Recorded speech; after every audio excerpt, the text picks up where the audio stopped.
everyone. Uh, who would like to give a recap of what happened last time? One of two people that were here. I have inspiration. Do you want to do it, Mhm. JD?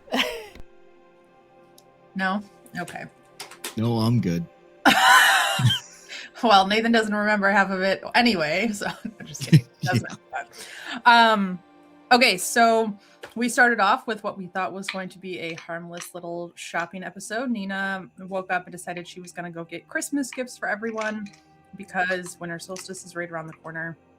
So while she did that, Nathan headed off to the Klang's Call to finish working on her ring.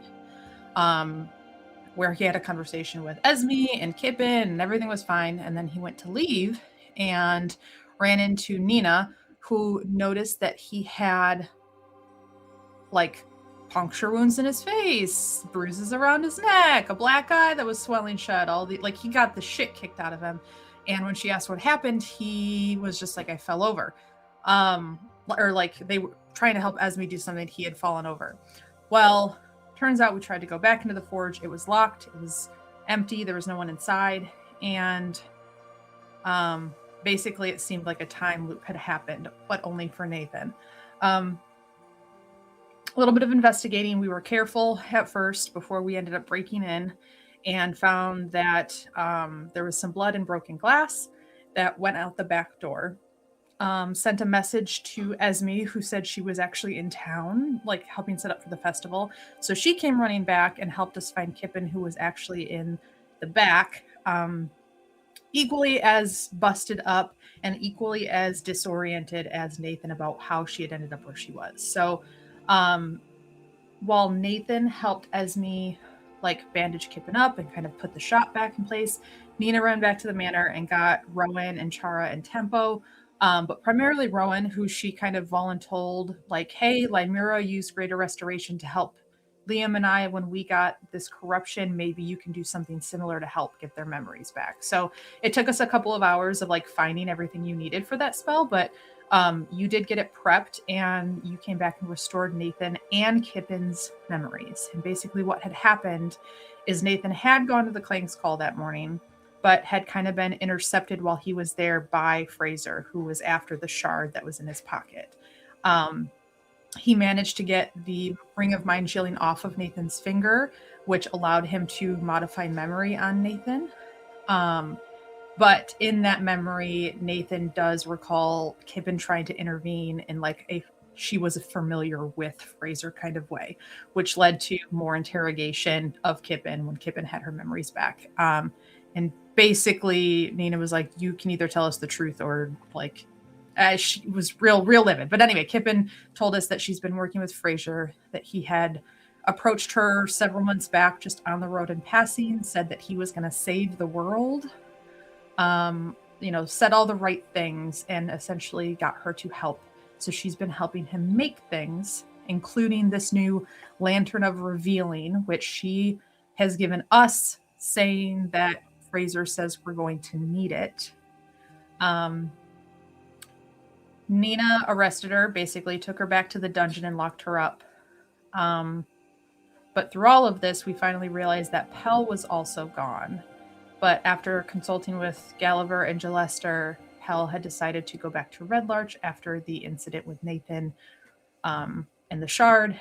But she kind of left her things behind. The shield that Rowan gave her, the notebook that Nathan gave her. She kind of like, I don't want to say bailed on us, but she decided that she did not want to be a part of this anymore. So we did pass along a message to her because she was escorted back by one of Gelester's men. And we gave her the option of talking to us if she wanted to. But as it stands, Pell is in Red Larch. Fraser was heading east with the shard, or someone was heading east with the shard. Nina figured that out because she can, in fact, still feel them. And I think we ended with Nina and Nathan sitting at the lunch table, just like wordlessly eating. And then Rowan, Nathan had given you the ring that he had made with Kippen's help. And I think, Nathan, correct me, or JD, correct me if I'm wrong, I think you wanted Rowan to determine whether or not it had the magical capabilities and to put spells in it. And DM as Rowan basically said, I can't put spells in it. This already has spells.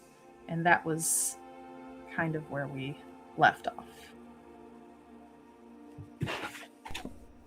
Well Yeah. done. Excellent recap on a fun shopping episode. So, The heavy side of paranoia and betrayal. coming back,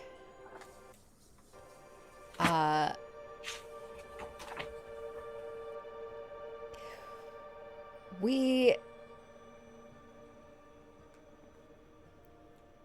all of this has kind of occurred within the morning hours, several hours at best. During that time, Chara, you were absent. Yes. Getting things together, getting things ready, getting your thoughts together, awaiting the arrival of the Manta Rose, which did arrive, but that doesn't necessarily mean that was your first direction. So, Chara, what would she have done this day that she was planning on having this event in the evening? What would you have been doing, knowing that the Manta Rose probably wasn't going to arrive for probably another 3 hours or so? Yeah, so the first thing Chara would have done is go to the temple of Yala to start general setup, because the plan is for this day's evening, to do the ceremony. So that would be her first order of business, is to go and like get things set up and staged the way that she had envisioned. Very simple. She's very much adhering to the requests of the couple, right? Like, they want a simple ceremony, just the immediate party members, and she's gonna make that happen and still make it luxurious at the same time, of course. Yeah, you discuss it with Marigold, and you look around the temple. It has always been set up as like a place where people can congregate, can socialize, can take food from a buffet and go sit and enjoy each other's time. It's never been quite a place of, there is a place you walk forward to and kneel before and show your worship. It has been a showing of worship in togetherness, in bringing the harvest to share. Sharing what's mine is yours, and what we find love in, we can share in that as well. There are pews and such, benches that people can sit on, but they weren't organized in such a way that's normal like church. So in discussing with Marigold that this would be more of a wedding ceremony, she does let you know, oh, we've got plenty of benches. We can get this place into a decent, at least for a small, amount of people that can come enjoy it. Yeah, very small, very intimate. And I'm thinking candles. I'm thinking, dim lights, very much. We'll have the focus here, and she'll start pointing to things, and like, I trust your artistic eye, obviously. Um, You see her kind of, she looks a little surprised at first, as if this is not something she has ever heard in her entire life. And you see her kind of look at the end of the temple where there is that tree, and the kind of almost carved face of what is believed to be Yala. You imagine it was probably carved by Tristan before his passing, and it's just in the trunk of the tree, the hair kind of going into the base of these bottom tiers of branches, and she's looking at it, and you see her eyes kind of go distant as she nods. Our first wedding. She kind of lifts and wipes the tears away. It'll be beautiful. Truly special. Thank you for everything that you've brought to this town. I try.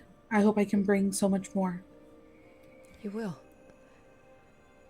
Yala brought you to us. Surely you only have more to spread elsewhere. Chara would like clasp her hands and just be like, "Y'all be with you." And with you. And then she turns and claps her hands, and she starts giving direction to others that are in the room. Okay, so this is handled, and Chara will turn on her heel and head toward the familiar overgrown cottage in search of a druid friend. You head to the cottage. As you kind of stand in the outer edge of the old gate that's now kind of offset, not quite latched, with the snow that's gently starting to fall, the breeze and wind of it kind of making it knock against it. You recall one of your party speaking of this, that the entrance from Winnie's house was collapsed. The only entrance now is, as far as you know, via the manor. Ugh.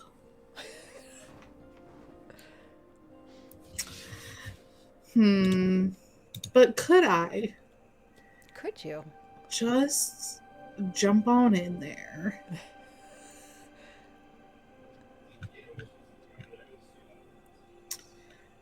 I'm just looking at something here.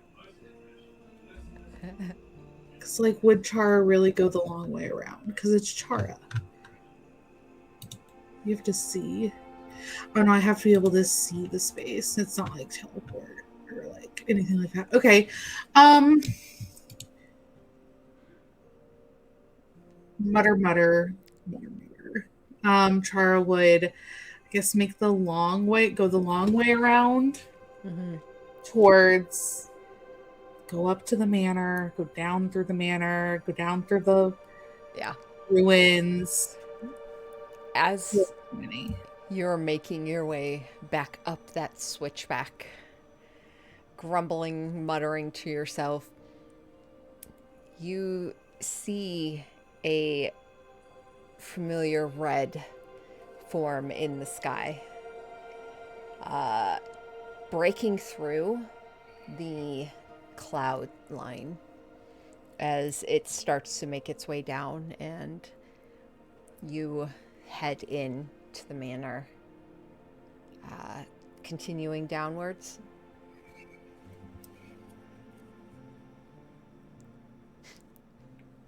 Yes. Yes. She's You like, all right, had- one task at a time. One task at a time. You head downstairs, down past the dungeon, around the length of catacombs, and through the opening, the cavern, until you find. Oh shit. Eunice? Eunice, thank you. I only had Winnie on the mind. Till you find Eunice. You see her lying on the ground, spread eagled, eyes closed, and she just lays there, her fingers slowly kind of threading in and about through the moss and grass surrounding her.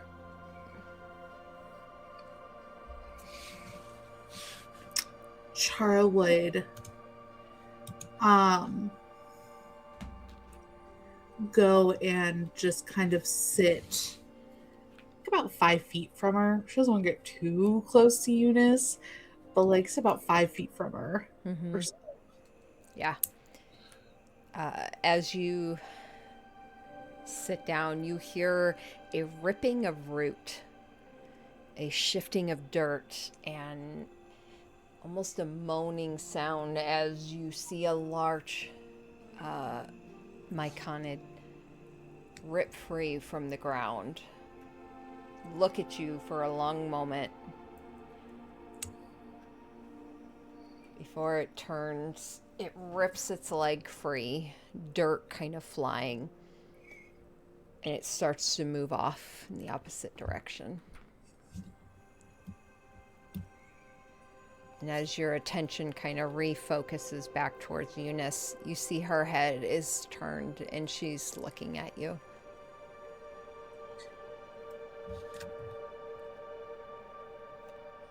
Eunice, I could really use your help.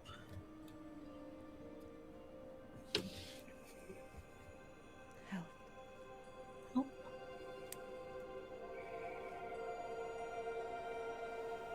What help do you need? A friend of mine is going to die. I need your help to bring them back when they do.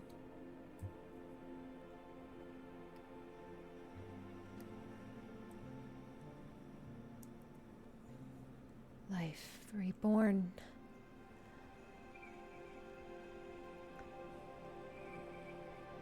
Go to the ground.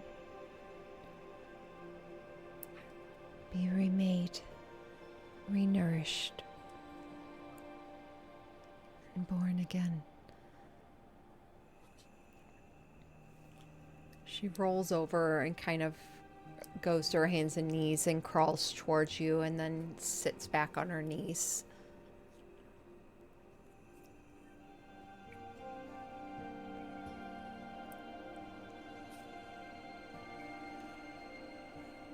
I can renew.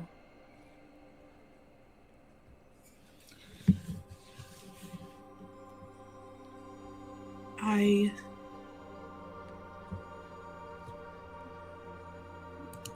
don't know. What can I do for you? This will be a big favor for me.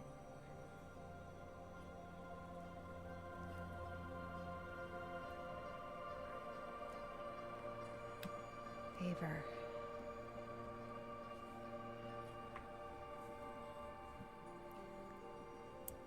And you see she reaches down into the grass, like extends her arm forward, and you see her fingers kind of thread into what looks like another hand. And she kind of slowly pulls back and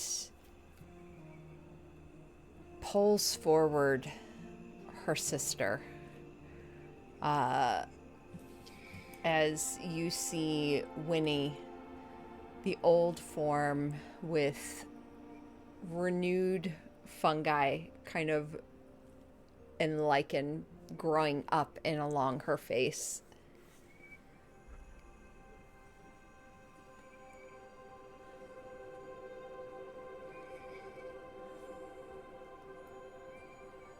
You retain life, regrow.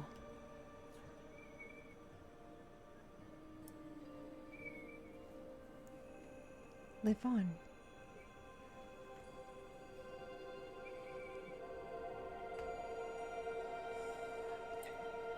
Yes. Are you asking me for something? Or are you telling me that I retain life? Yes. Yes.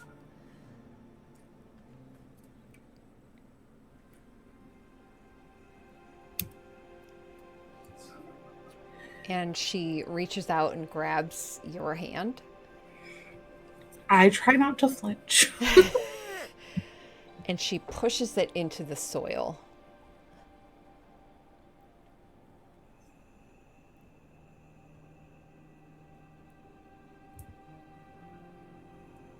Give root. Give root. Give root. Want.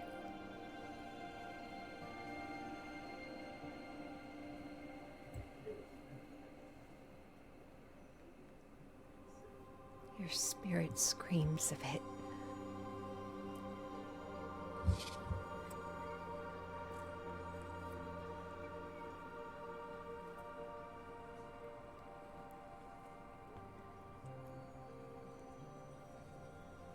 Ugh.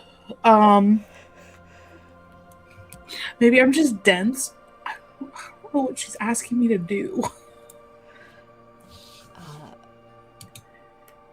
Can I tell? Like, is there a rule I can make? Like, I'm looking at her like, Roll me a... You don't even need to roll perception. Fucking crazy perception person. Eunice Bogwart is difficult to read. It's hard to read someone's mind that is not on the same wavelength. right.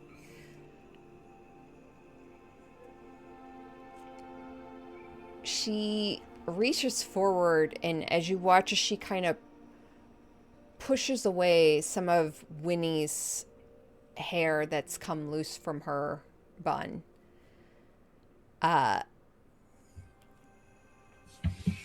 Any skin that pulls away with it, lichen immediately kind of grows back over. And you gather Eunice's... Her sister has always said that she's a little different.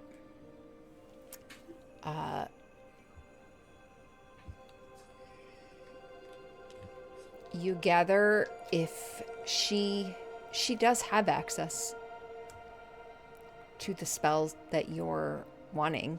However, you're not sure her control over it will be beneficial.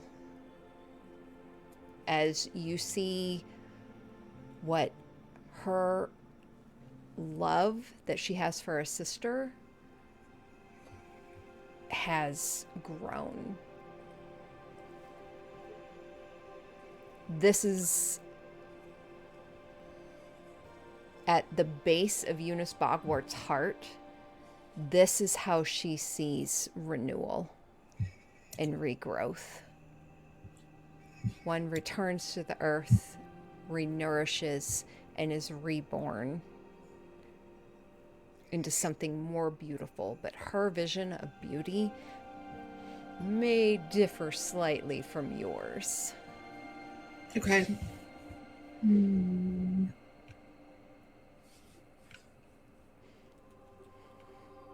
I'm thinking. Her definition of alive may differ slightly from yours. I'm wondering if I could use command to specifically command her to do what I want her to do. I think you would know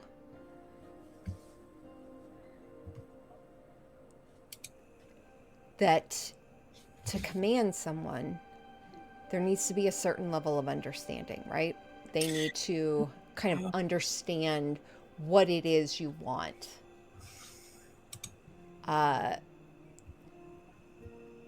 Eunice is not in that communication level. She can communicate, but if you were to tell her to, I don't know, get a pail of water, she might walk over to an area where she knows the creek runs above.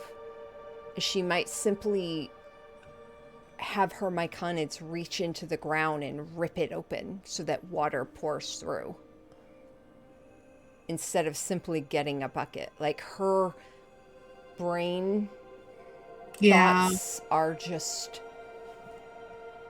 you may ask her to do something, but it will still kind of be in the way that she knows how to do things. Gotcha. Okay.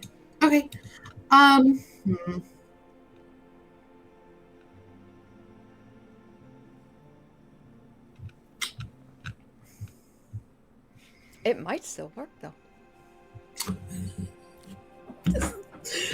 Not loving that. Not loving the chance there. Or am I loving the chance there? I think my thing is like, just if it doesn't work, that's real rough. You guys are living on a prayer. Wing and a prayer. There's no chance there's gonna be that you're just said that her understanding is a little different. Okay. All right.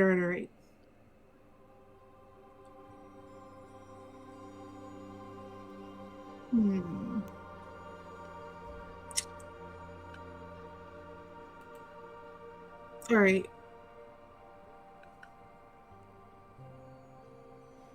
Okay. I'm gonna press on my earpiece. I have an earpiece. Do I have an earpiece? Who has the earpieces right now? Great You question. do, because you were talking to Manta Rose, so you definitely have one of those. I have you, Parsonus, Rowan, and Gildred. That sounds correct still, yes.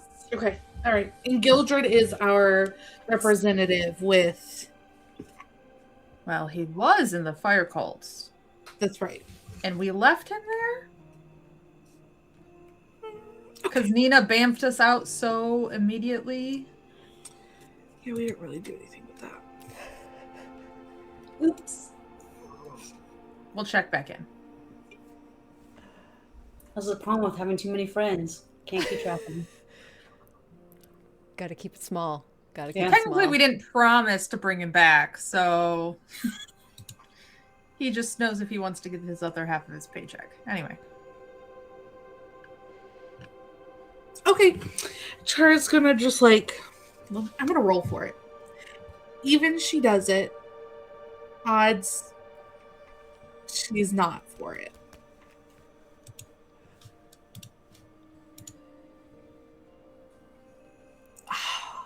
That's an odd. That's an 11. She's not for it. Eunice, I'm gonna get back to you. I'm gonna come back. Come visit. What? Come visit. You know, I will come and visit. Winnie gets lonely. Sadie likes to live alone in the corner. Remind me, did we kill Winnie or did we kill Sadie? As a party, y'all killed Sadie. I killed Winnie. Because Winnie was like, kill me. Well, I was ordered to by the hag because Winnie technically broke the curse on Liam that allowed him to remember who he really was. That's right. But Winnie did kill herself, so I didn't have to. But I still say I killed Winnie. I was the catalyst for that death. But Sadie was the evil bitch who Sadie was technically the attacked evil us, one. us first. Yeah. Mm-hmm. Right. So, like, all right. I'm gonna come back to that. I'm gonna circle back to that.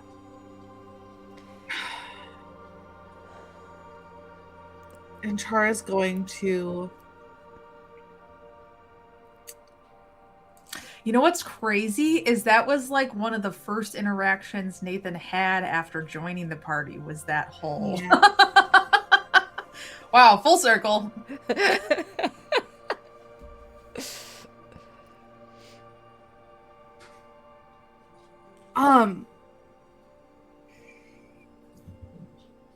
Chara's gonna before she leaves, Eunice. She's gonna say, Eunice,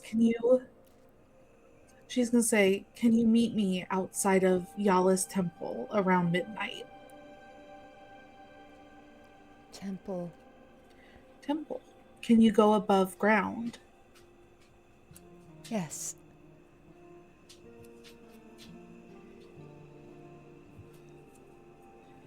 Well, then I'll see you around midnight.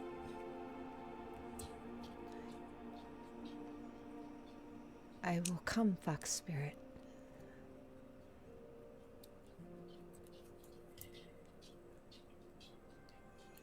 And her eyes kind of go to the side and she just falls into the ground.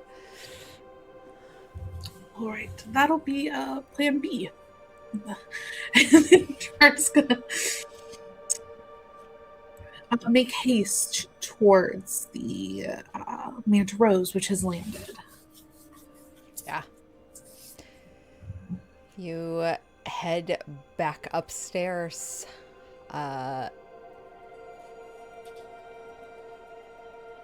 You head outside and make it to the Manta Rose.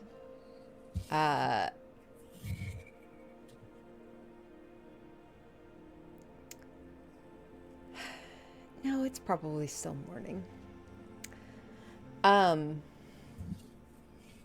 Yeah. You head inside and you see Parsonus would meet you at the entrance. And he immediately takes you by the hand and takes you into his room, just immediately saying, I've something I so badly want to show you. God, it's good to see you. You look beautiful. Just continually like throwing out these little comments as he's looking back at you. We'll part from there for a moment. Rowan. The morning of the day before winter solstice, anything in particular you were going to do When did all the doing the greater restoration and all that kind of stuff occur? So that would have been probably late morning because it would be afternoon by the time everyone got back. But it's still the same day. Yeah, 100%. All right. So you probably have then- a good 4 hours before you're called. So we're technically back in time, giving you your morning. So what Mhm. happened before I came to get you? For doing that spell. Yes. Yeah. Okay. Okay. If Gotcha. you had anything you wanted to do. Knowing that Chara has plans to hold the ceremony tonight. Right. Do I know? I know there are books in the mansion, like a library area. So Rowan would go into the library, and she's gonna just try to find books related to different styles of wedding ceremonies, and like what's a typical script that you follow for it, or Yeah. like, or something you would say, because after hearing what Chara's going to do and that Rowan would be involved, she would be freaking out. Yeah. So what do you mean I have to like speak in front of So people? you don't find any like flat out wedding books or ceremonies or things. What you do find, probably more.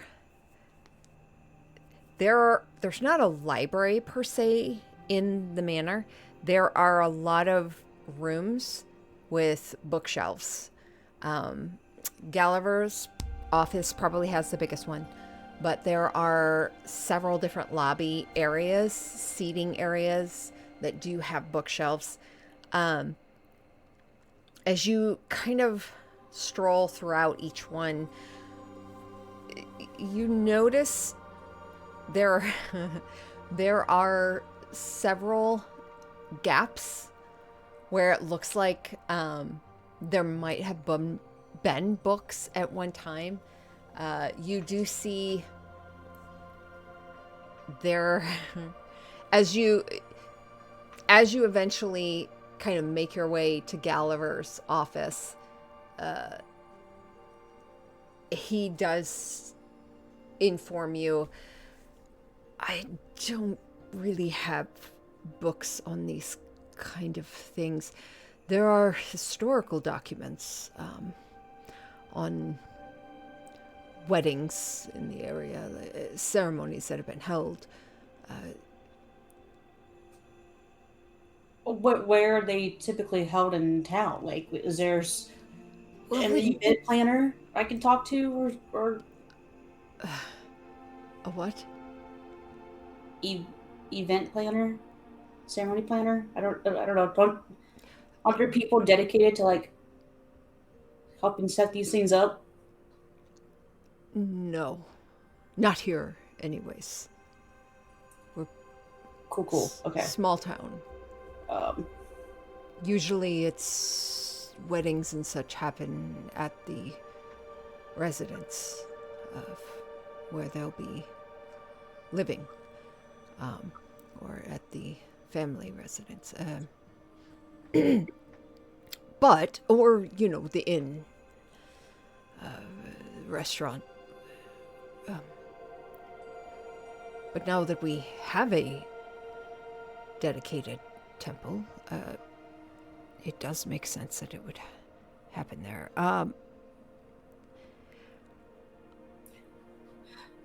Really, we have to do it inside of. No, never mind. Never gone to a wedding.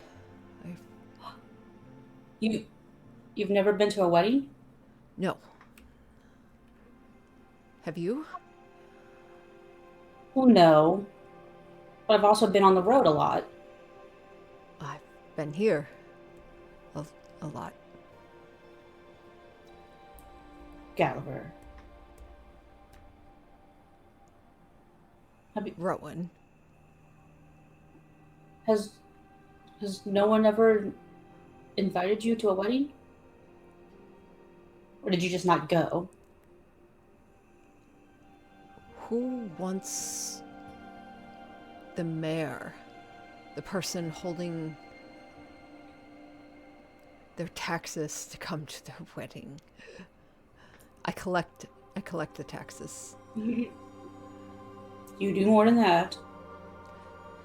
You may have had... I haven't involved myself in the public that much. I organize certain things, but weddings in Westbridge are more of a smaller events.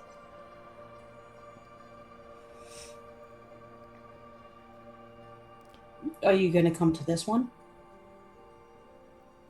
Do you want me to? I think you should. Then yes. I would... Is it a formal event? Oh, shit. Is it? I'm Rowan, I am not the planner of this.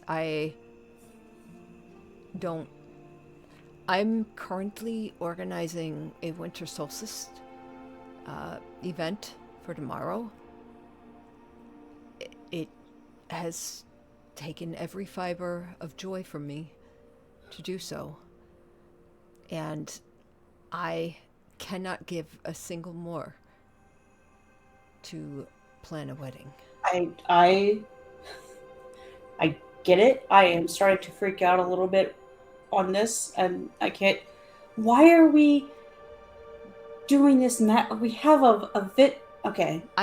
Who thought tonight would be a good... They did. That's right.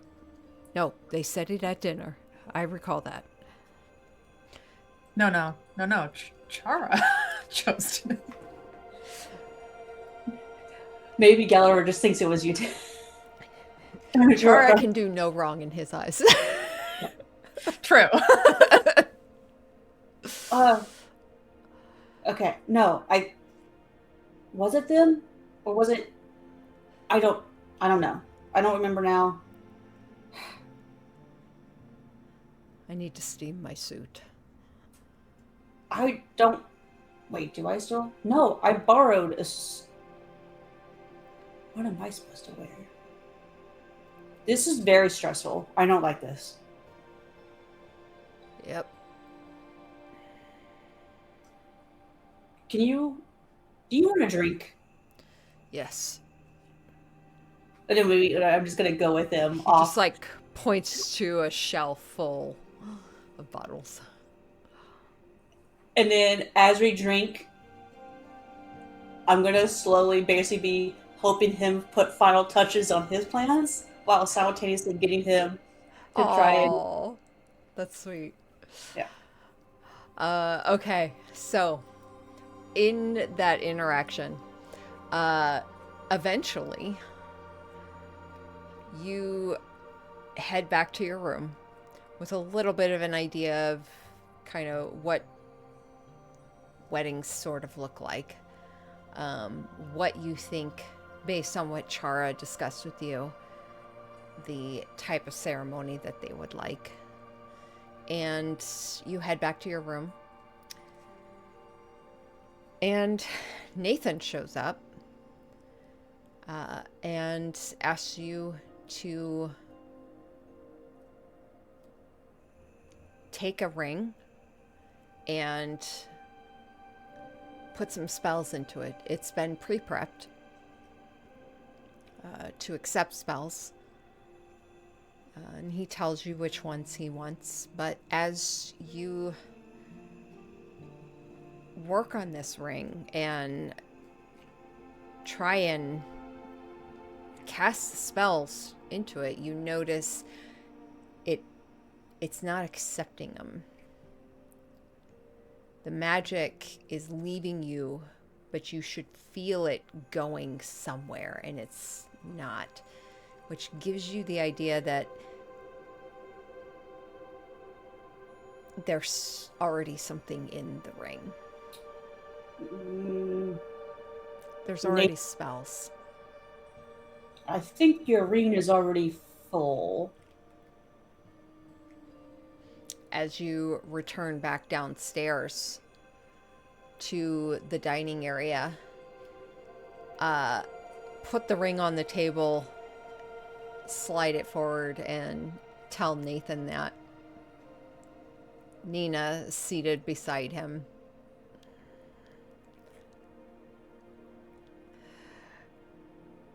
Oh, you're muted, Nathan.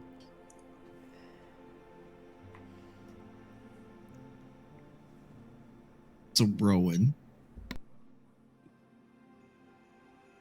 it's a ring, right? Yes. What do you think it's for? And he kind of looks over at Nina and looks back at you. I didn't see anything, I swear. Then why would you ask me to put anything in it? Looking at the ring, Rowan, It's a surprise. it suddenly occurs to you, this is a special ring. This is not just like a metal band beaten together. This has got gemstones. I like quickly Oh, and like for grab it off. context, actually, just for you, Car, Revivify and there was another one too. But anyways, it was Revivify and another spell that he was asking me to put into it.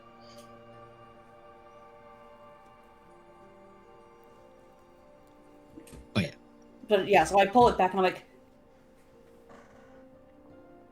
thanks. Can we find out what is currently flashing?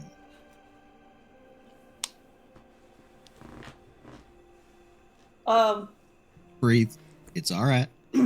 Just it's there's nothing there, Nina. It's shit. I'm just gonna let you guys. I'll be back. She just gets up and goes walks out. You know, I love you, kid, but Jesus. Okay, first off, kid, really? But second, I've already. Can't you tell I'm a little bit inebriated? I can. I can.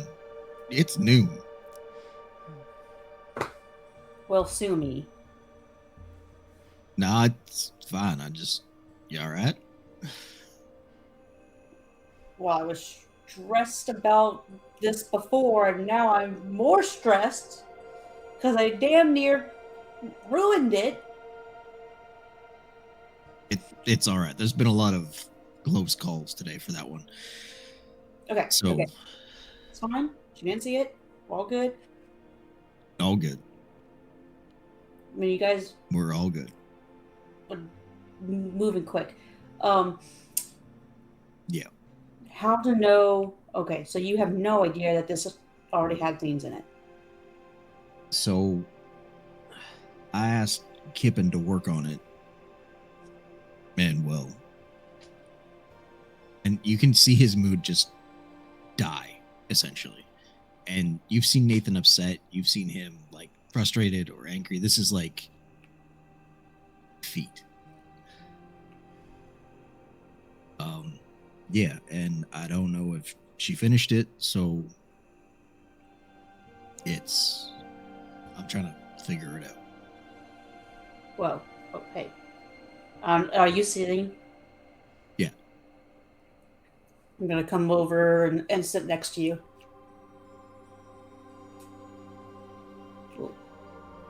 What's going on?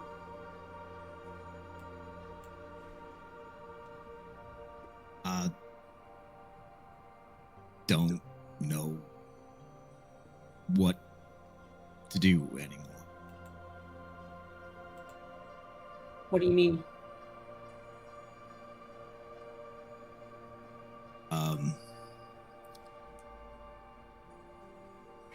Well, Kippen was what I thought was a happy part of my past. It's not.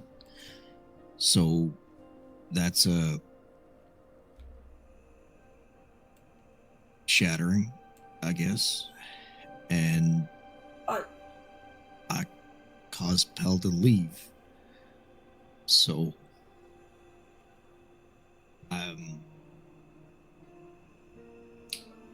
Hold on. yeah.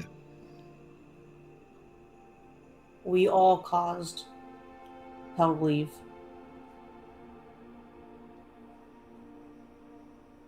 You know, you're the first one to tell me to get off my high horse. I'm the one that yelled at her. Quite frankly, I think she deserved it. Yeah. We have no idea what that would have done. Agree. You know what I saw? I saw someone who genuinely loved another human being and wanted to keep them safe no matter what, even if it meant that they had to be angry at you.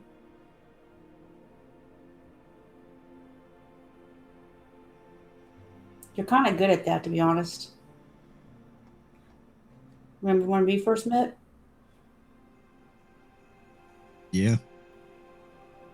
Wait, you mean the second time, right? I don't remember the first time.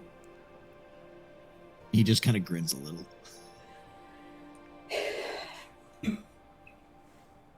You don't have to deflect. I know I'm not her. I'm sure you've talked to her way more than the rest of us, but you've been there for me through some of my darkest moments, and it helped me get through. This wouldn't have been possible without having you next to me. So I'm here for you too.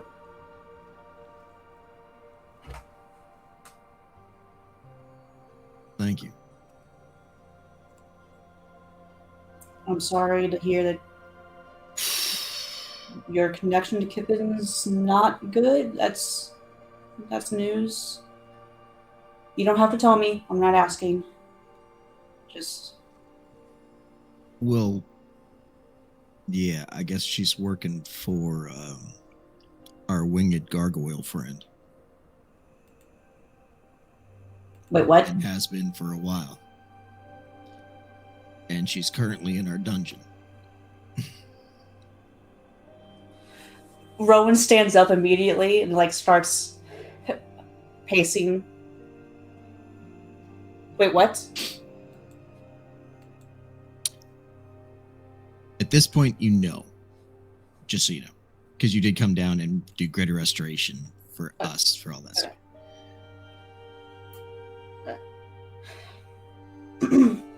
Then backtrack a little. Only a little.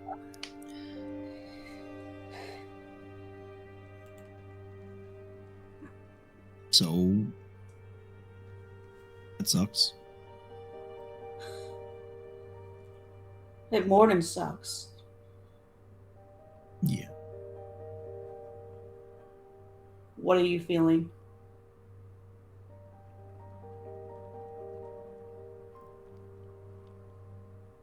That's just it. I have no idea. I'm so confused. Like, there's that, there's Pell, there's everything else. I get to be with Nina, and I'm happier than I've ever been, and it's all just clashing in the middle and exploding inside of my head.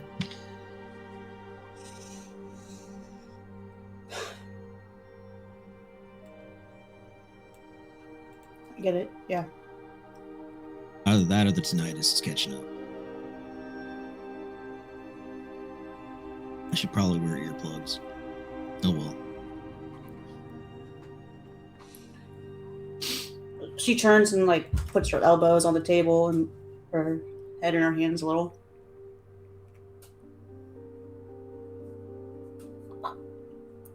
I don't know if I don't know what I'm feeling either. I'm disappointed. I'm scared. I'm angry. I'm quite honestly, I want to punch the shit out of someone. Like, it's time and again we are feeling like losing.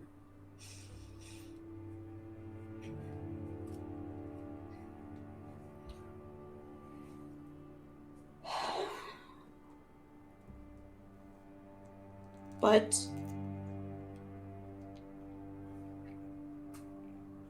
seeing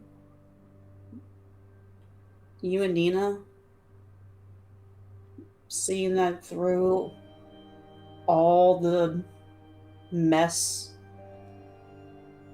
that there's still good, there's still hope, and there's still the possibility to want to share with someone.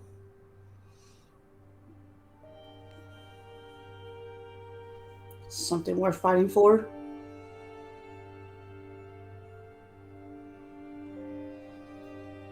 So maybe that's what I'm going to focus more on. Of that question you asked me I couldn't answer. Remember that question? Mm-hmm. I'm going to fight for you. I'm going to fight for Nina. I'm going to fight for Chara. Fight for the Manor Rose. Fight for the people that have been there in my life to still have a life to live themselves.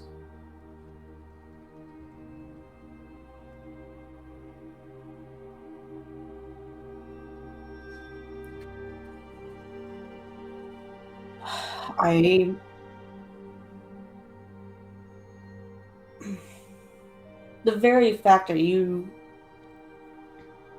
even want someone like me to stand in front of you guys on this special day, I'm freaking out about it. A little, but I'm honored.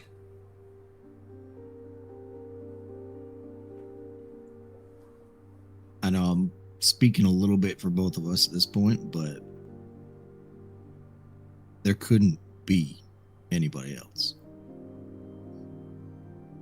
It had to be you.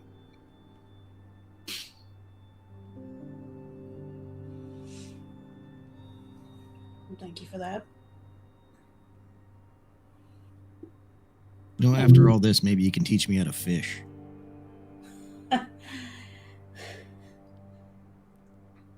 Yeah. I could do that. That's a goal worth having.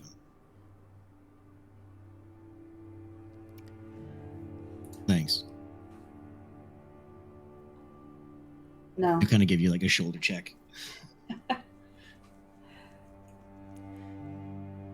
Nina, you said you had exited. Yes. Okay. As you stepped out, kind of giving a little space, it's probably been about an hour and a half, almost 2 hours now, since you all began your meal. Mm-hmm.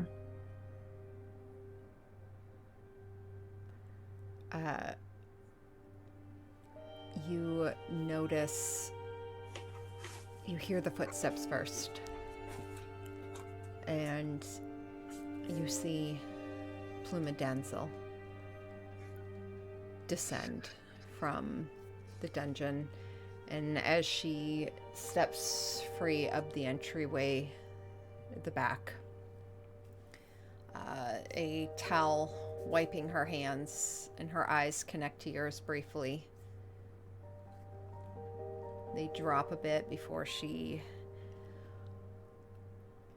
walks forward, her steps crisp on the marble flooring.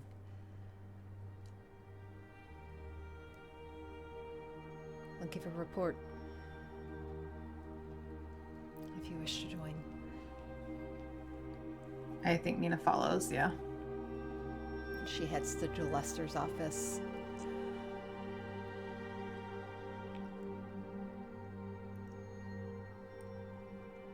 Chara.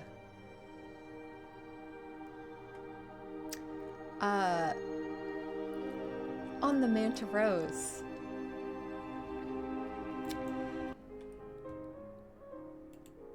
A world of very encapsulated. This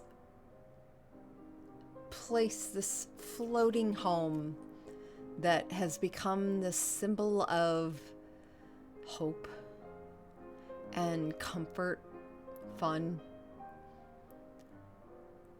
A lot of terrible things have happened here as well. But also moments of heroism, sacrifice, and friendship. As your hand is encapsulated in another's, as a blue-haired captain drags you to his room, pulls you in, closes the door, and he just looks at you for a long moment.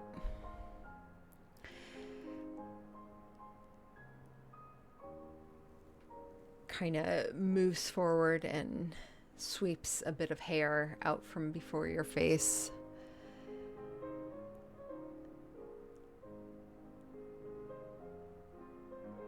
And he pauses a moment, eyes squints as he kind of takes a step back.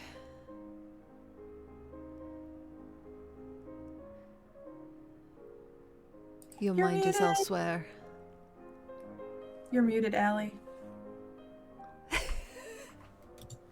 She'll take a step forward into his step back and just be like, oh, make it quick. Your mind is elsewhere. What are you Maybe. thinking? Well, it's the wedding tonight. That, yes. That was fast. It's Nina and Nathan. I don't know. We didn't expect a short engagement. That's true.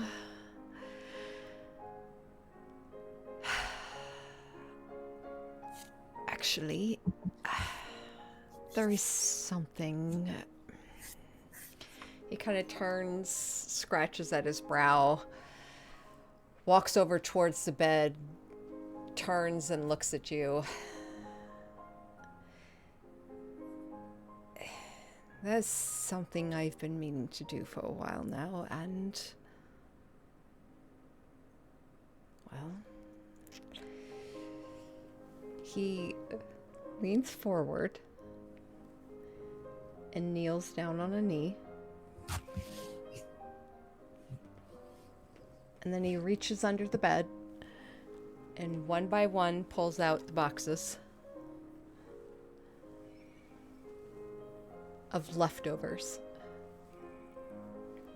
And he flips open the lid of each one and displays it proudly to you. where once resided leftovers from past love affairs, now host just stacks of perfectly folded outfits, all seemingly familiar. They look like they all belong to him. And he holds up a finger, stands up, marches over to his armoire along the wall and throws the door open. Where once it was stocked full of his outfits, it now lies half empty. An entire section left open with empty hangers, but for one where a beautiful Nuno felted silk and wool coat lies hanging.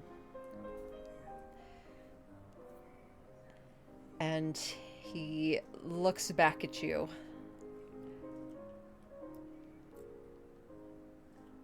I realize, for the most part, this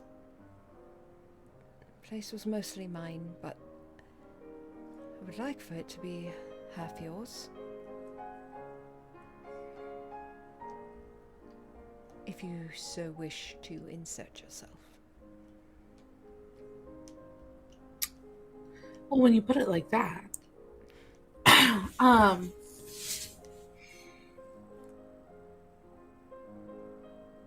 Charo would step forward and grab his hand and just be like, I would do anything to protect this.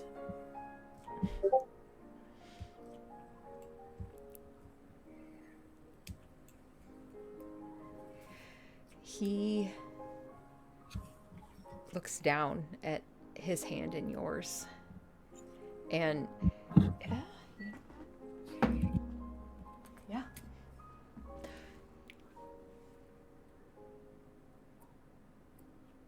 You can roll me a deception or performance.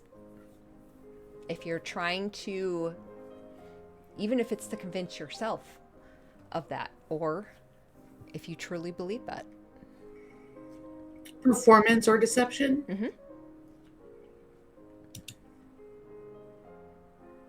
17. Okay. You see his eyes try and read you for a long moment as you say that. And you see something give. And he turns his hand over and slides his hand beneath yours. And he leans down and places a kiss on your inner wrist.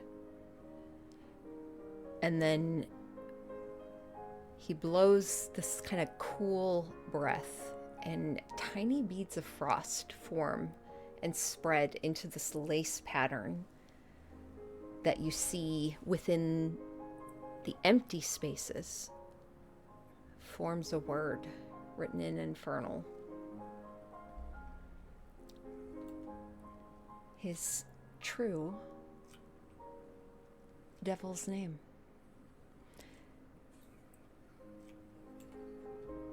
Which would read as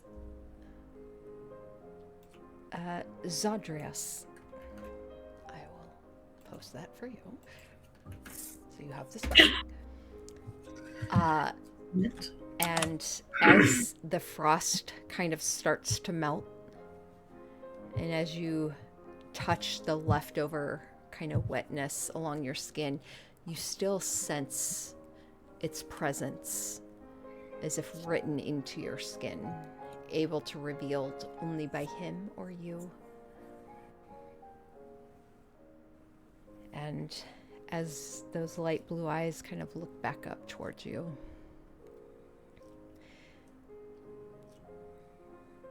to know a true devil's name is to have control over them. could summon me if you so wish, though, to be fair, I don't really know how that works.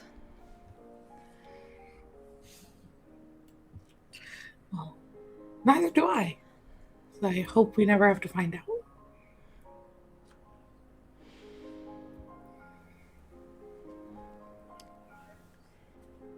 Perhaps on our next adventure. Should we be so fortunate.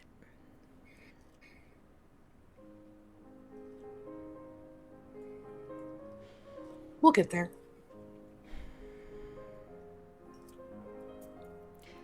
How are you feeling?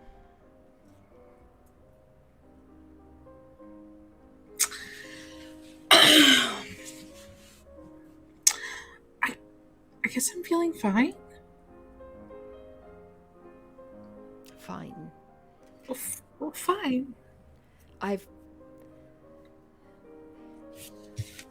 Apologies for the delay. We had to pick up a friend along the way, and I've heard so much about what you might be going through these first few weeks, and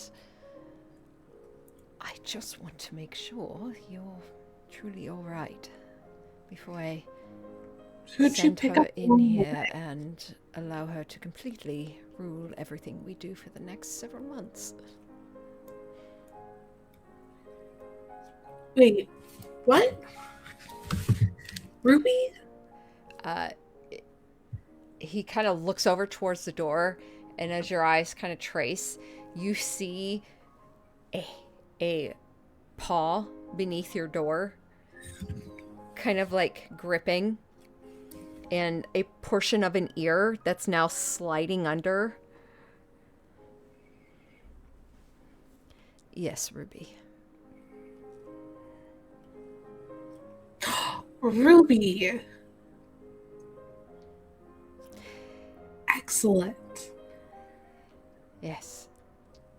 I'm so glad she's okay.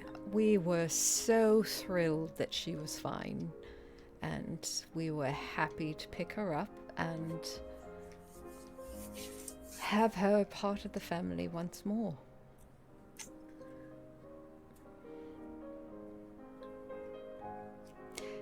Honestly, though, she does care about you and all of you. Well, I think I've been fine. It's been calm, quiet. Good. I guess.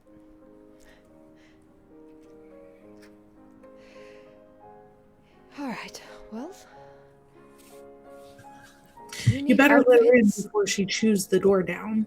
Oh, sure.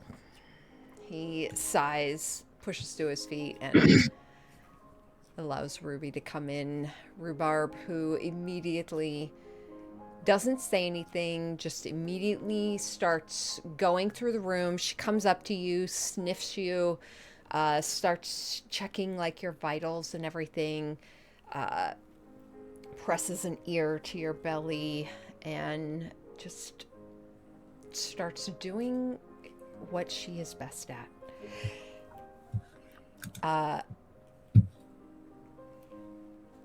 With that, we'll jump back. Can I ask Ruby a question real quick? Oh, of course. Ruby, Yes. and I'll say it in it's Sylvan, right? Yeah, her ears like pressed to your abdomen. And she looks up at you. Yes? So, just like out of curiosity, do you know the reincarnate spell?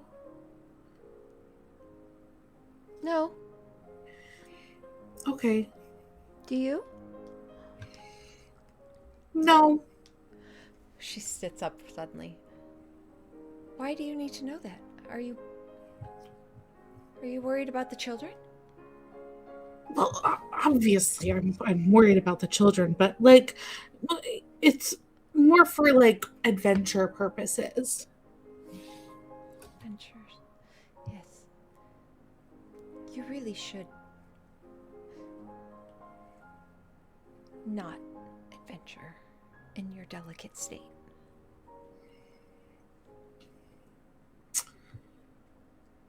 Ruby, Yes, we're not going to have this argument again. I'm not going to stop adventuring. no argument. Okay.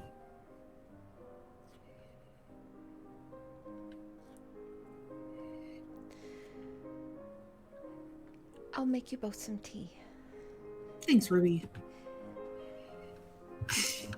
That was worth a shot. Worth a shot. Alrighty. We Yeah, love the Plan hustle. B. Tara. Tara is hustling so hard right now. Like, fuck, I can't get any. I don't know what I'm gonna do. I guess I'm gonna go with Eunice, but like that just. Anyway, all right. That was it. Thank you. Okay. Coming back to the rest of the party, as Nina, you follow Pluma. Do you follow her? Do you gather? Yeah, I think I would follow her to Jalester's office and probably shoot off messages to at least Rowan, Nathan, and Tempo. I will attempt to give one to Chara, but I know she's kind of all over the place, and with that 120-foot range, I don't know if it'll reach her, but I'm at least trying to keep those that I think are in the manor apprised of, and just say, Pluma's finished with Kippen. We're meeting in Jalester's office for her report. So I think Nathan gets that first, then Rowan, then Tempo. Okay. Assuming the majority of you gather, Chara, would you as well? Yeah, Chara would be like, I'm gonna take my tea to go. Gotta run to Jalester's office. Parsonus knowingly kind of just presses a kiss into the side of your head. You feel him kind of just breathe you in deeply before he lets you walk off, and you head to the manor.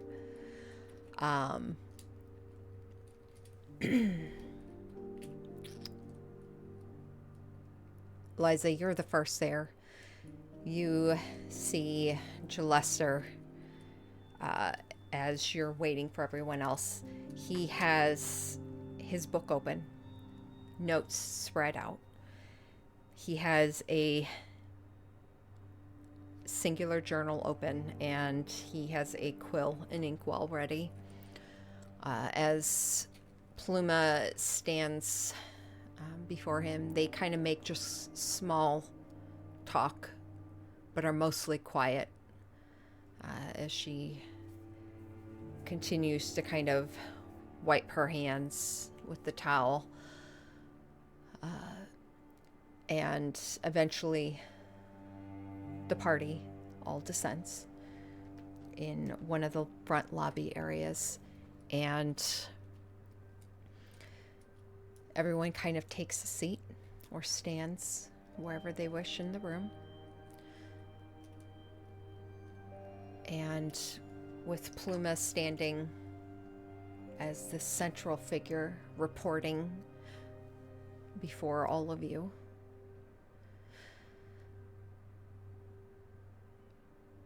she gives a report of her interrogation.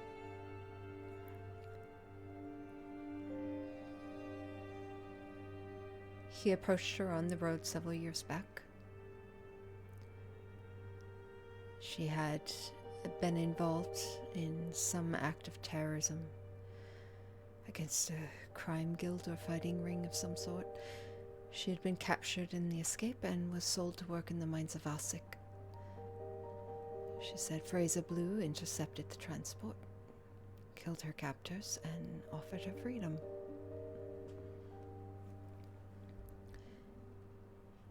He told her he would have need of her skills in the future, but for now to head to Tribor. There was a man there, known only as Uncle Atwood, who would offer her work. She kind of crosses her hands over her abdomen. A few years later, Fraser Blue appeared to Miss Cogwright again. And this time he spoke of ill omens and prophecies. He explained he had for a brief moment, he had, for a brief moment, unintentionally absorbed the power of a natural prophet. He had been looking for an item of power and instead bore witness to a vision of a rising dread. The return of an old god, an evil one, and those that rose to face it. He said there were things that needed to be done, events that had to happen if they wanted to defeat it. He told her to head to Red Larch, said she'd meet a group of adventurers looking into a cultist occupation of the Dusthorn Valley. Told her one of the adventurers would be the grown child whose blood she had used to power her planar device. Fraze also told her where to find the person she'd been searching for. He provided her 300 gold pieces, a job posting, and told her if she sent it to Triel, south of Subar, this person she was looking for would come to her.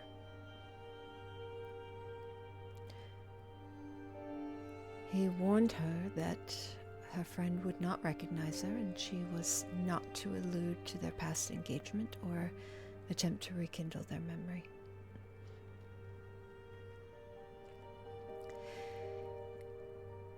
He told her they would come to her for help and to give them anything they asked for, so long as it didn't interfere with the work Fraze wanted her to do.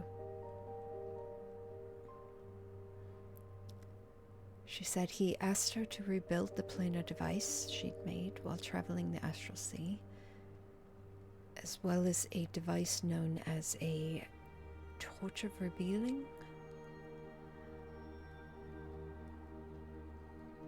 He said they would need both if they were to have any hope of finding their way to the essence of Shothrgot and thwarting its attempt to break the chains of its master.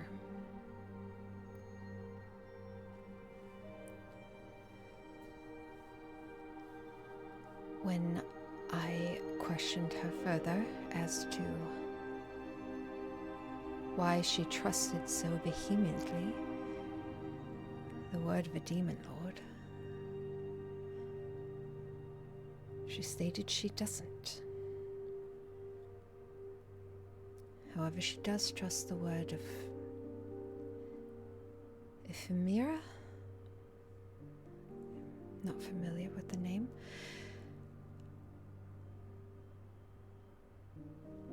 Her gaze has kind of slowly been connecting with each of you throughout. And in this point, it shifts to Gelester. Her expression calm, but pointed. She said Fraser Blue admitted to her from the beginning that their work would be questionable and dirty, performed in the shadows so the heroes could walk the light.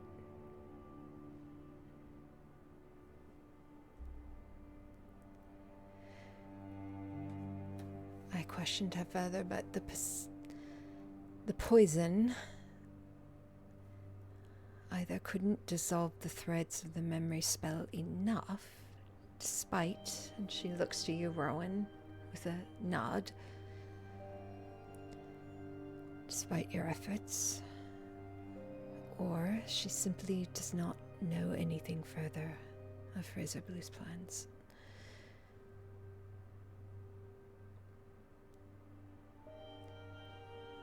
There is an additional concern. Miss Cogshite is refusing the antidote.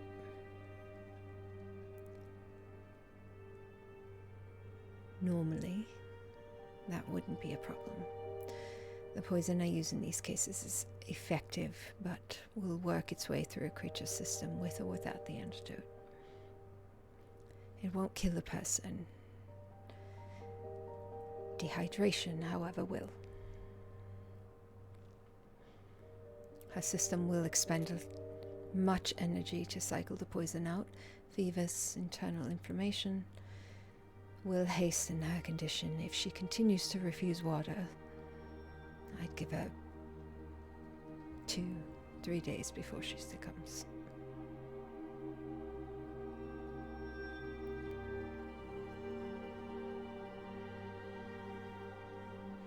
She steps forward and drops the towel onto the table.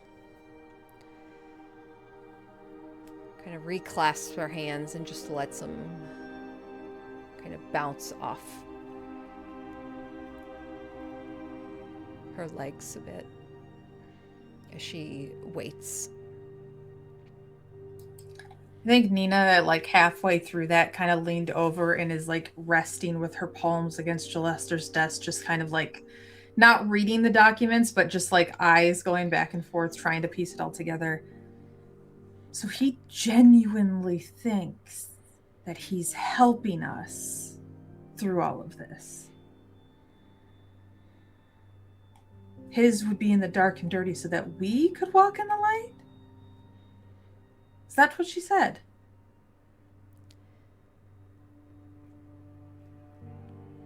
This is what she said.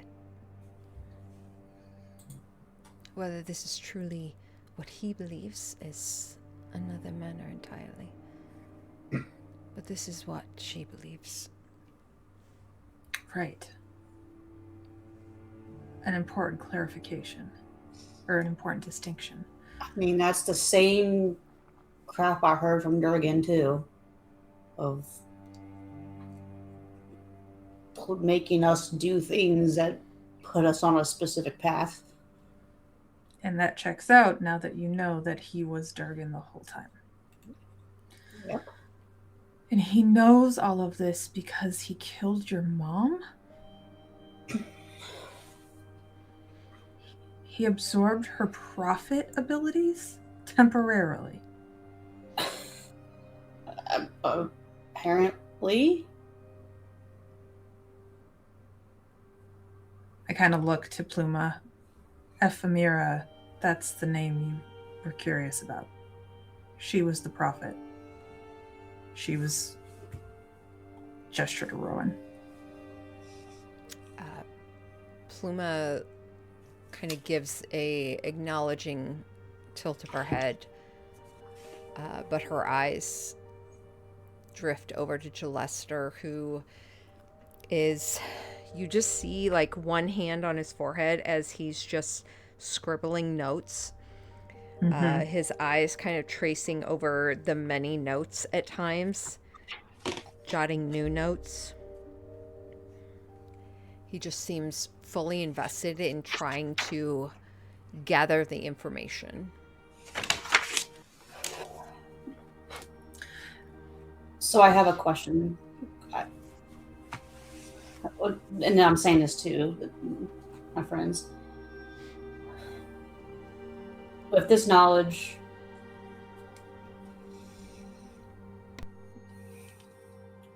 do we see her as being used?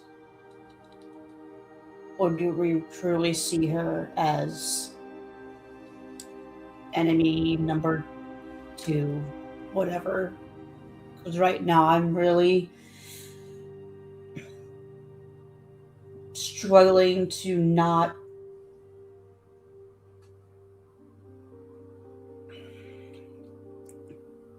Grind her the death she so eagerly awaits. yeah.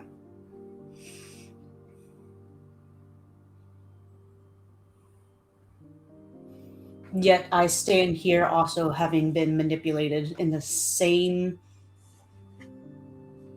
No, I get it. I mean, was I not an instrument of his for a while when Groat was with me?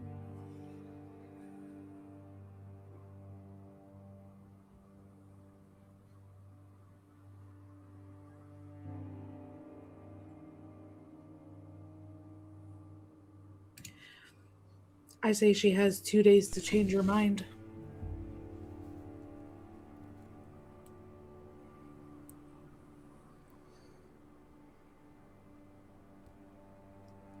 Nathan.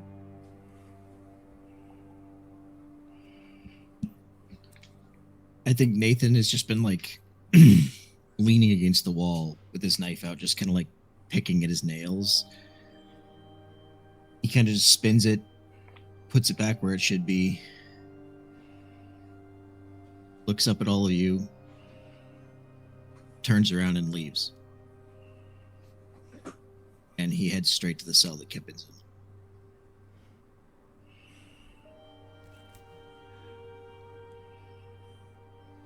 Okay. The rest Do of we know that's the direction?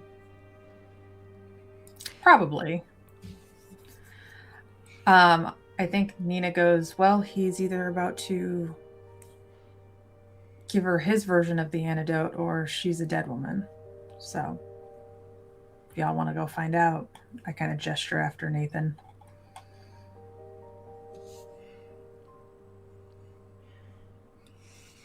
No. I think what he does is what he does. All right. I'll go with him. I just don't want him to do it alone. And I will follow Nathan. As you start to pass, I'll like reach and grab your wrist. I'm glad he has you. I'm glad you have each other. She kind of look. Go ahead. Whatever happens in that room,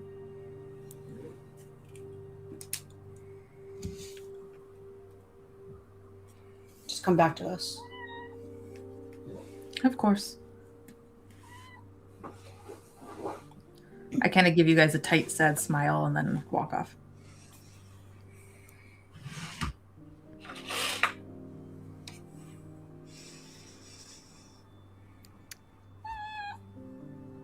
what does Chara do?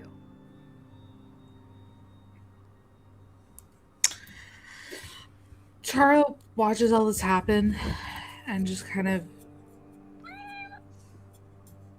screams into the microphone. Meow. No, she watches, she's listening, and in her mind, if she really wants to take the antidote, she will. If she doesn't, she'll die. It's her choice. Like, her doesn't really.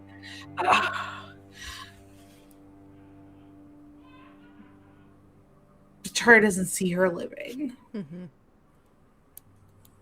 I think if Chara felt like if Chara would have heard she took the antidote, I don't think Chara would let her live. But Chara hearing, she's like, oh, well, she's taking care of the problem. She's taking out the trash herself. So Yeah. that's where Chara's at with it. She's wondering if she could ask Jalester if Jalester knows a way to get the reincarnate spell. I love it. The So least you've probably had the least interaction with Kippen anyways. Like, keep going, Rowan. I'm sorry. No, you're good. You're good. So as we're kind of standing there, like, in the silence, a little bit, you just hear, because with your passive perception, you would hear it. It's very soft, kind of under the breath. But you hear, what makes me any different from her?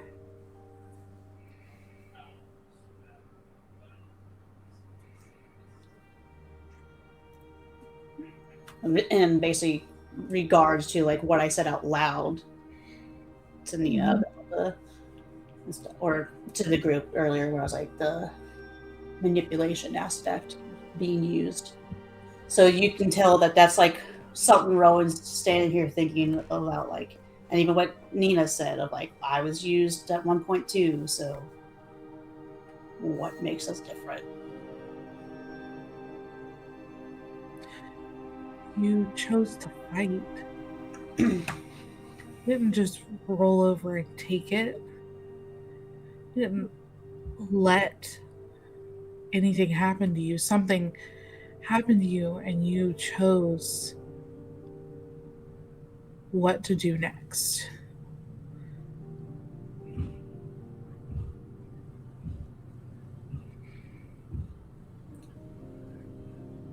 And she'll like kind of look up, kind of startled, because she doesn't realize she said that out loud. That's the difference. You could have given up. All of us could. All of us, I mean, really, we still can, but we choose to fight every single day.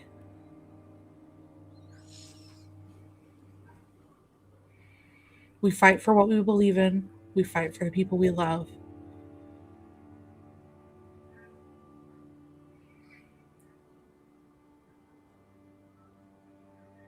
Is it kind of sad that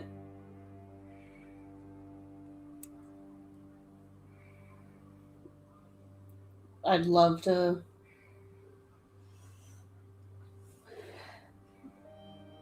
slap her across the face? No.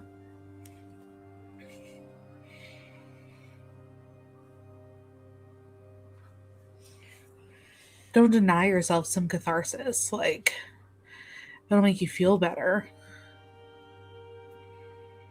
But would it actually make you feel better?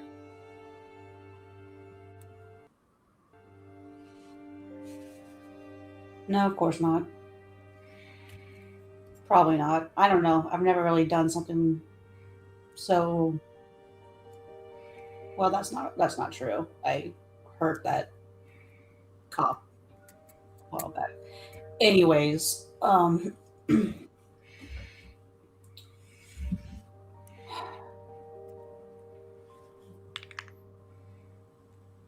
what's done is done. What happened happened.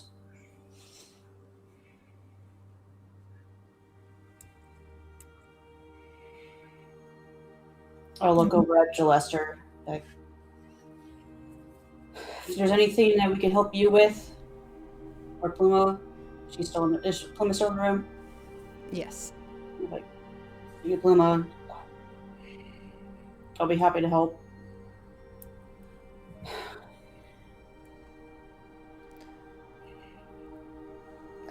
Pluma takes a step forward and with like 2 fingers grabs her towel up,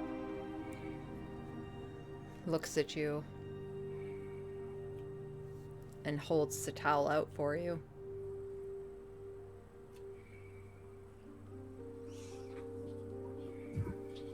Reach for it.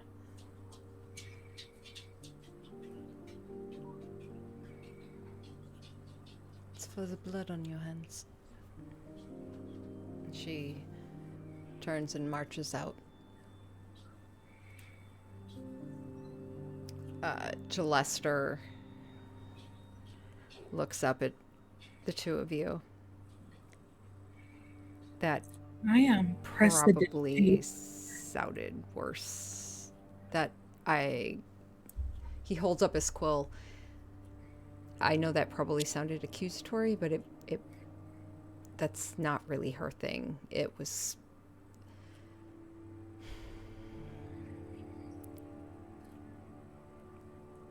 she's gifted in what she does.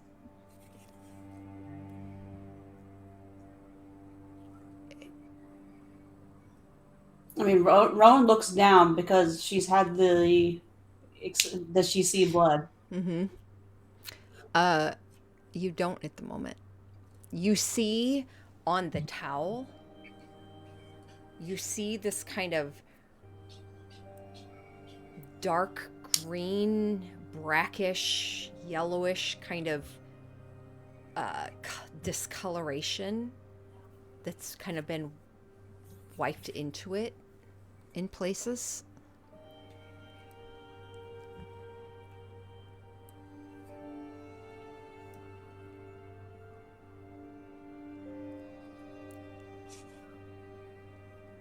I'll look over at Jalester and be like, no offense taken. I can pretty much guarantee it was meant as a bridge. Plume is not great with actual social conversation. It's really not her skill set. If anything, she meant it as a... You admitted to doing something you weren't proud of, and this is her way of communicating. She gets that.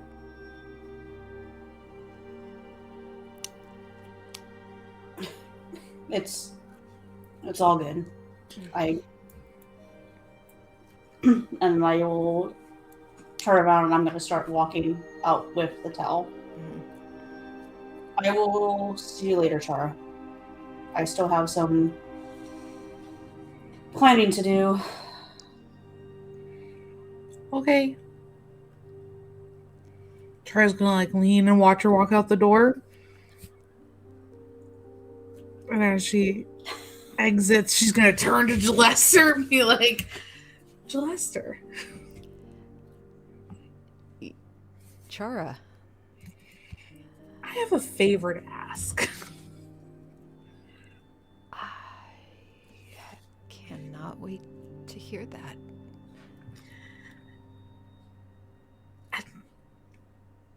I need now, hear me out. The quill places onto the book as he kind of sits back. We have Revivify, right? We know it. I personally have learned this. Resurrection is a thing that we have access to. You guys have been really great, but I just am concerned that we really need reincarnate just to cover all of our bases, whether that's a scroll for reincarnate or a druid person or something who can help cast it. Yeah. And I need Case it of in death. about 5 hours. Right. I need it in about 5 hours. Mm-hmm. I will see what I can do.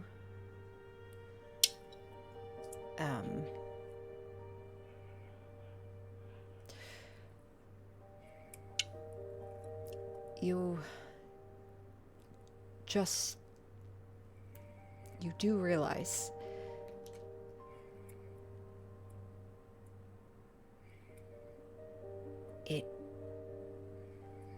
the magic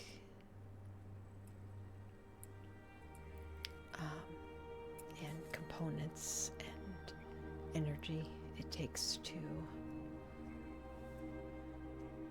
cast such spells and the number of people that have died recently. And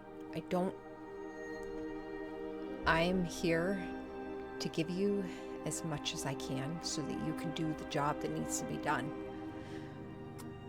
I just want to be clear. These are high-level spells that are either very high level or very specialized. Mm-hmm.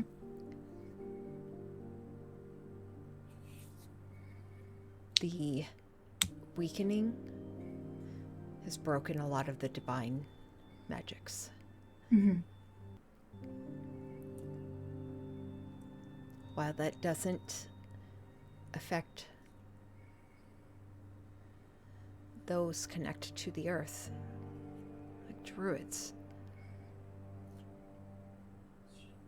we have noticed a great deal of them have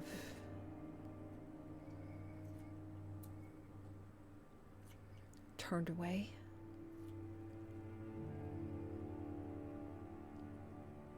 We're not sure why. Something about the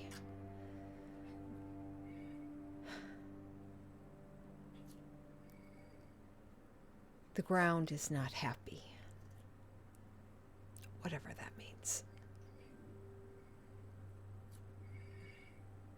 I assume it has to do with the elemental cults. This That would make sense. looks down at this book, Shothragot.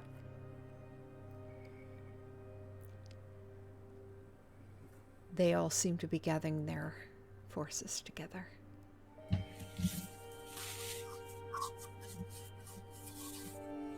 I've promised you I would do everything I could to back you so that you could do what you need to do. And I will.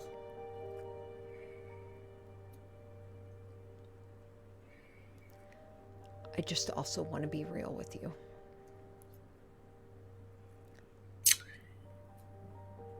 And I don't have a druid in my pocket that has answered my call. I understand. And I respect your position and like what you've done for us. I just also am going to be real with you. We can't lose. Because if we lose, everyone loses. So, I think we'll make it happen, great.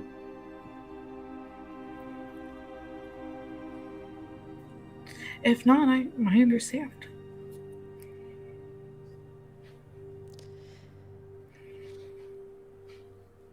I'm glad we cleared that up.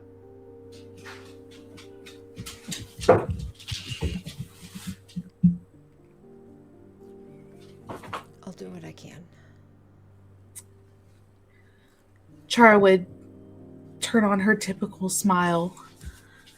Just be like, thanks, Lester, and walk her normal self out the door.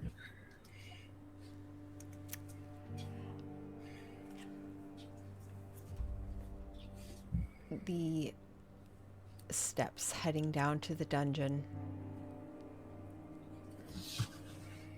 Nathan, are the same steps you've walked down before recently.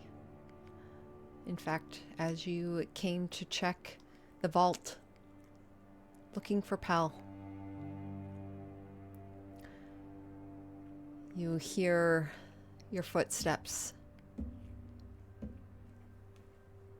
echoing, reverberating as you walk through, and you see the line of doors where you know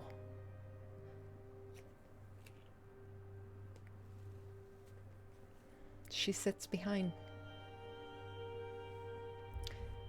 And as you walk up and it's a door with like kind of a pretty good viewing window with bars along it. You see this small room.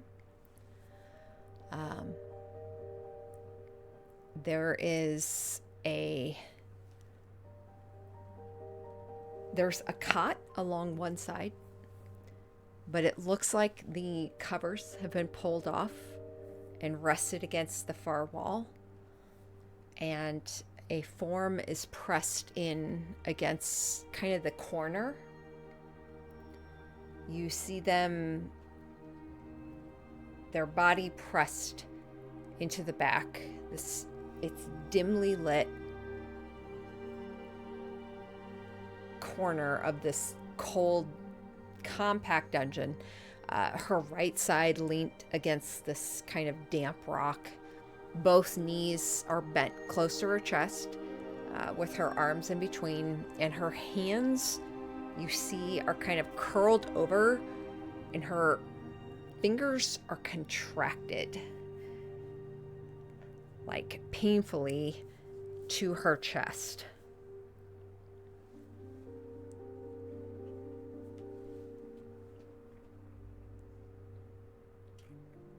I guess you'd look for whoever's guard on duty currently at the time when he first walks in. No guard necessary. This is a locked door. This is an unmanned dungeon that hasn't seen use until you all showed up. Right. And you see sitting next to her is a small wooden cup filled with liquid. Does it look like what kind of locks are on here then? I guess, are the keys on the wall? Are they? Yeah, there's a kind of a roundish table off to the side where you see a set of keys. Okay. And from this distance, can't tell if it's water or not that's in the cup? No, not with your vision. Dimly lit. Yep. Okay. He'll just go grab the keys off the wall and unlock it and open it. And I guess since he saw the cup, he'll walk in and look down at it and confirm what it is to start. It looks like water. As much as you can tell. It looks like a liquid. You do see what looks like a slight shimmer of something.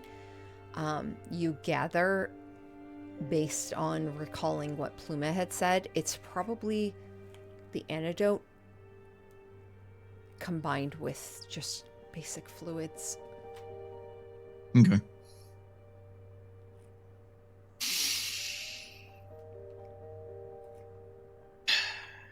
He just looks down at Kippen in the corner. Drink it.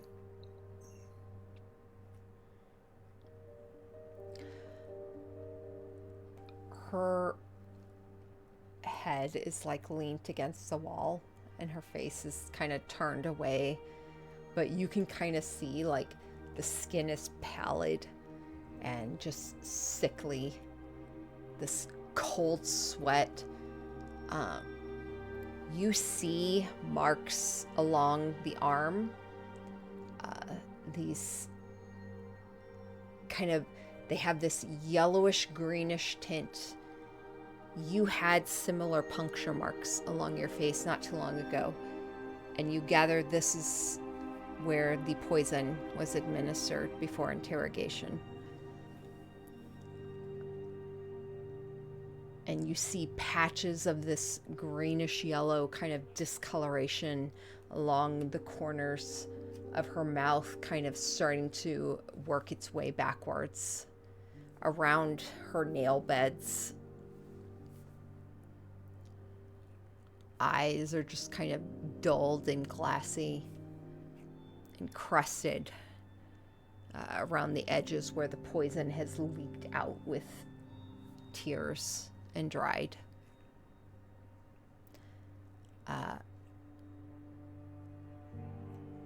She just kind of turns her head towards the wall a bit and doesn't respond to you. He'll pick up the cup, grab her, turn her around. I said, drink it.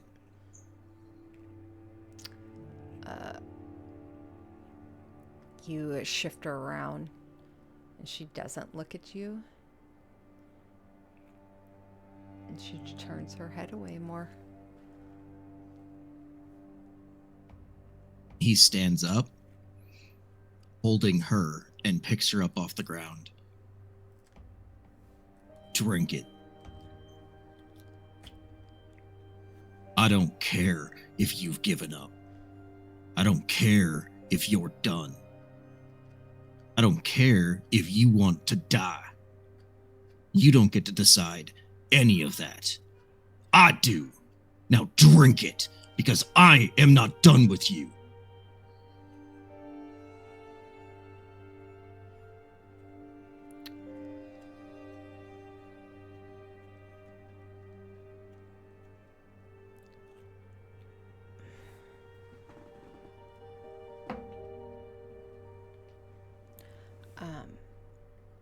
She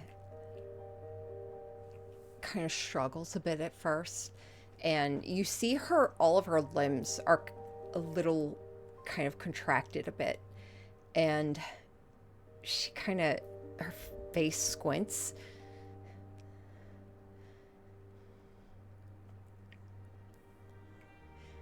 And then her eyes meet yours.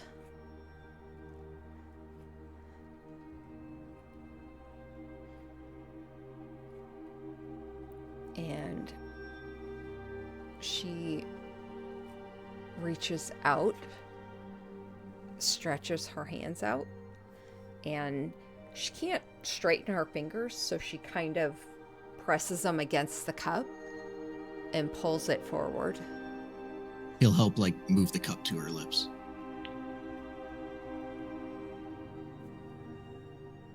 She will take a sip.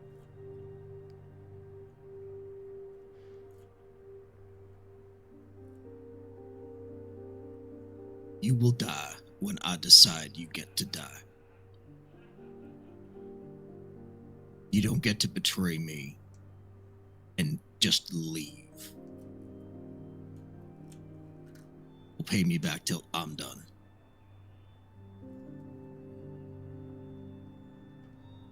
And he'll tilt the cup up more to finish it off and make sure she drinks it all. Yeah. The rest of the cup goes into her mouth. Swallow.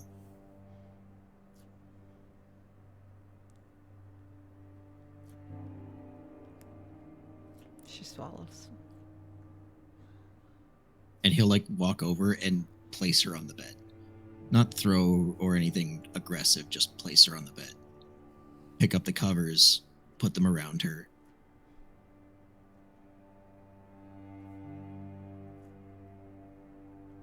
When I say. And he'll turn around and leave.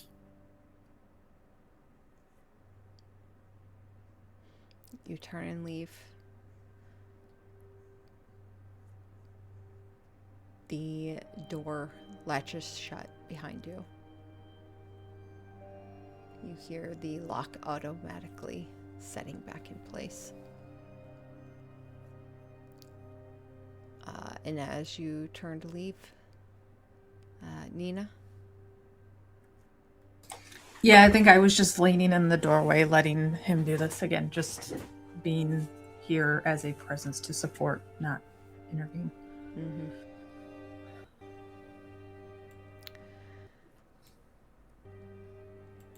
So, as two of you, begin to reascend, leaving the dungeon behind, what would you like to do? you know it is quickly getting. It's probably maybe 4-ish at this point. Mhm. Getting closer to a period of a ceremony that you are going to dedicate one another. Make promises of lifelong, however long that may be. At this point, do either of us have any idea of what Chara has been planning, or like, do we have we heard about things? You know for a fact that you gave her full autonomy to do whatever she wanted, and she rushed from the table to put forth those plans. And we haven't seen her until 5 minutes ago when we were up in Gillester's office. Yep. Okay. I think walking up the stairs, Nina kind of goes, well, I'm a little bit afraid of what Chara's been up to in the last 18 hours. But I have to admit my mind's been a little bit more elsewhere than on whatever it is she is planning for us.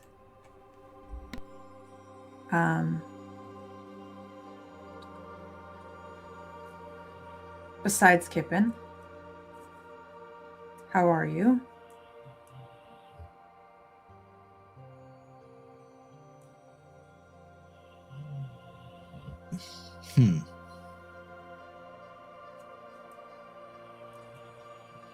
How to put it?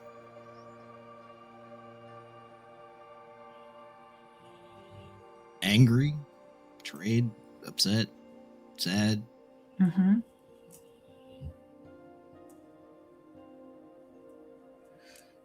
Mainly about all that crap and everything else going on, and Hell leaving, and yeah. And then there's the other side of that coin. And he kind of looks at you and smiles. I got you. So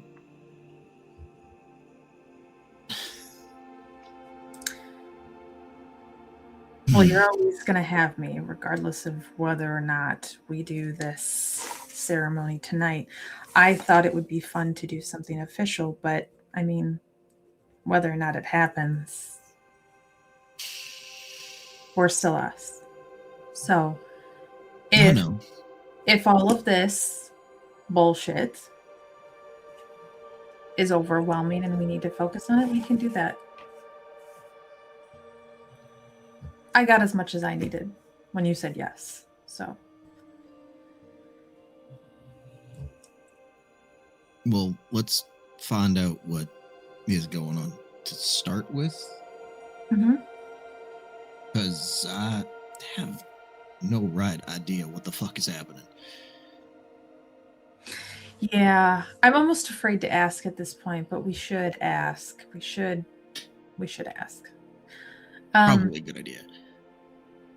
And if not, if we don't like how it's going, I have a thought that might be able to distract everyone and take away from it. Sound like a plan? It's big picture related. It was something Pluma said and something Pell did, and it's back on track, but only if we want to be back on track. Right. I'm not gonna lie, I kind of stopped paying attention for a half second there when you were talking about distraction. I kind of went, you know what? Distractions are nice. And he'll actually just like half pick you up and pin you into the wall and kiss you.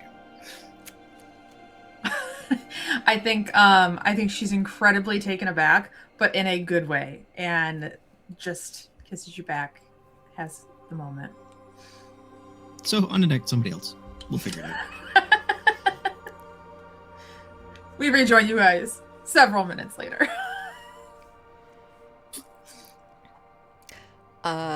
Yeah, you all kind of start to find one another.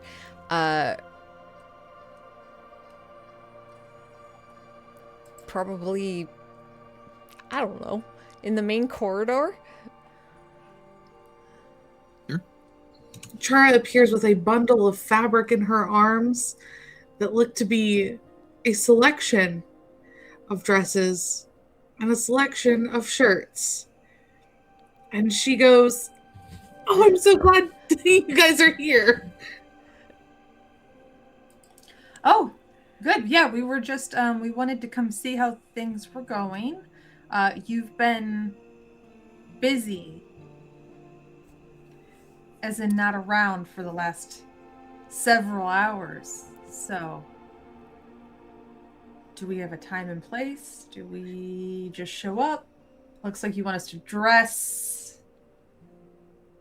Yes, you should be dressed. I did think about a naked ceremony, but I figured that was too simple. I figured clothes Mm-hmm. were the right level of elaborate. Mhm. But yeah, so I'm thinking, so Rowan, I'm gonna put Rowan in charge of Nina. I'm gonna be in charge of Nathan. And I'm thinking like midnight. Ceremony at midnight? Okay. Yeah, like the witching hour. Right on the winter solstice. Okay, perfect. Yeah. Sure. Tempo. Who am I in charge of? Timbo, do you think that you could make sure that Gulliver and the rest of the company gets settled okay at the venue? Yeah. And she kind of leans forward. Who else is invited?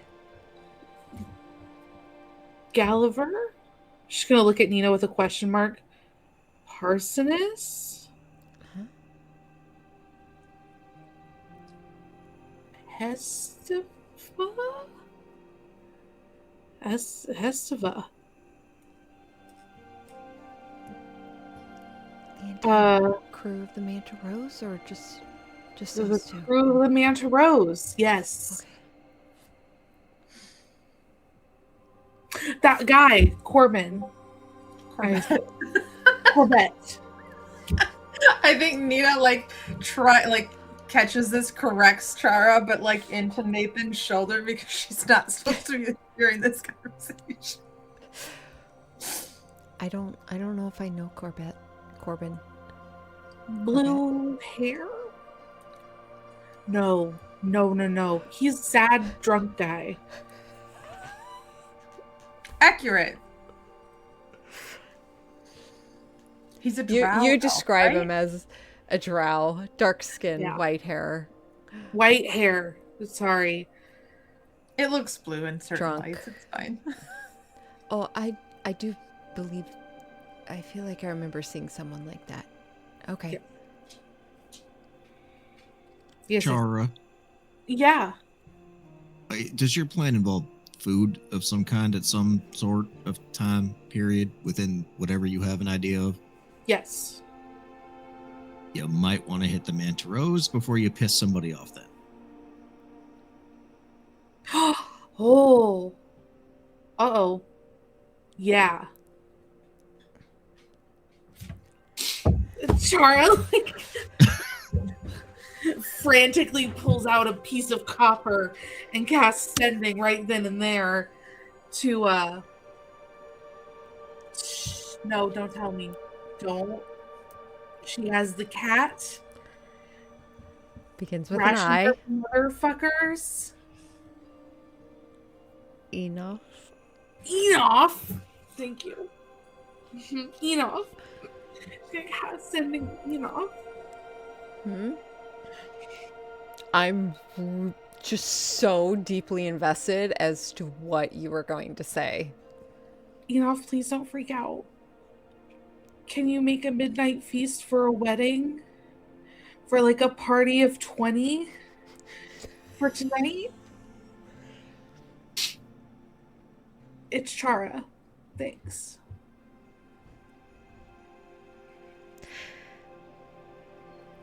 Thanks for calling, darling. It's nice to be officially invited, included.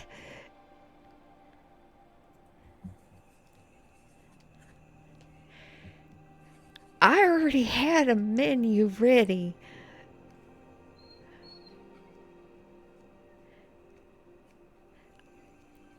I'll make it done.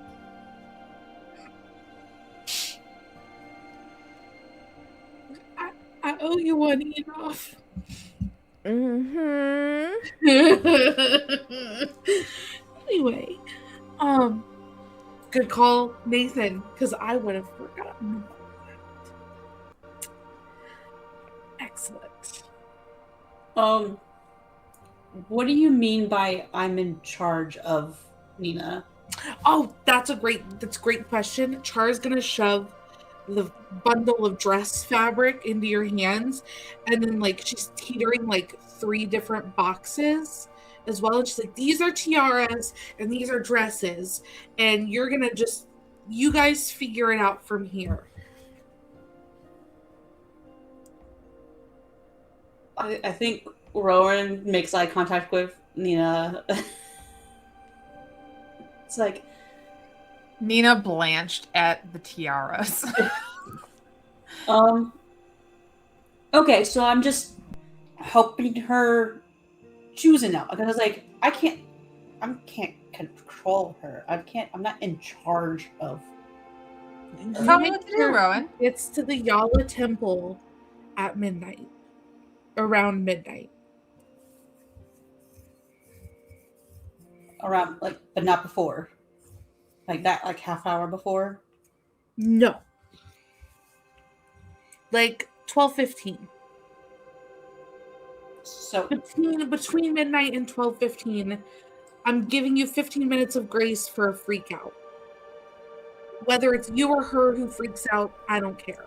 But you got 15 minutes for it. sure, okay. Anything else we need to know before I follow Nina out to our? The space should be set up. You know what you're gonna say, right? Yes. Yeah. Perfect. Oh, I almost forgot. And she's gonna like reach down. Picks up 2 more pieces of fabric off the ground, and it's 2 very large cathedral veils. And she's gonna thrust one at you and say, "This is for Nina. Don't worry, this is for Nathan." It's an element of surprise.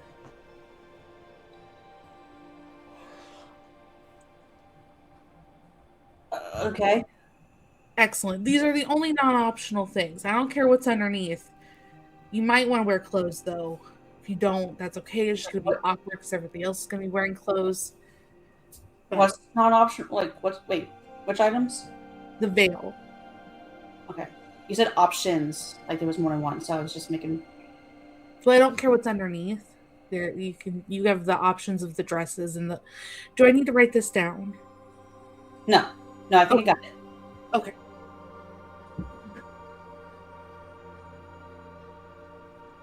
With your passive perception, you know Rowan is like semi-bullshitting this.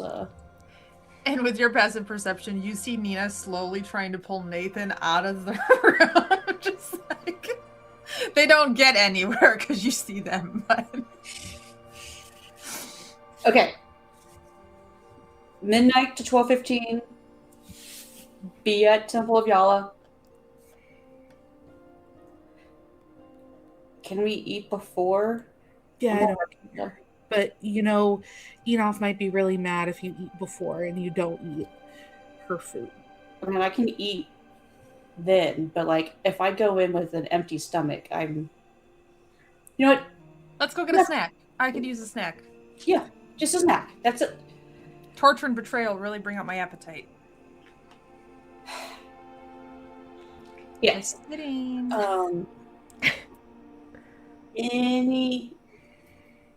Is there anything I need to know? Like, I lean in closer to you. Is there anything I need to know about what we're doing? No. So I'm just supposed to say, hey, welcome for these two. You're. Oh, okay. I'll help you out. I got you, friend. I mean, I did some research, so I think but I'm like, okay. We're winging it. It's fine. Just wing it, and then I think you got this.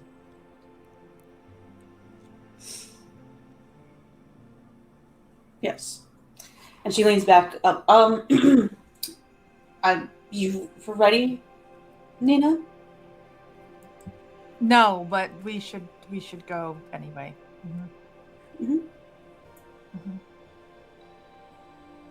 Okay. And like Rowan starts to step, but is looking at Char like, "Am I allowed to leave?" And Char's nodding enthusiastically. Okay. I'm in danger.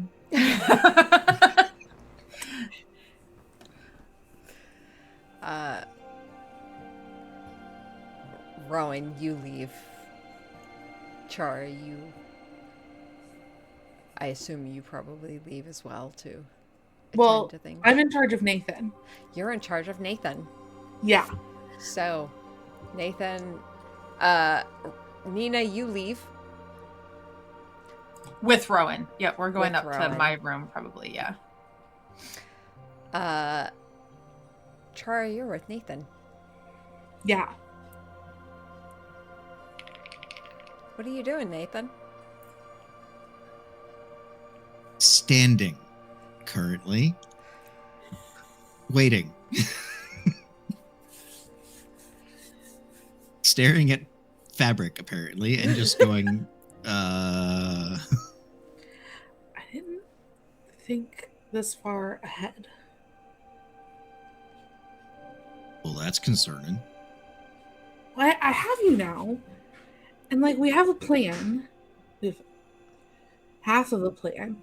And I don't know.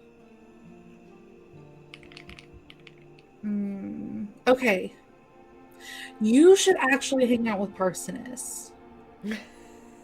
That's a much better idea. Okay. It's like your bachelor party. Stag night. Whatever it's called. You want me to go have a bachelor party with old Cold Shoulder? Oh, come on. We both know he's not a cold shoulder. His shoulders I are know, but cold, that's but just he is fine. not a cold shoulder. Yes. Should I be doing anything in particular, or No. I think you just pick an outfit. I don't care which one. They're all going to go with each other. It doesn't matter which one she picks. I coordinated the colors. It's fine. Everything else is neutral. So you just pick the one you like the most. Again, nudity is an option. But it's going to be weird because everybody else is going to be wearing clothes.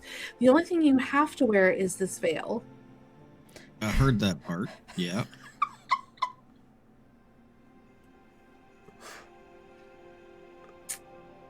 Is this like a from your home type thing? I would ask, but I remember correctly, you have no fucking idea.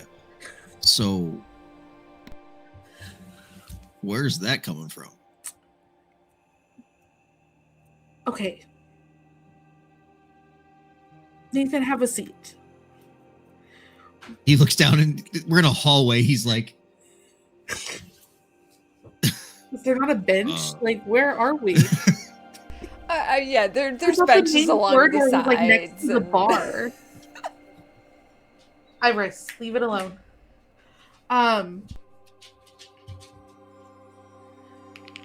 we've been adventuring together for a long time.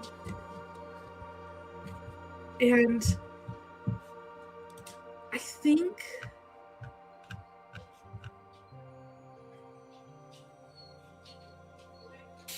I want whatever the thing I'm trying to say is I have a wedding gift for you and Nina. Cool. That's really nice of you. Thank you. I think. It is. And I need you to get on board with this. See, that concerns me a whole lot more than anything else you've said so far.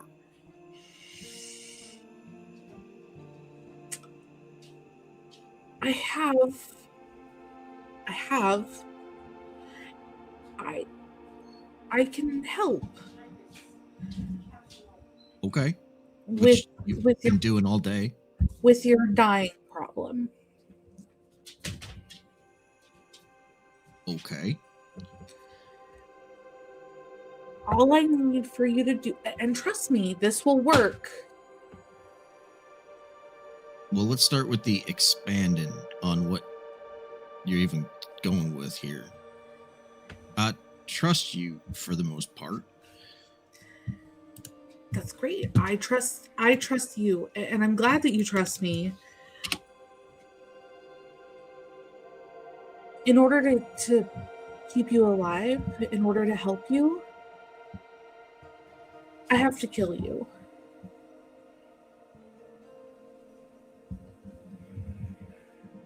But you'll be back in Okay. time for your wedding, so it's fine. Like, you're coming right back. Right.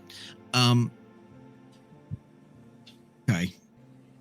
So you remember that time when you threatened to kill me? I do remember that time, yes. This is not like that. And now This is different. you're asking permission.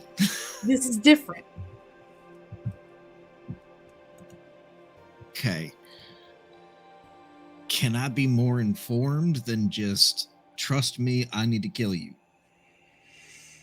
I feel like if I asked you that question, there might be a slightly different response than, yeah, sure, go for it. Well, so how do I phrase it? You are broken. Just beyond repair. And I think that we can fix you if you're just brand new. So I'm going to make you brand new.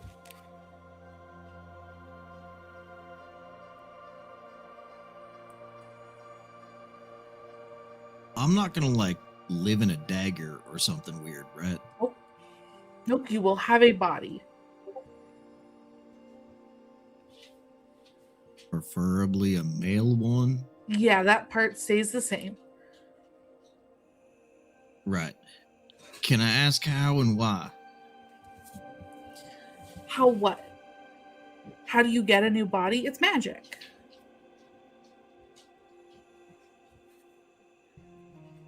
Okay. And the why is because you need one.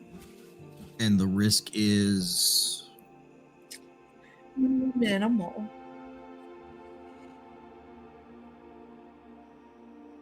Minimal. okay. You're not gonna run this by Nina, are you? Do you think for 1 second that Nina would let me do this? If it's as minimal risk as you were speaking about, if it has a chance to extend the amount of time that I have with her and it will turn out nicely, yeah. Think about it. I feel like I don't. if there is a reluctance to share, I feel like the risk is slightly higher than minimal. The risk is on you. Oh, that makes me feel better. I Like, was entirely. showing out. Not only am I broken, I'm risky. What are you going for here? Honesty. Nathan, I'm going for honesty. I want you to know that the risk is you. You have a choice to say no. You have the opportunity, not just right now, right? Like, not just in this moment, which I think you should say yes in this moment. Once you're dead, you have the choice to not come back, Yeah, that ain't happening. new body or not. Yeah, that is not a choice for me. I ain't going anywhere. Well, if that's not a risk, then I think it's minimal risk. And I think Nina will be pleased. Will she? Well, I think she'll be mad at first, but I think she will ultimately be pleased that you guys can actually live happily ever after. And look, the choice is yours. I could knock you out right now. But like, I would rather us both be on board with this. Right. That makes it sound like I don't have a choice. I mean, no, there is a choice. You could say no, and I will be really upset, and I think Nina will be really upset too.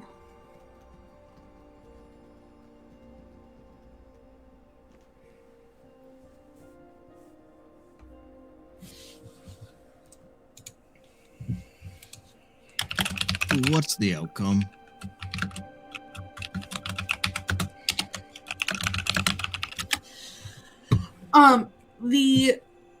What's the outcome? Yeah, you told me everything other than I get a new body, but great. What the hell does that mean? Like, You get you're a new building one and transferring my soul into it? You're Yeah. magically creating a No. clone? So, like, your soul magically, a body gets created around it. I don't need to kill somebody else to put your soul in it, though that would be pretty cool because then we could choose. This is more like a surprise, like a mystery bag, but for your body. A surprise. What do you mean, surprise? I'm gonna be honest with you. I've been asking you to be, yeah. I only know how this works a little bit, but I'm confident in the little bit that I know that this is a good idea.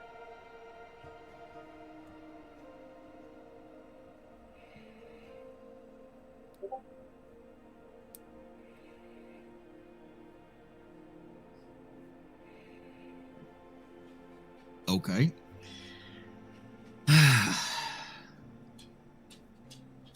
I'll say yes on one condition.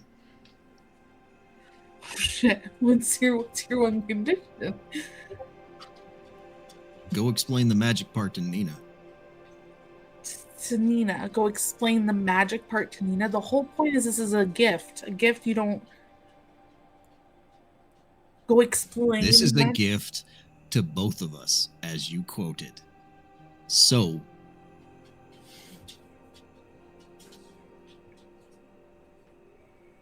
because you know as well as I do, I'm an idiot when it comes to magic. Okay. I'll go explain it to Nina. All right. You I'll go wait here. hang out with Parsonus.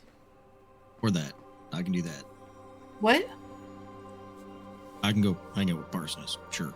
Yep, go hang out with Parsonus. Do you, I'm supposed to try out outfits? Is it like Yep, the here ones you you're go. hanging on to? Don't forget the veil. Right. Uh, Okay, I'll head that way. Nathan heads towards out the back, towards the Manta Rose. This is probably good, but let's take a quick 10-minute break. Oh my god, this is so stressful. So many. It's names. hilarious. I love this. This is chaos incarnate, and it's great.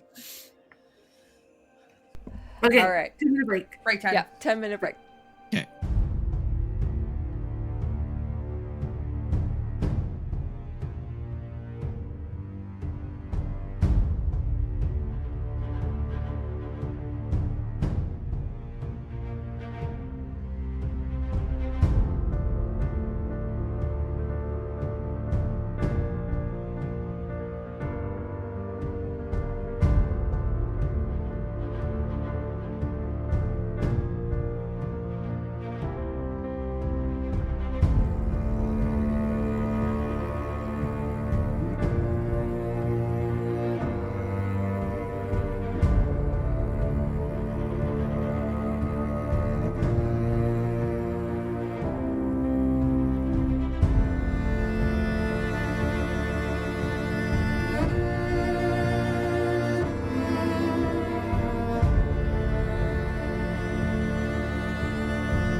All good. Just waiting for Rowan. Nice. Which, starting off, Nathan, you disperse. Yep. Head towards the Mana Rose. You head into Parsons' room. He is already ready and waiting, as if he already knew this event was happening. Chara had already discussed it with them. She didn't say that you would need outfits from him, but I think you kind of gather he was going to make sure that you came to the event in the best Nathan possible, Gotcha. whether you wanted to or not. Yep. So he already has outfits set out. Sounds good.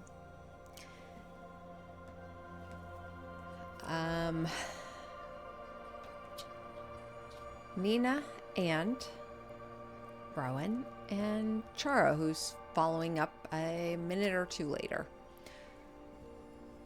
Nina and Rowan, as the two of you head upstairs,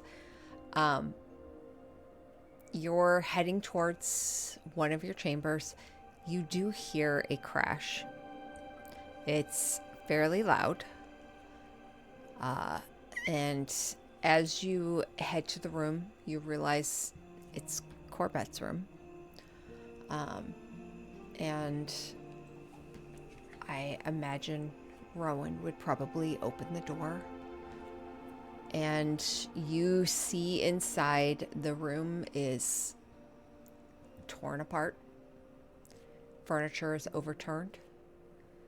Bed sheets are flung aside. There are clothes everywhere. And you see him on the floor, his head against the wall, just gripping two different pieces of clothing. And he pauses a moment and looks over to the two of you. Like, not fully gauging eye contact. He just kind of sees you peripheral, hears the door, sees peripheral, and you see his hands loosen and drop the clothes.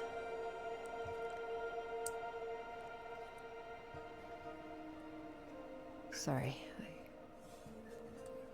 I couldn't find the door. He stands up for a moment and kind of leans down and starts picking items up.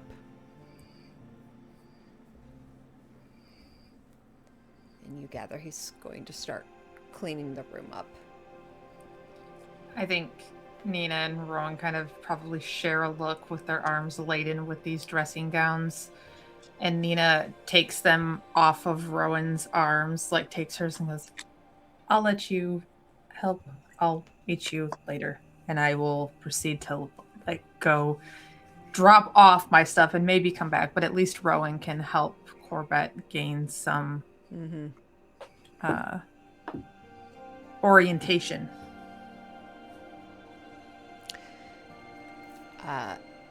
He just kind of, without looking, picks up stuff, tosses it onto the bed, picks up the cover of the bed and just kind of flops it onto it. Shoulders kind of drop a moment and he just looks over to you.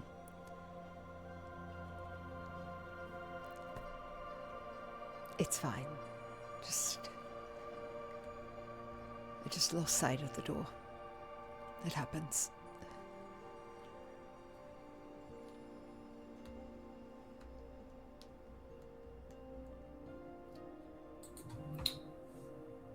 Sorry, I missed what was. Corbett, you guys heard a crash. Opened the door and found him room destroyed, on his knees, and he just kind of paused and admitted that he just couldn't find the door.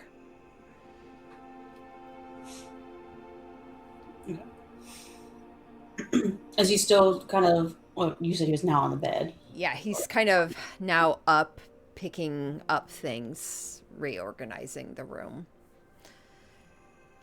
Clearly uncomfortable and yet also seemingly used to it at this point.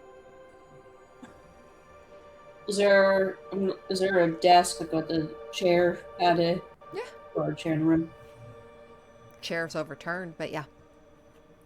I'm gonna walk over to it and write in it. Mm-hmm. Sit down into it.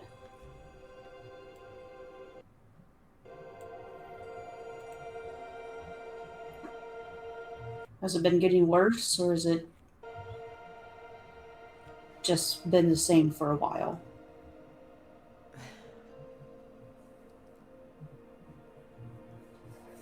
It's the same.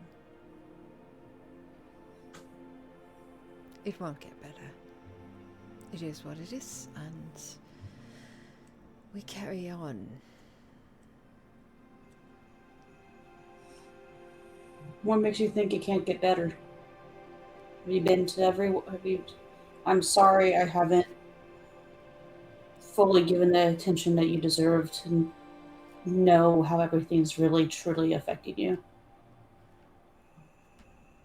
I don't need your attention. I'm not a child. I am just learning how to deal with it.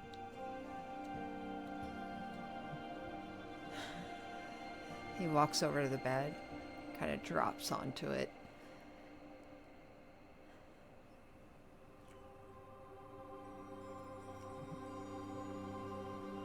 And then he looks at you. His eyes kind of squint a bit.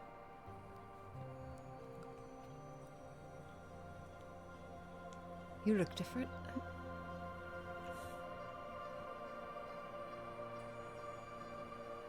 Proper cleric now, eh? Proper might be a stretch, but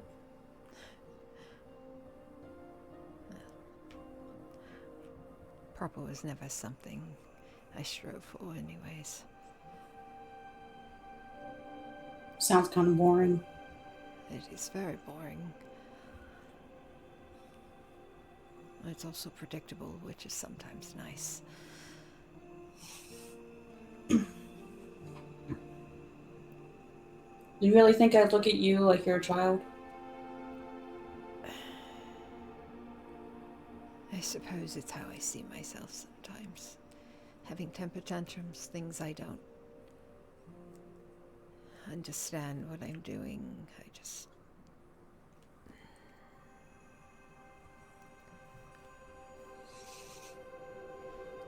Have you truly sat down with someone to try to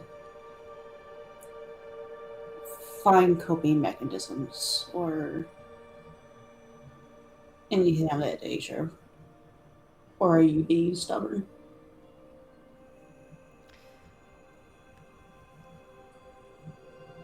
I don't know who it is you think I could speak to.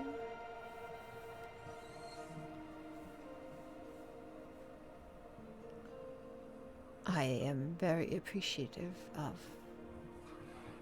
Pell and her efforts, but she is a child and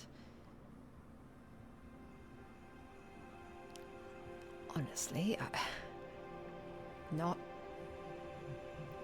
someone that should be around this. So,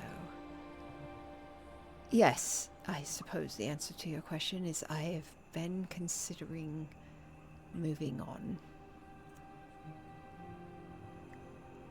I just haven't figured out where yet.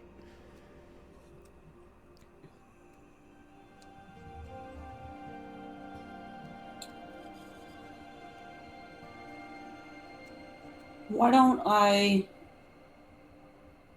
see if I can find some contacts of individuals that might be able to maybe have some insight into what's happened to you or where you're at with your journey and might be able to a sort of therapy thing. Um, would you let me do that? Roll a persuasion check.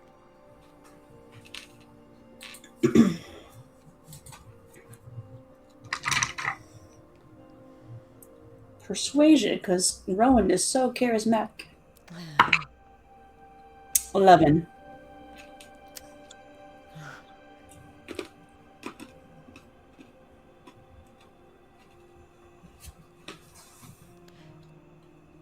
Leave my name out of it.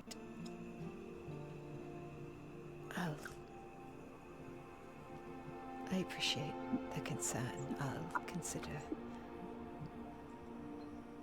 that an option. Then I won't pursue anything on your behalf unless you ask.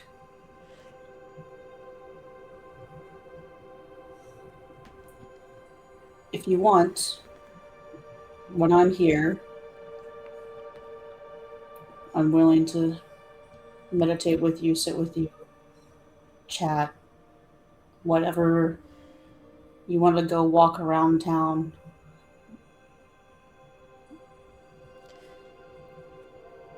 What's going on downstairs?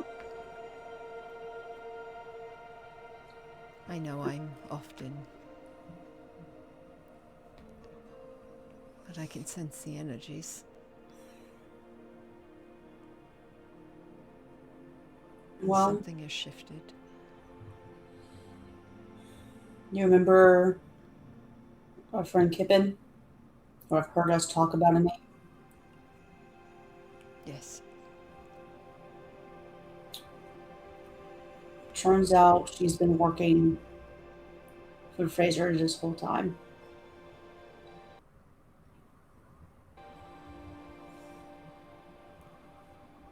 You know this for sure. We do.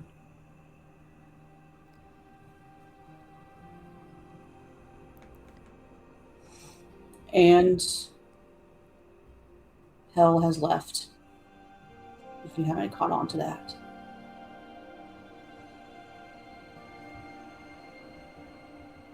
He kind of squints a moment, looks, eyes traveling around the room for a bit uncertainly. All right.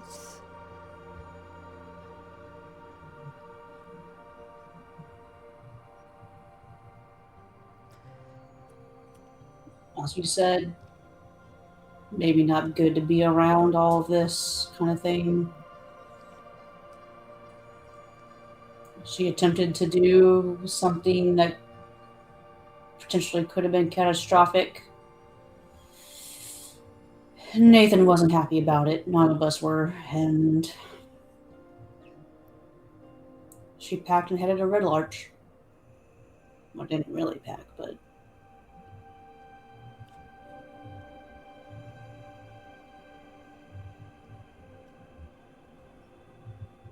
Was it a betrayal?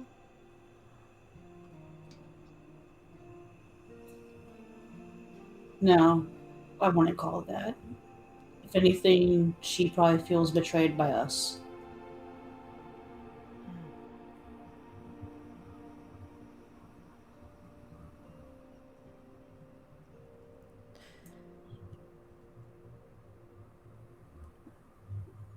I don't know if you've heard this positive side of things, of what's happening later tonight.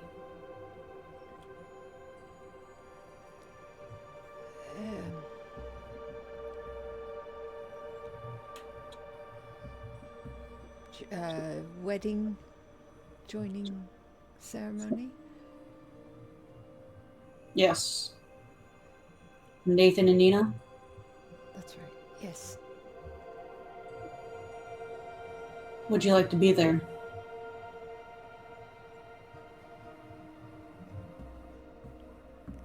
He kind of looks around the room at the mess. That stuff will be there later.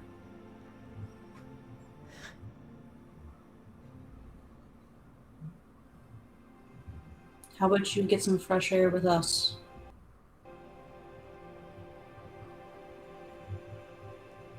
Pretty sure you owe me a dance anyways from the time that we met.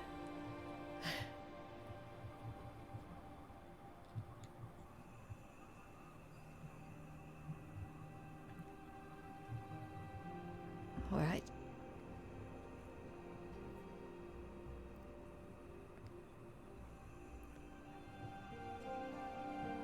It's been a while since I've been to a ceremony. Thank you.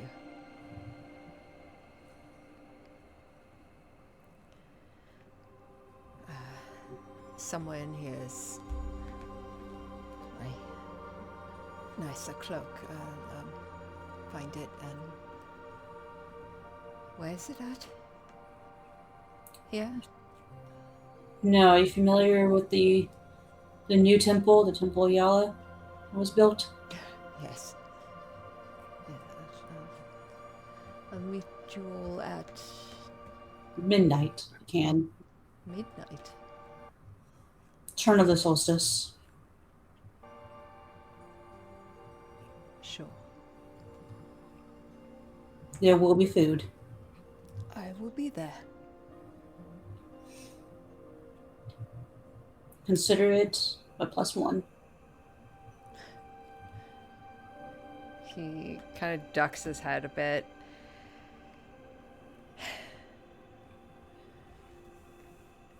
And starts looking for his cloak. You mind leaving the door open, though? Of course not.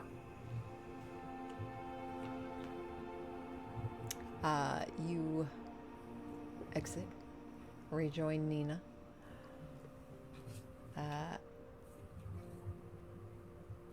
Who has a tiara out and is like trying to see how it'll fit over her horns. And then she goes, "This is ridiculous," and just like tosses it onto the bed. Turns around. Oh, there you are. Okay. Thank you for that. For Oh. what? Giving me a chance to sit with him. Oh, of course. You know him better than I do, and quite frankly, I think I make him nervous. Our connection to the hag is not one that anyone wants to share. So, Well, still, thank you. yeah. I hope you don't mind that I invited him to be my +1. No, of course not. I didn't really have any parameters around who could come. Smaller the better, in my opinion. But Corbett is, I mean, he lives here. He can absolutely come. I kind of figured, but I'm sorry. Yeah, that tiara, I caught it walking in. It's ridiculous, right? I don't know why she thought I would want to wear a I tiara. mean, probably want you to feel like a princess or something, but let's be frank, the horns kind of make it a little. Yeah, I still can't get them to go away. I have managed to, and she kind of like points at her back and her wings have gone away. I've managed to figure that out. Those I can pop out when I want, which is good. The horns I think are permanent. They are still part of that whole slug that I ate from the hag. So also separate from my dragon thing. I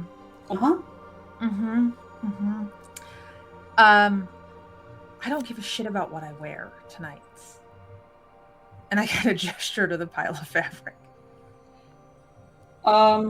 Okay, so Do you want to go get drunk instead?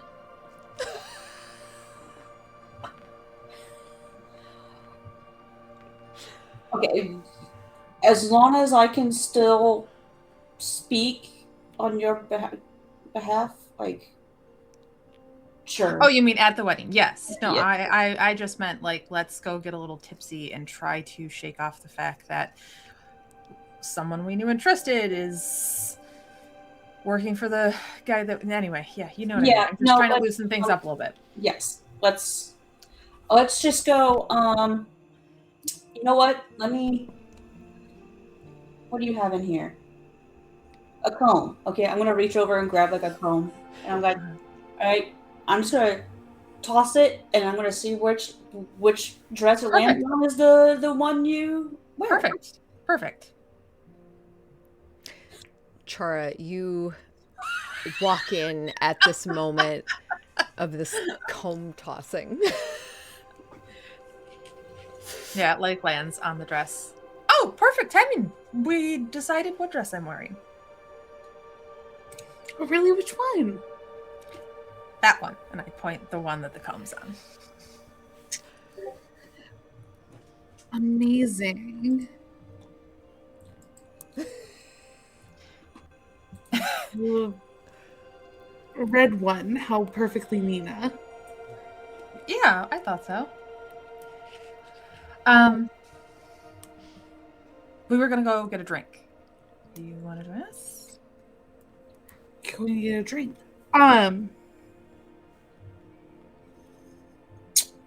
That's a great idea. I mean, I know you're not totally drinking right now, but I'm not drinking right now. But you should definitely drink. But and Chara's gonna like walk over and kind of like she's gonna see the one tiara out of the box and go, I didn't think you'd pick this one anyway. And pick up the other box. look, it was a lovely thought. They just didn't fit over the horns, and I figured one tiara was the same size as most other tiaras. And Chara's gonna lead you to a chair in front of the vanity and sit your ass down. Just kind of grab.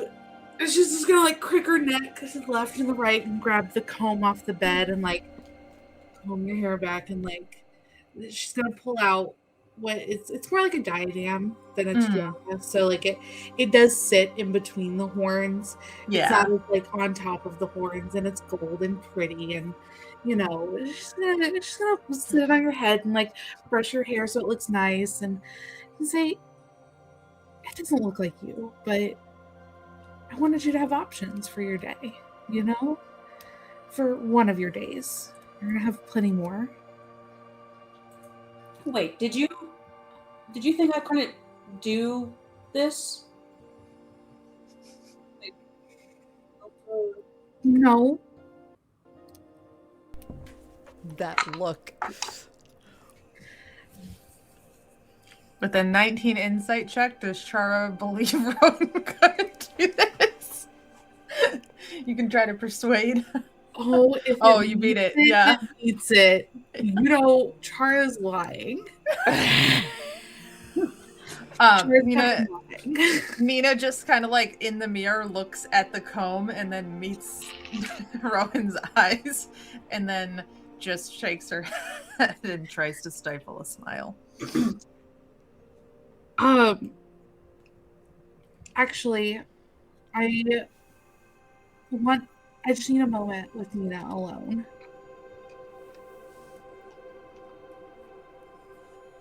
And then you guys are free to get shitty and go to the chapel. Well, we weren't gonna get like completely out of our mind. I'm weirdly nervous, and I think it's because of everything else going on, but just wanted to shake off some of that. So, Okay, so Just like, it won't be long. okay, yeah, I understand when I can't choose a dress as I walk out the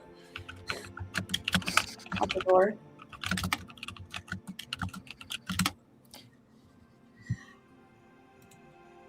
Ooh.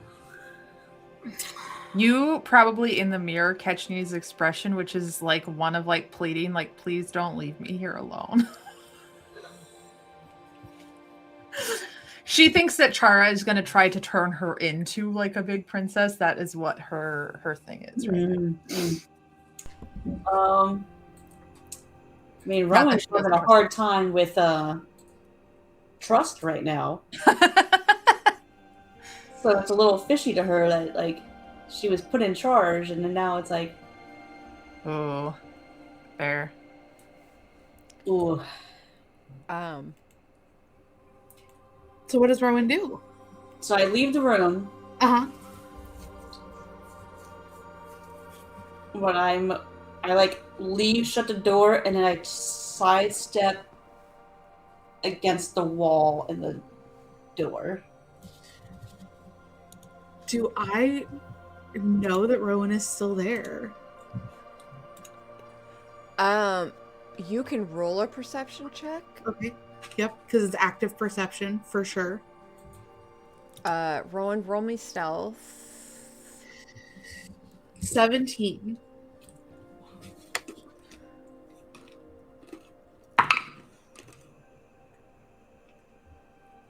$18.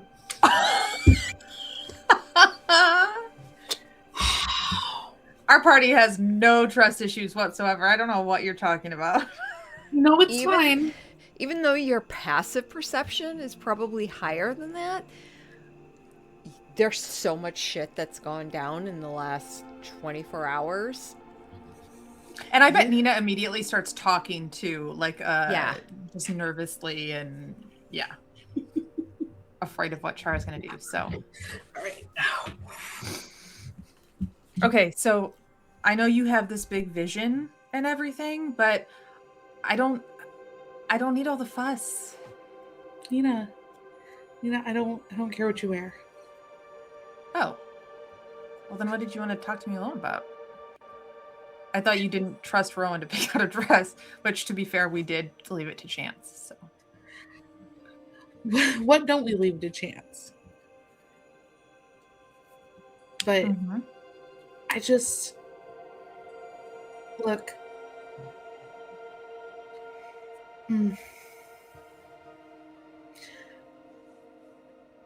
I am just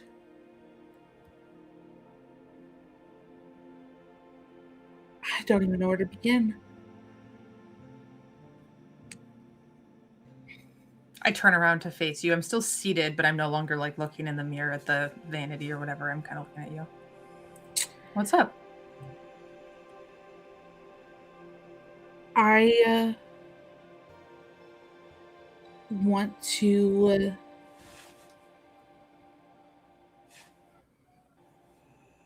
just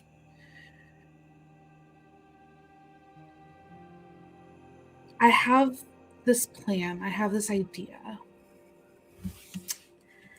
Okay. And I want your blessing before I move forward with it. Okay. What's the plan? What's the idea? The plan, the idea is I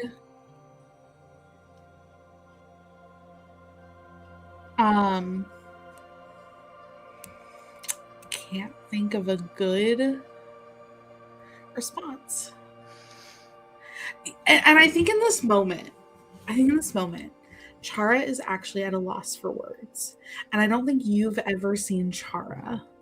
I was going to ask you that for a moment. I was like, is this Allie being speechless or is this Chara? Because I think Nina would know the difference. It's a little bit of both, but right.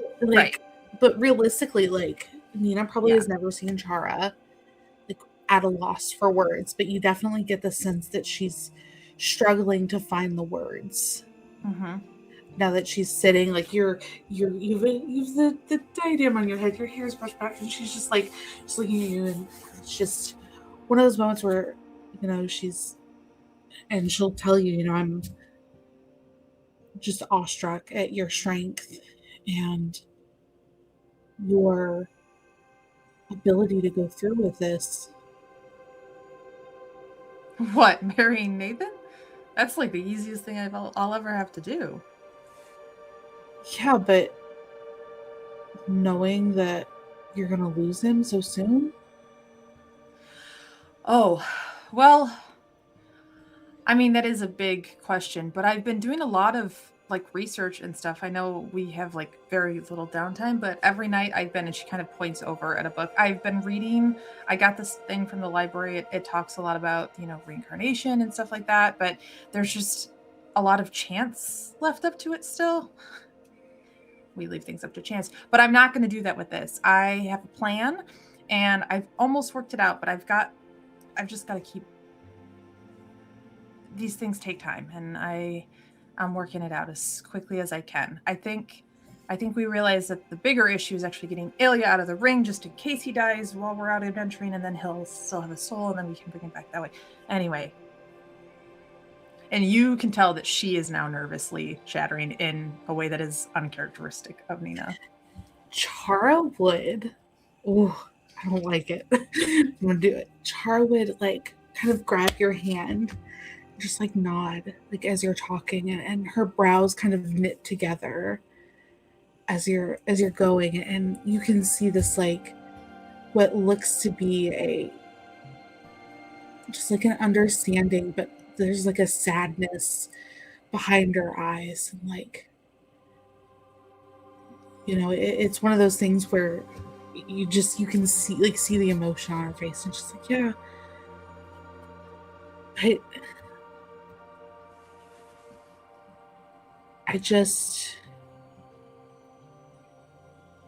I don't know if I could do it.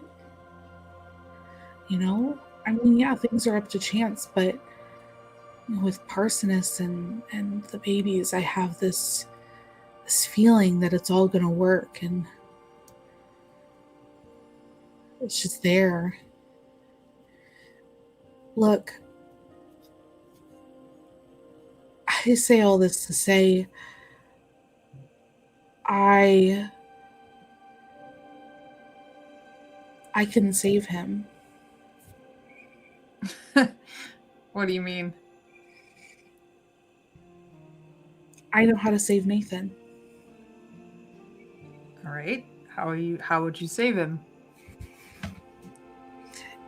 In order to save him, he has to die first.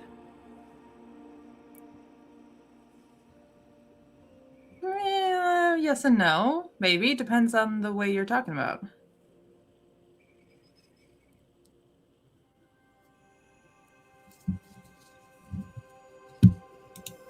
Wait, why is this all coming up now? You've known about Nathan's condition for weeks. Well, one, we don't have a lot of downtime. Like you said, I'm not as adept with the arcane as I would like to be, but I do know spirits, and it takes a while to talk with them and to find the answers through them.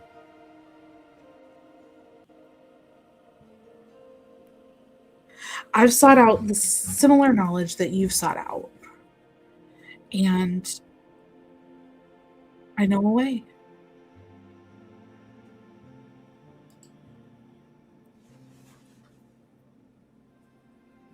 If you want to tie yourself to Nathan, I get it. I just want you guys to have a fighting chance. I kind of at this point stare at Chara for like a very long moment. And I slowly pull my hand out of yours, and at the last minute it's a little bit more forceful. You don't think we have a fighting chance without you?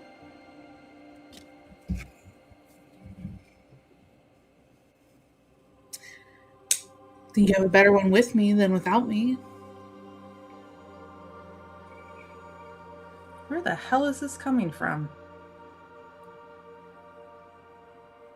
This isn't you.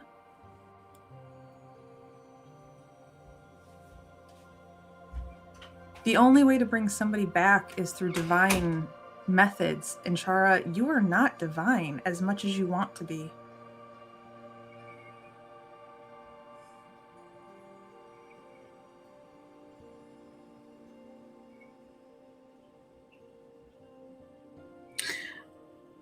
Interesting. Chara would like sit back in her chair or the seat, whatever she's leaning against, kind of lean back against it. Just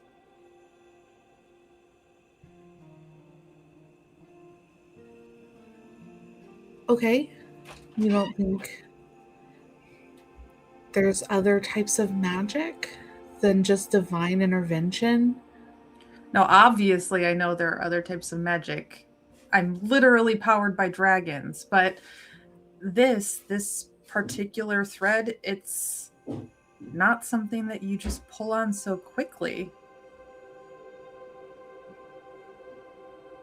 And I think your intentions are good, but the scope of this, the scope of saving Nathan, like how long have you been thinking about this? This particular, he needs to die in order to live train of thought. 24 hours? Because I'm not going to trust a chance with Nathan's life to 24 hours of thought as much as I love you.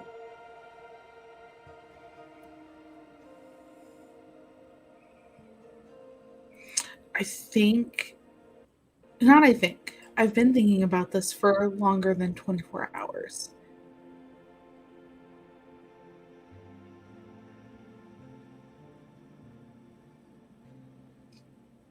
But I'd rather... I don't know why I thought you would accept a gift.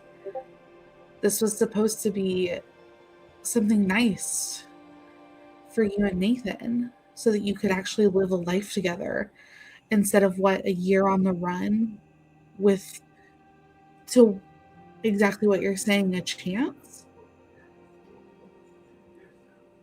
I will take one more day with Nathan as he wants to be.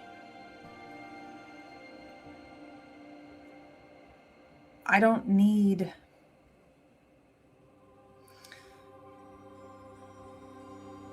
Unless I know that there is no risk involved, I will accept the one day. You mean well, and I want to accept your gift, but Chara, I just want to get through our wedding in one piece.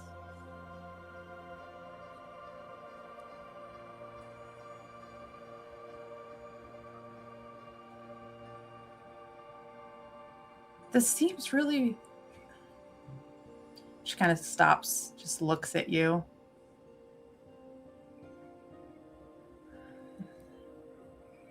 I guess we're all on edge. It's just...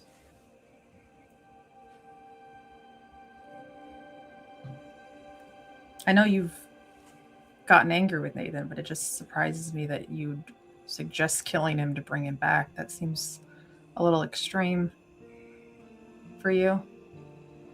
Well, look. But you're confident you'll bring him back is the thing. That your confidence is very Chara. I'm confident that he'll come back. That's not the thing. And I don't want to kill Nathan. But his body is broken. His body is old. It's not broken. It's failing. We're all gonna get there. His soul is strong. It has a renewed light in it, and I don't know. I get it. Did you ask him about it? I did. What did he say? He said he'd say yes.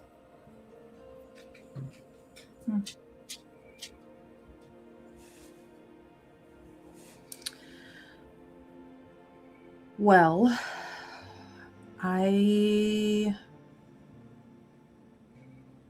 want to go talk to him about this first. Because I don't want to reject your gift, but I do think that what you're suggesting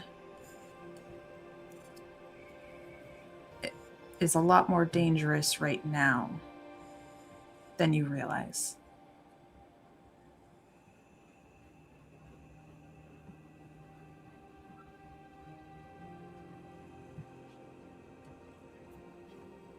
Char like takes a breath and like exhales and just like, you know what? At the end of the day, it's not my life, you know, but I would do anything to see you two happy and together for as long as you want. So, And I think I reach out and take your hand again, kind of apologetically, but also that sisterly fashion again. I know, I'm sorry. I just, with everything that's happened with Kippen, I panicked for a minute. Mom, I get it. I'm not Kippen though. I know you're not.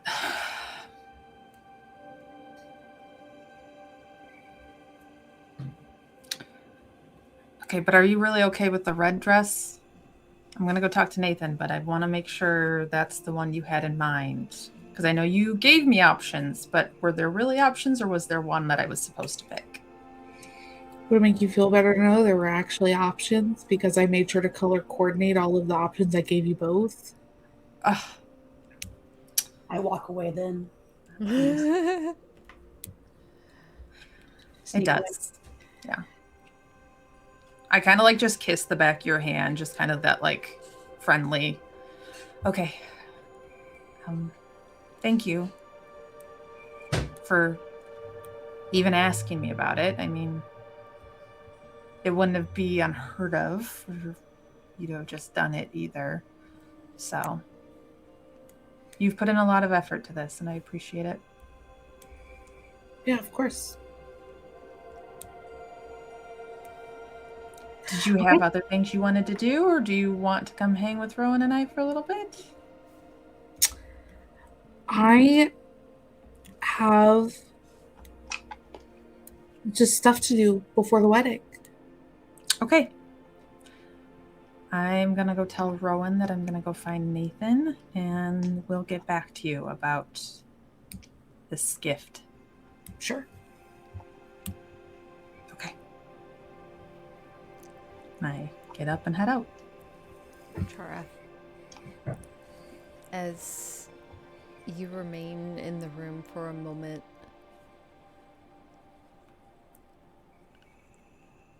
you gain a new feat, which I have added to your character sheet. Me? Mhm. Ooh. I don't know if I like that. A homebrew feat called Don't Touch What's Mine. So what does that do? Uh, Oh, I probably need to refresh. probably, yeah. Rowan, where were you headed? I would have just gone down the hallway Okay. where I feel like I'm out of earshot, but can see the door. So Yeah. then when she comes out, oh, Yeah, good. you see Nina leave. Yeah. And I kind of just like gesture wordlessly for you to follow me out the door.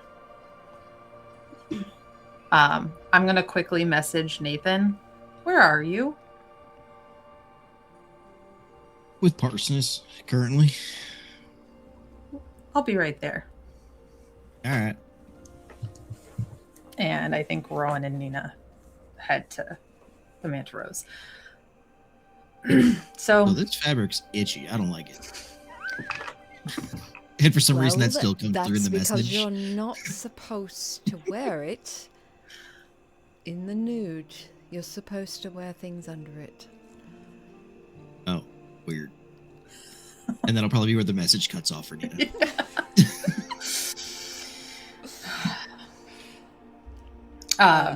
Yeah, Rowan, we get like outside, and Nina just goes, so Chara has this plan to fix Nathan, and it involves killing him.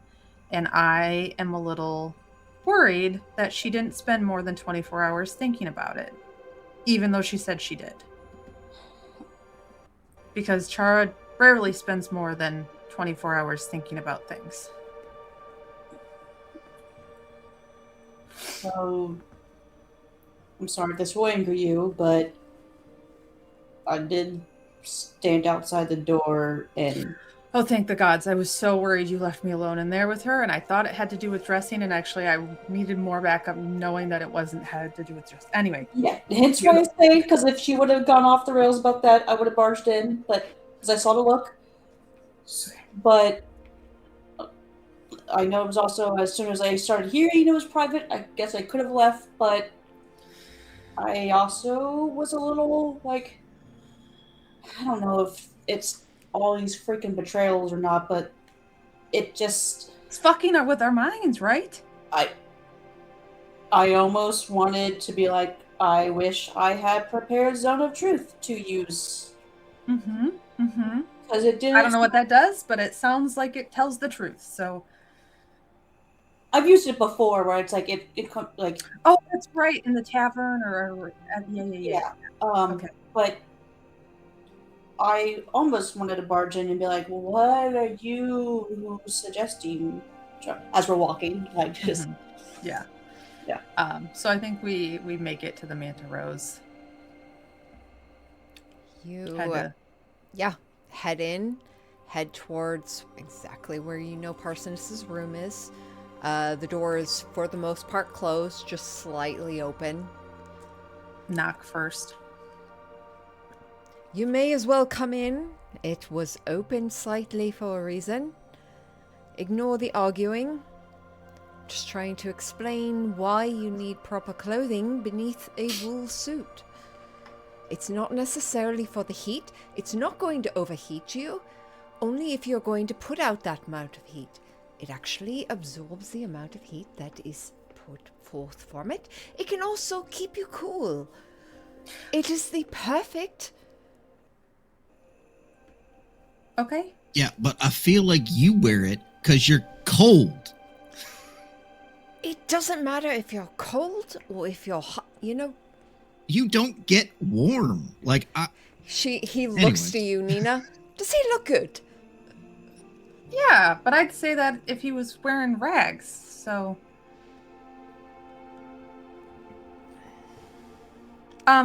You pick whatever you want. I personally think that Parson. one. Parsoness, are you Yes. aware of Chara's plan to kill Nathan to bring him back a new body?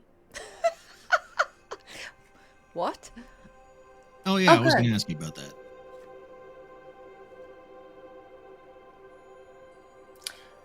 What? I turned to look to Nathan. I told her no, but that I would also talk to you. Because that seemed Yeah. like a big if. I told her I would say yes only if she talked to you and told you how the magic worked. Oh, she didn't give me that condition. She just said you said yes. I mean, that's half true, I guess. And I kind of turned to Parsoness. Okay, so I need you to kind of be the voice of reason right now because we're dealing with this new betrayal and I'm a little freaked out that my friend wants to kill my fiance. Sorry.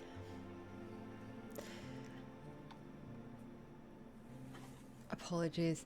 I've been dealing with high-level people in politics recently. so we're all feeling betrayed. Someone wants to kill you, and you're saying it's Chara. She wants to kill you. Specifically Oh, she's asking as permission. a gift. Really? She wants Permission. to- Well, that's She wants kind. to bring him back. I thought so. She thinks Better than the she last time she has- threatened me. She thinks she has the ability to bring him back. Better, fixed. I don't know. And see, I've been all for it. if she wasn't withholding the how, the why, and all of the important information and being super vague about it all. Well, it's a spell. I get that much, but most There are ways to come back are lots of divine, and she's not divine. I know there's the whole Yala thing, but I don't think that's entirely. I mean, she doesn't get divine powers from Yala. It's not She like doesn't you and I need kind of look fucking at divine Rowan. magic. I She can't. doesn't need it. What do you mean? There are other She ways has to come her back? own ways. right, which totally fair. I'm 100% behind that. What I'm not behind is being told, yeah, I can do it. Trust me.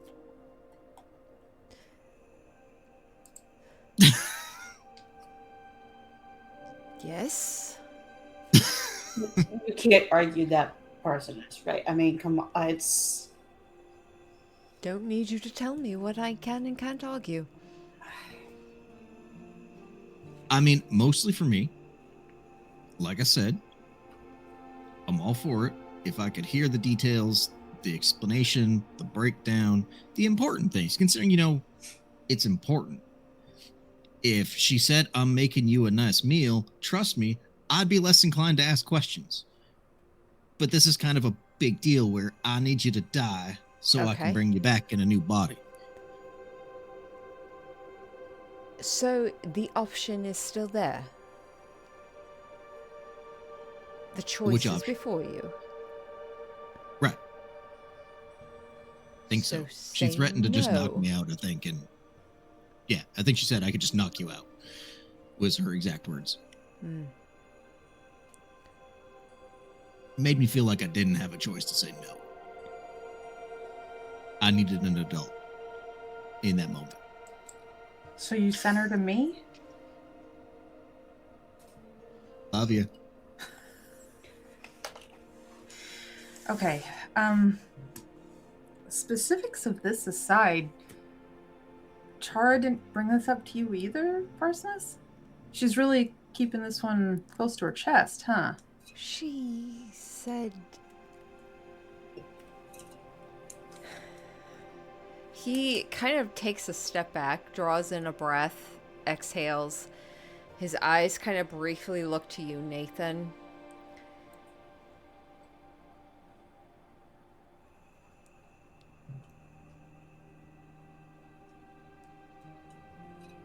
We talked about... Yes, about...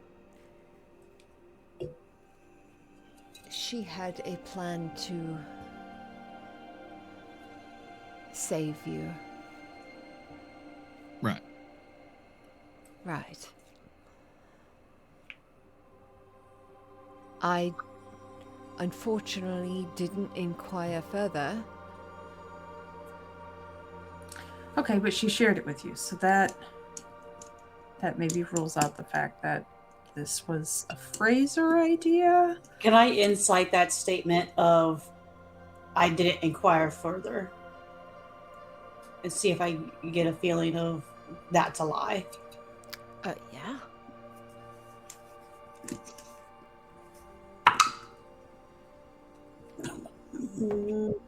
17.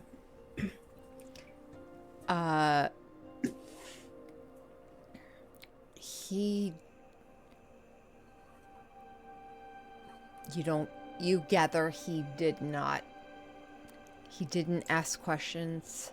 You gather there is a slight sense of guilt on the end of it. And a growing worry and concern as he stands there for a moment, like kind of hip cocked to one side, before he takes a few steps over to the armoire, reaches in, yanks a coat off.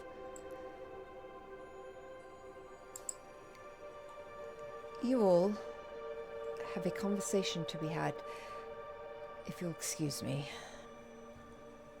And he marches out. See you later. Don't do anything stupid. Oh, I could really use that wine. Do you think Enough would let us have some wine? We could go ask. Better than staying in Parsonus's room without him. Probably. I'm gonna change out of this, and he just starts taking it off like immediately. Oh, okay. And honestly, he'll probably just keep talking, and he just kind of just like, I guess my biggest thing is I don't understand why Char isn't just explaining it. Like, I'm not getting that, and he just tosses a shirt. Like, nothing to do with the magic, nothing to do with the risks or whatever. I don't understand why she's so reluctant just to tell me what the hell it is, what it does, and why.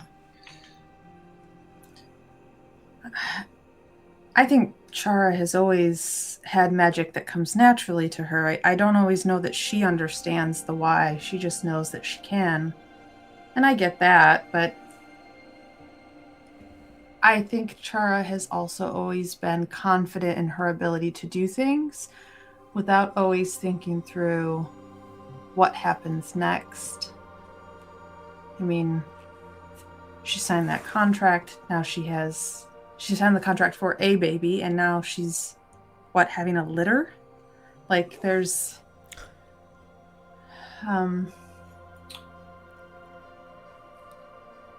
She told a story about Yala and started a religion. Like, for me, it's maybe less the fact that she can't explain it and maybe the fact that she doesn't know how to explain it. All right, fair, I guess. If I may, I realize I have no say in this or anything. Honestly, you are our cleric. You're supposed to be the person we come to bring people back. So I can't do that. Well, I mean, I can bring people back that have like recently. Right. No, She's I get it. talking about new body. I can't do that. Okay. And we're walking to the galley, the dining area. Yeah, Nathan's changed at this point. Yeah. For me, I think at the end of the day, it's Nathan and yours discussion choice, but I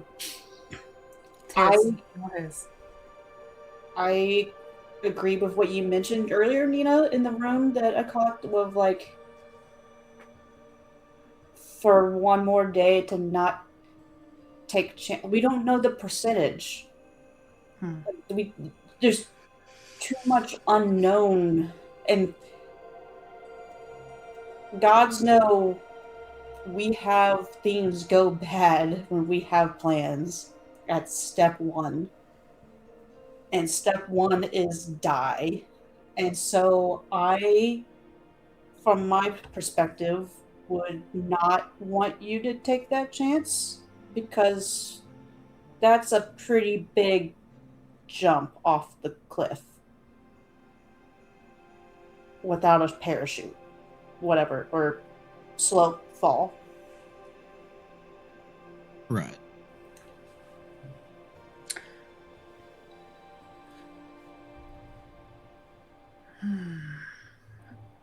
I feel so paranoid right now. All I can think of is that this is yet another play from that fucking gargoyle. Like, none of us were with Chara all morning.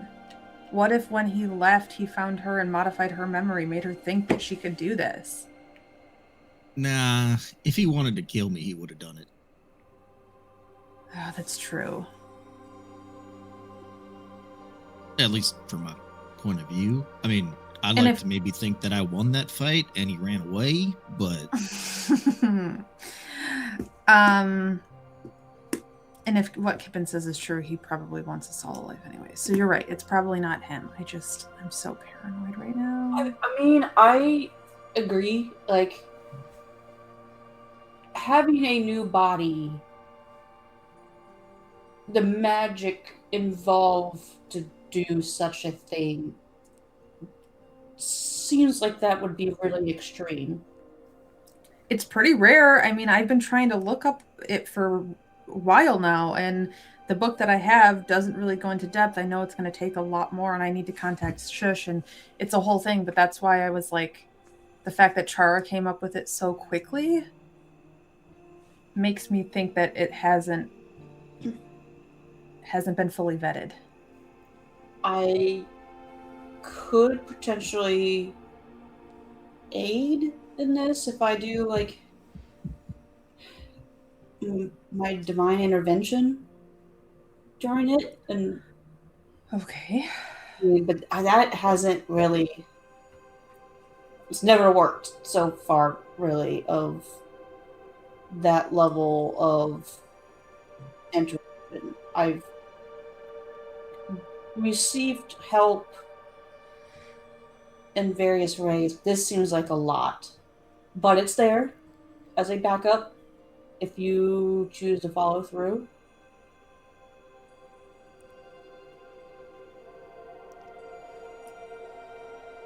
I just am Like so. I said, I think one of the weird things was that I wasn't getting a lot of how from Charo when I asked questions. Okay. So, Like, how is she doing it? How did she learn how to do it? How does she know what's going to happen and isn't going to happen? I don't know. I just got a lot of not specific information, and it was, well, a little confusing, a little scary, a little weird. Because I feel like if it's something that is this helpful, something she wants to do, why? Why? I don't get it. I think we need to talk to her a little bit more. I know she's busy with wedding planning stuff, but I would rather make her focus on this. If this is what she wants to do for you, then we walk through it until we're comfortable. That's another. Why must it be now? Why can't it be a week from now? Why does it have to be on your? Did she say anything about it being related to like she needs the solstice? I didn't Not ask. currently, but again, I don't know. She did want it to happen. She did want our wedding to happen at midnight. Maybe that's. Anyway, let's just go talk to her. If Parsoness isn't there already. Yeah, that's where he was going. So You see maybe it in his face. a glass of wine and give them a few minutes.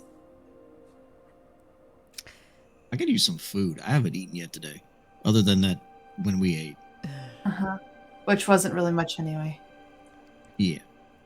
The group of you, the three of you, as you kind of look around, start to look for food, you know where food is. And as you start to head towards Enof's area, you don't even descend down the ladder fully before you feel the energy of caution. Oh, Do not enter. Someone that is actively putting everything they are into preparation. You don't even see like food prep happening. You just almost see the energy waves of it occurring. on second thought, I think So- we have wine at the manor. I don't have danger sense, but I feel like we should go out for dinner. Yeah. Perfect. Let's head back to the manor. All right. Because they park near the manor up on the cliff, right? Aren't they? Oh like, yeah, like Yeah, off to the okay. side, just off. So we're not that Yep. far away yet. Chara, you were in Nina's room previously before she left. Where would you have headed afterwards?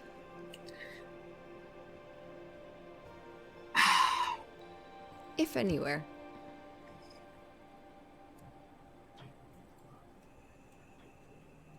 probably like a casual stroll towards the temple just to check on the progress of things. Okay. Roll me a perception check. The DC is 18.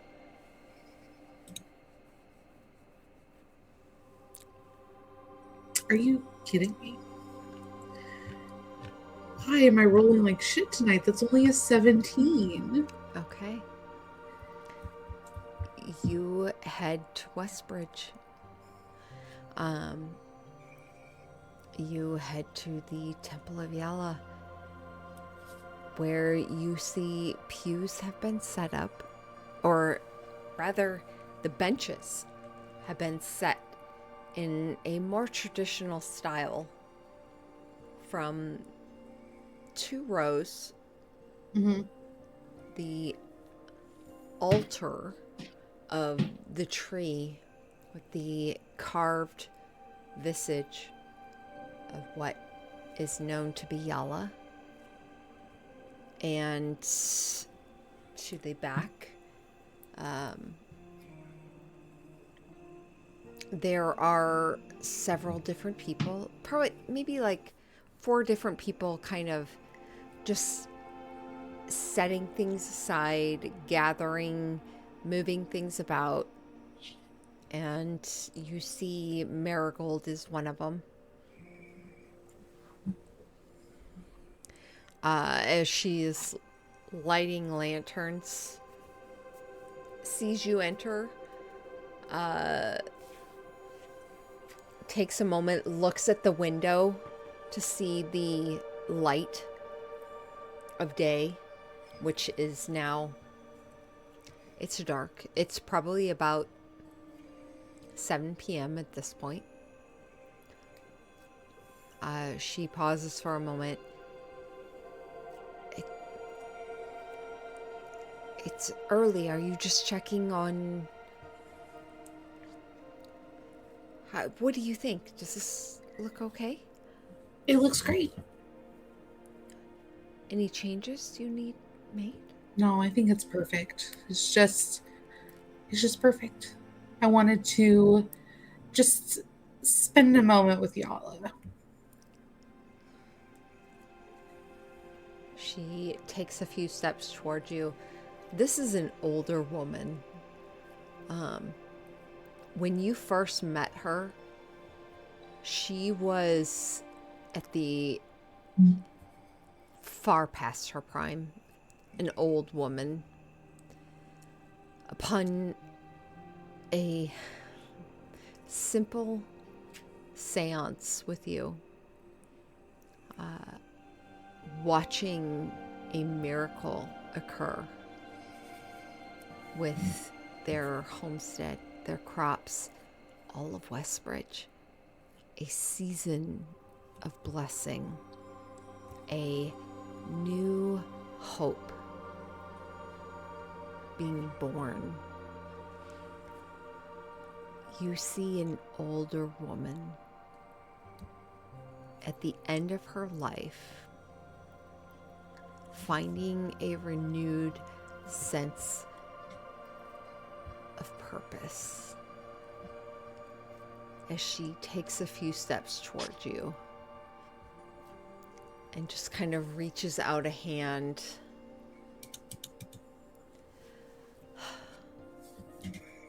I just want this to be perfect for you and your friends. You have brought so much to this village.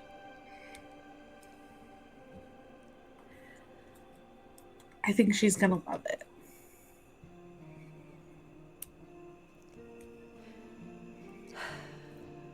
We will make it so.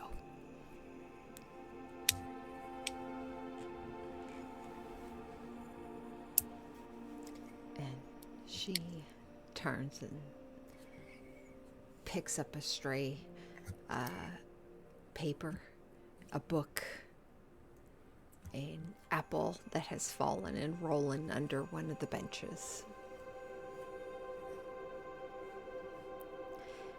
Chara, you see this tree at the front, the altar, so to speak, with the carved resemblance of a goddess only known by a description given by you.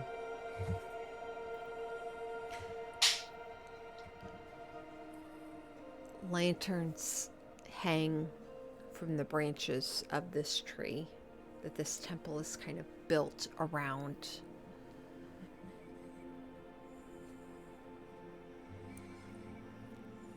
What does Chara do in this moment? As the four servants kind of mill about. Yeah, I feel like Chara would just kind of sit at the base of the tree almost. Like, definitely not in a pew, definitely not kneeling, but just kind of like sit at the base of the tree and look up at the lanterns and the branches, the sprawling branches.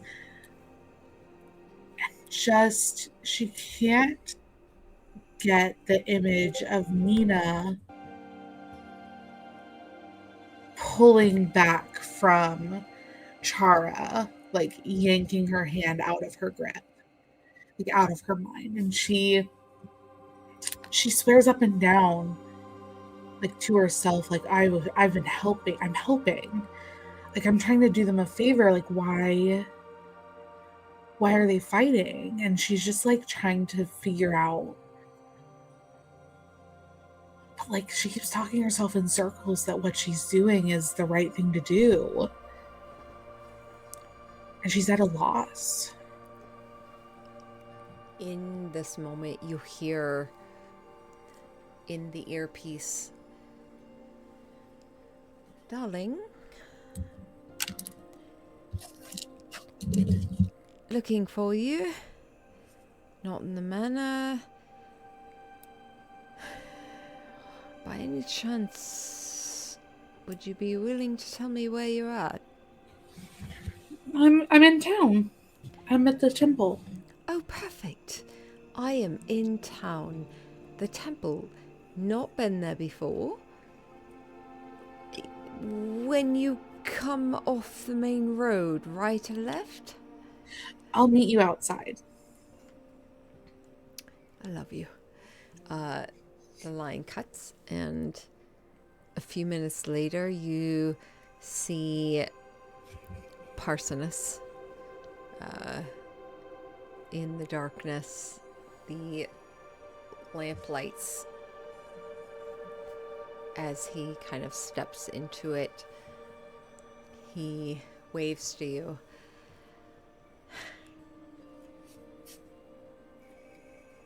Getting things ready. Just overseeing the progress.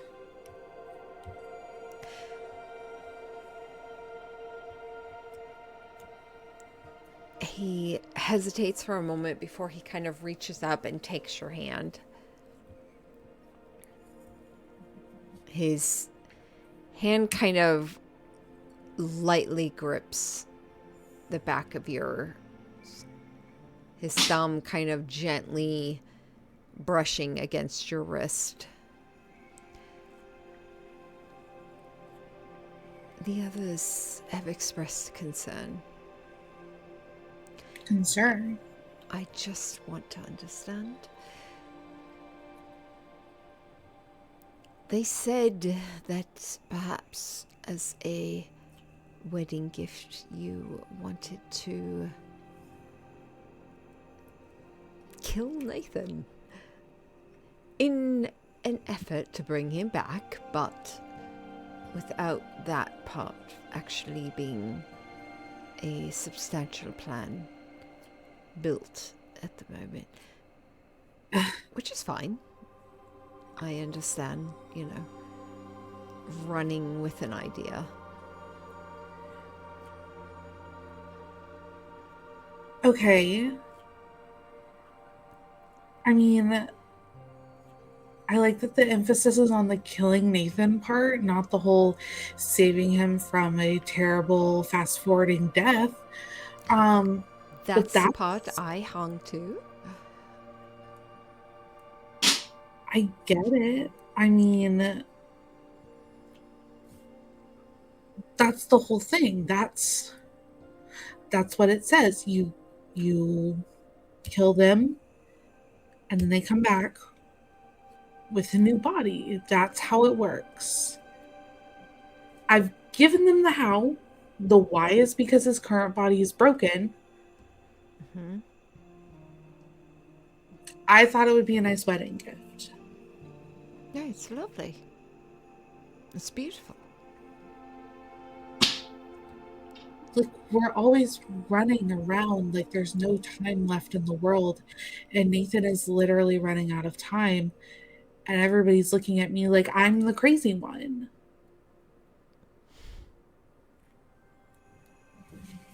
You're not crazy, Jara.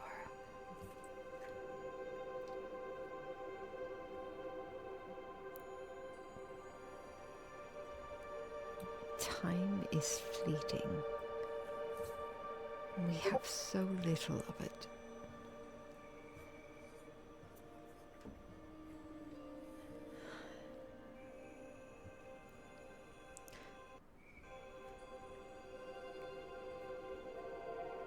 If you told me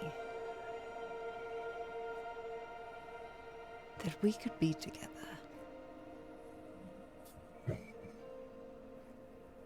but you had to kill me first, I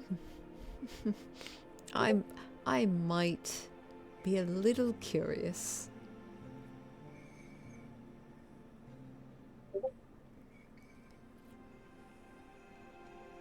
You have to look at it from their point of view, darling.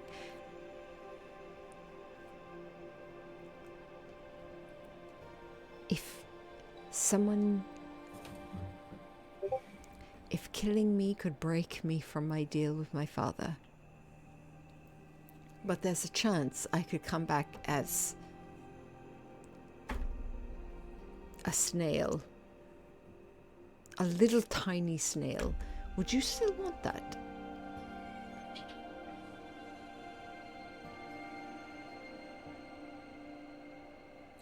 Are you asking if I would still love you if you were a snail? Okay, a violent looking snail with a lot of spikes, poison, and really just vile to look at. Parsoness, if I could free you from the curse from your father, I would do it in a heartbeat. If it's what you wanted. I'd build you a beautiful terrarium.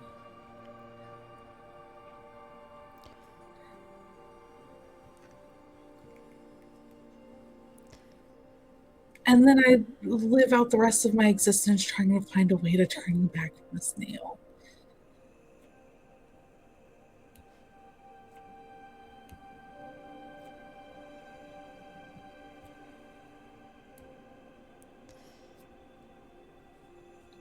But I get what you're saying. I get it. It's not something easy to come to, and it doesn't. But most of the things we do aren't easy, and I genuinely thought that it was.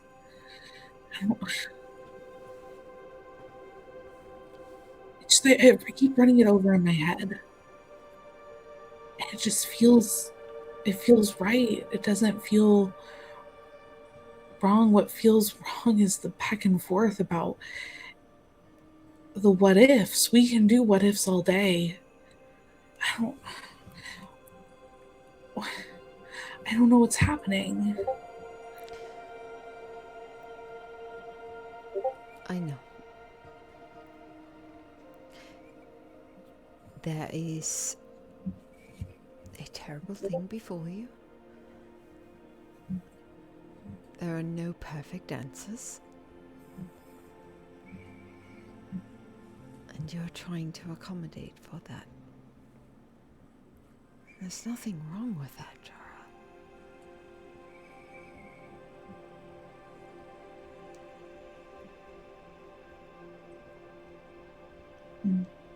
It's an impossible situation.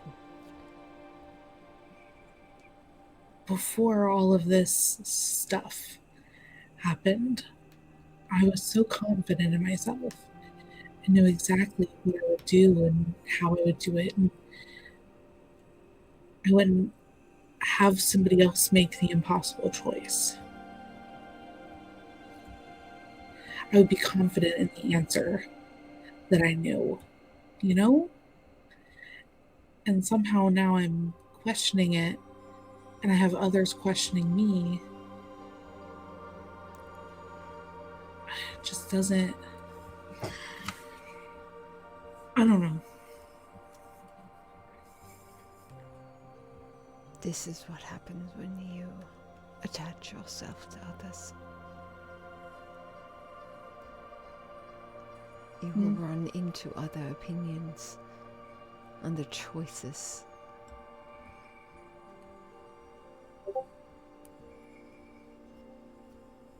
You will make the best decisions you can, but it'll never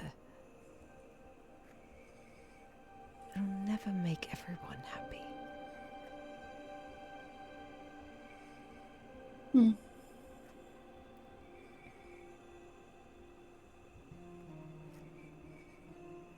You're right. Sometimes the best decision is making a decision.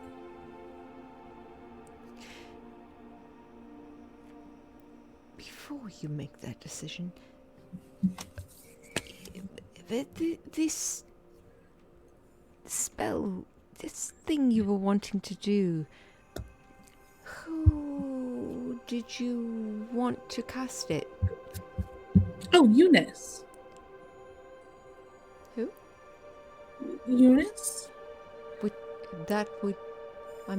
I don't know if I'm familiar with. Huh? She's the little mushroom girl. Hear me out. Wait, don't make that face. Mushroom girl. She lives in the ruins of her cottage up the road with her rotting corpse sister. But she also has a lot of magical powers. As I'm saying it out loud, I see why you're making that face, but I just need you to know that I've thought it through, and I, again, think this is the best call. But to be fair, I also did ask for help from another druid. I may or may not have threatened Gelester with the end of the world if I didn't get the help, but I did. Yeah. He reaches forward and places both hands kind of on your cheeks.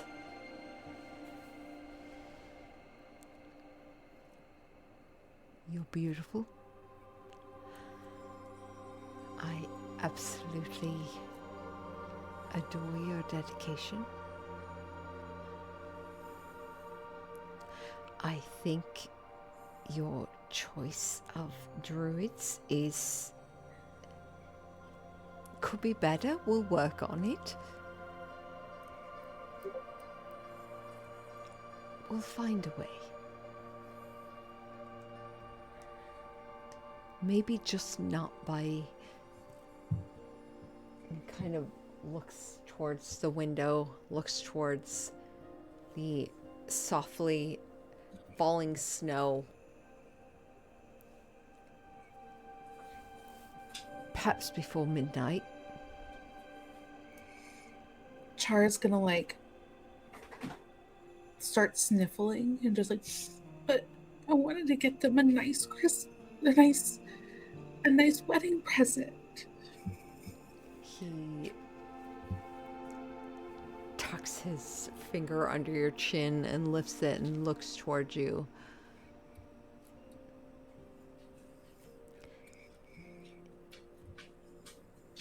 They're alive. You're alive. They are breathing, and that is why they have insisted on marrying one another in fucking 24 hours. That is what they're celebrating. And you cannot fix an eternity that was sacrificed overnight. It's like the tears start to like pour over her cheeks. Like, but I can't, and nobody's gonna let me. Just like it's just,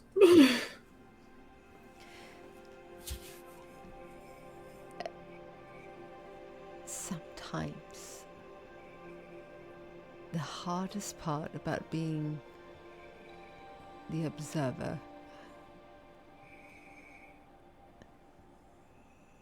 is letting them make the awful decisions.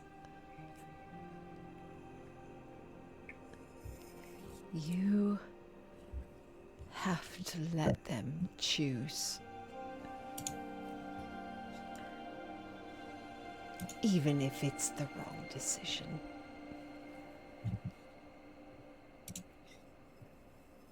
You can argue it to shit and tell them they're absolute idiots. Which is, fortunately, what you all told me.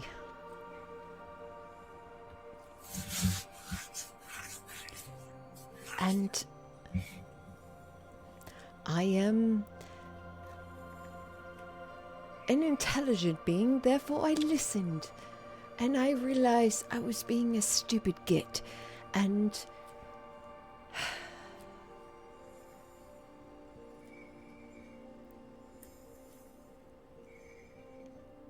there are terrible things. Terrible. You can't fix them all.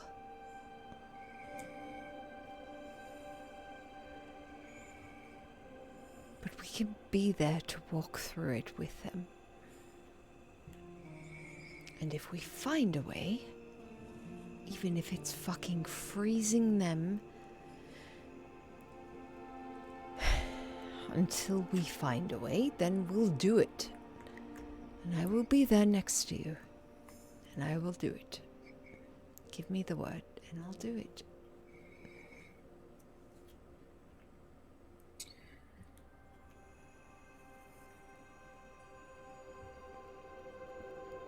okay.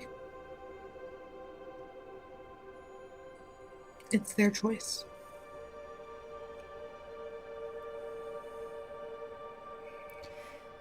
We can choose to live next to them. For as long as they'll let us.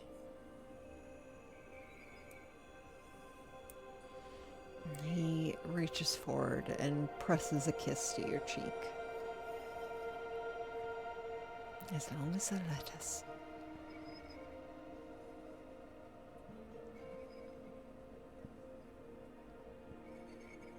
Nathan still has to wear the veil. I insisted on it. Good man. I know, darling. I can't force him to do so, though, so... No, I'll make sure he does. As he kind of pauses a moment, sees your expression, and... I'll see to it.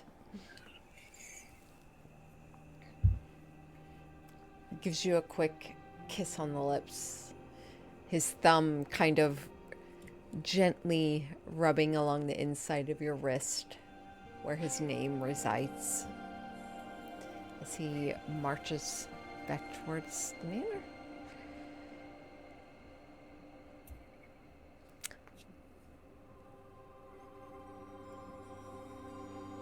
The rest of you. As you all begin to get ready for the night's event. Any last request or anything you wish to do before you head to the Temple of Yala? I still kind of want to find out what's on this ring before I put it spell on the- you. The spell storing one. Yeah. The one that Rowan. Yeah. Good call. So that That is a would worrying concern for him. require a identify. The only person you know that has that spell prepared or has anything, any ability to do so, is currently in the dungeon of the manor. That's So- not true. Okay. We know a wizard who's staring at the scar. Oh, yes, you do. At least that would be where I'd probably go first. Okay. At least. You head to the scar, where you do find Cusack, who is currently has a silver rod that he is drawing lines into the ground with. You see him consistently looking back at a journal he has as you walk towards him.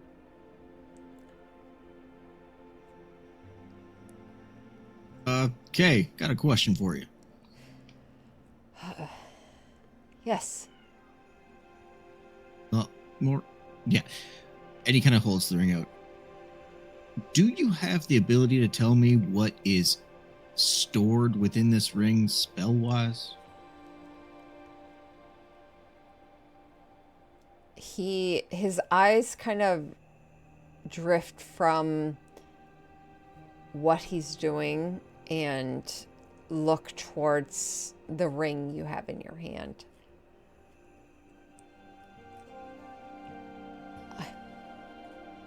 I'm sorry, what?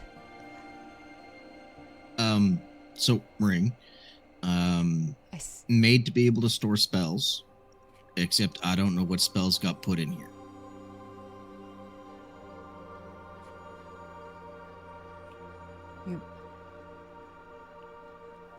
He takes a moment, sighs, sets the silver rod down, and you almost sense there is a releasing of magic. You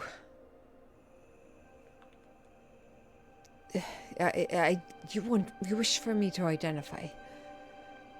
Yeah, I wasn't demanding, or I wasn't asking that yet.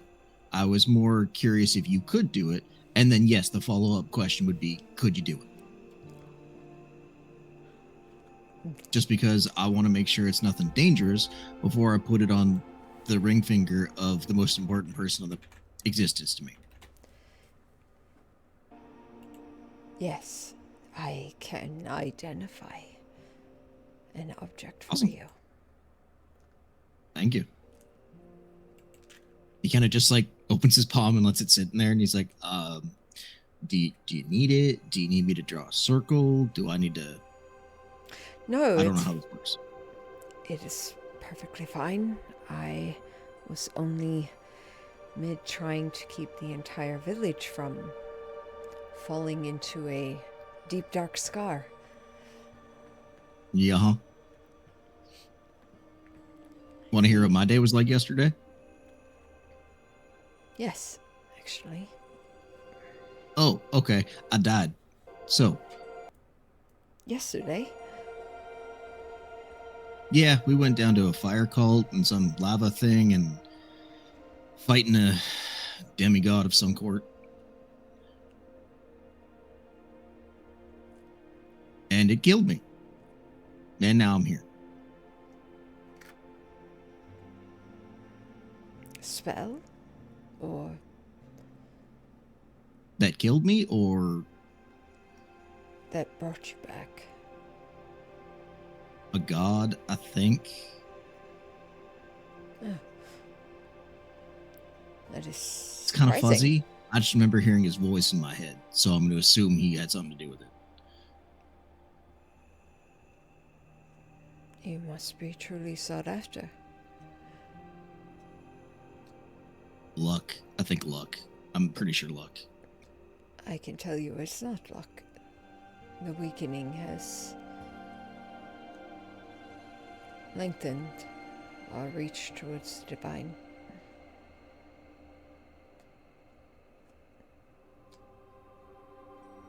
Fair. Someone wanted you here.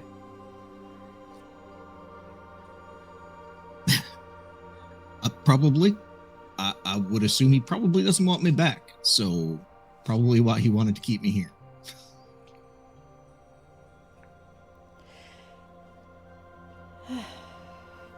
You know, parents don't like their kids living at home anymore. I don't know what you mean. It's a long story. I'll tell it to you some other time. If, of course, you'd like to hear it.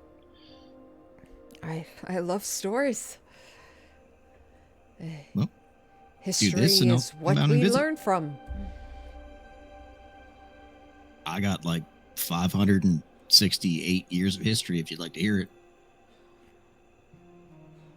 Sorry? I'm 568 years old. Do you want to do this or Are you an elf? no?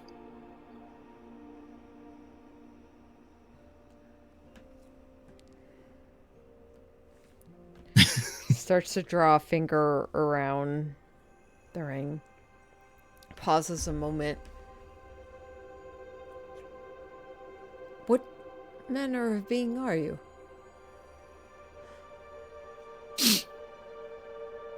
You look human. Yeah, pretty much.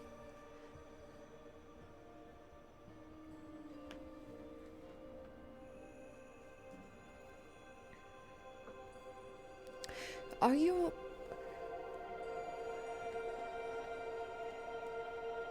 Sorry. Yep, you're all good. Are you an immortal? I was. No, but no more. No. Sacrifice. Sacrifice. Good man.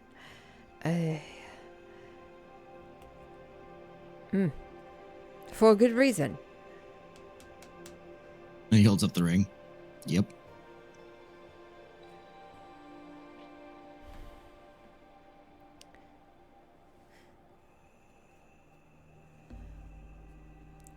The best one.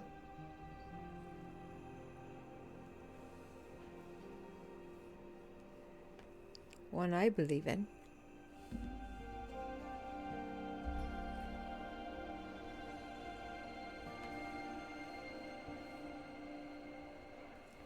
You're just a little onion, aren't you? Just I asking. gotta come down here and peel back some layers.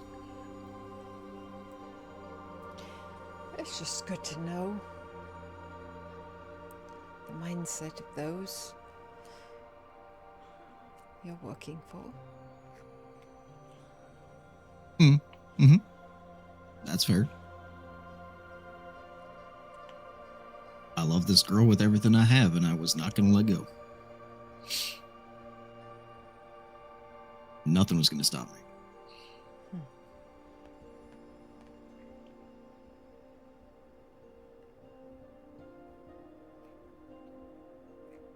Kinda like Mighty a- reason. Soul just said it was, yeah. Yeah. Took a while to actually tell her, though.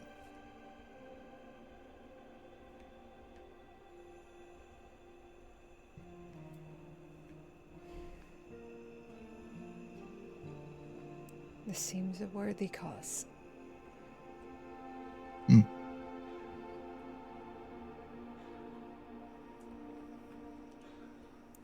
Seems to start to gather magic around him.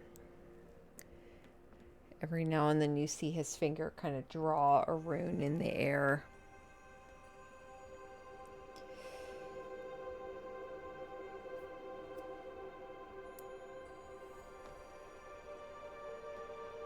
Love without boundaries.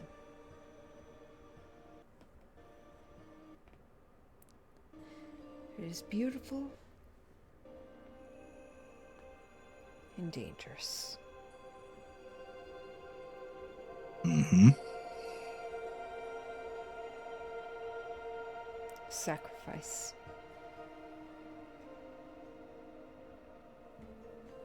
Can only be viewed as such by those it does not. And he twists his hands. Hurt. And he brings his hand over the object. The ring on the ground kind of shakes and rises into the air. And you watch as his eyes start to fade out, go to like a milky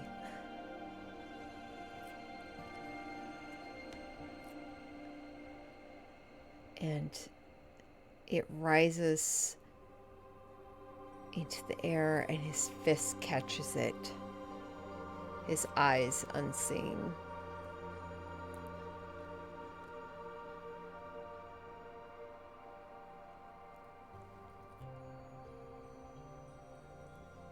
And he holds the ring out, his fist.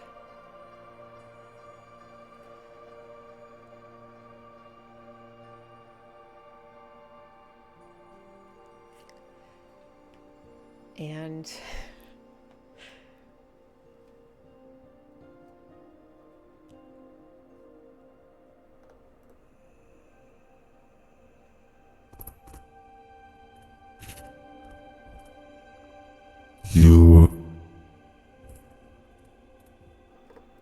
I'm so sorry.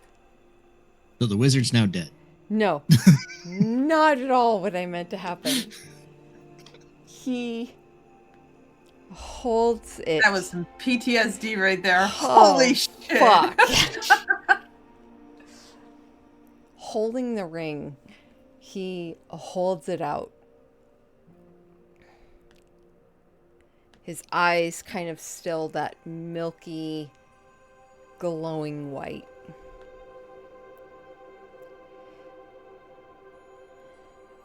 The fist tightly clenched.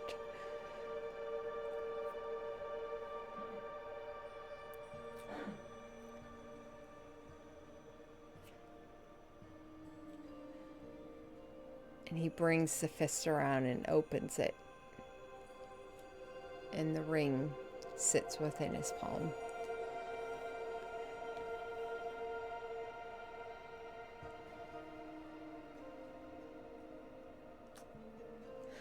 You wish to gift this to another?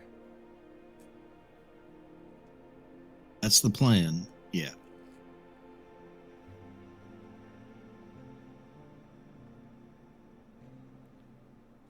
You see like a tear leak free down his face.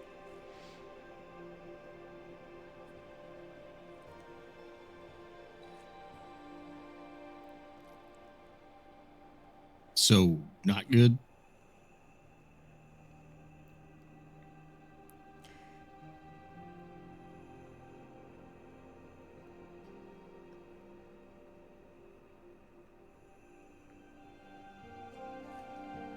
He reaches forward, picks up the silver rod, and it kind of drags along the dirt as he lifts it.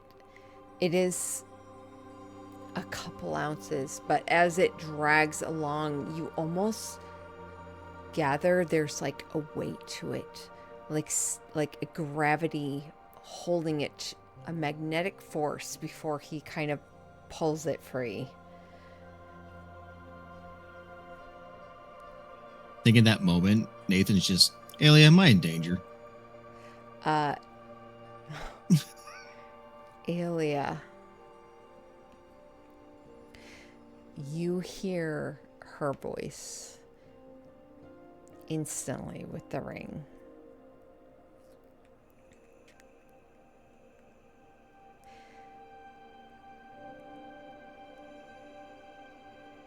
This man is an idiot. Oh, okay.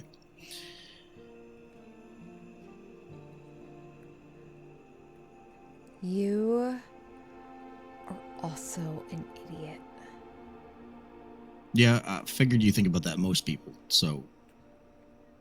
Everyone is an idiot. And Yeah, there it is. I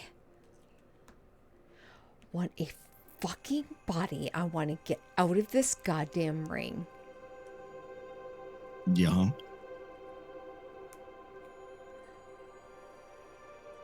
And Anyways. you're worried about getting to the fucking chapel at midnight.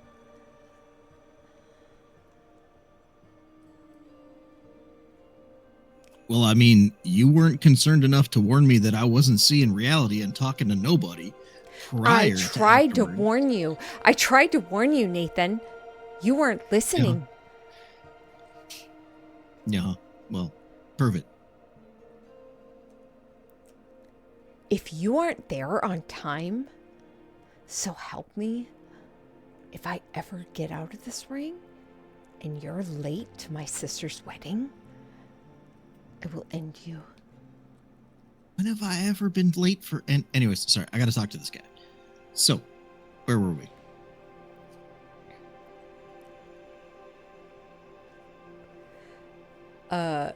He picks up the silver rod and you almost hear like this vroom as he picks it up from the ground.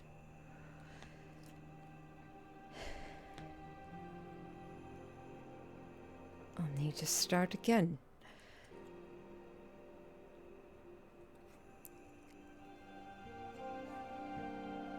It's fine.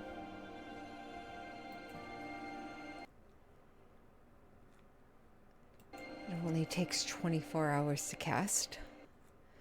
And I've only spent the last 6 hours casting it.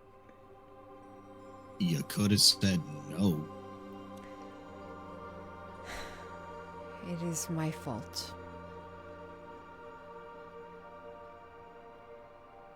Well, you said it, but at the same time, is this okay? Or should I... It's fine.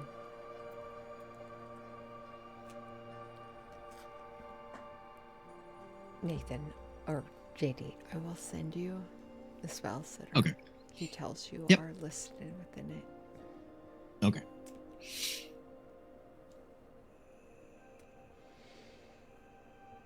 At that, he would head back and get ready.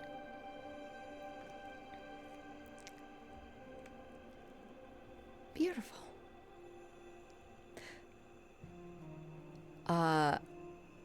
As all of you begin to get ready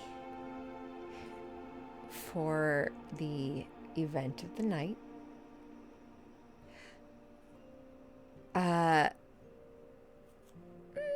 just see who notices. One of you roll, all of you, roll a perception check.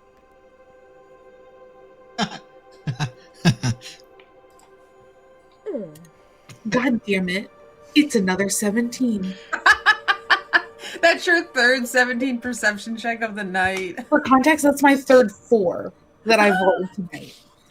Lovely. wait, am I Rowan? Am I Nathan? Like, what is happening? What do you mean? You rolled higher than I did.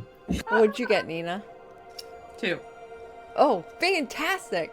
So Well- I have perception. I got a 4, but I rolled a 2. I got a dirty 20. Plus anything or minus? Oh, it adds up to dirty 20. The DC was 20.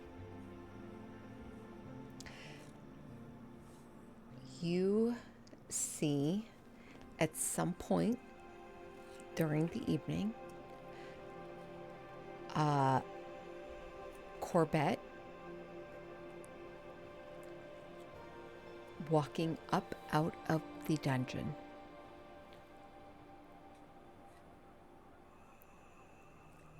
The door closing behind him. And he kind of leans back against it for a long moment before he draws in a breath and heads to the stairwell to head upstairs.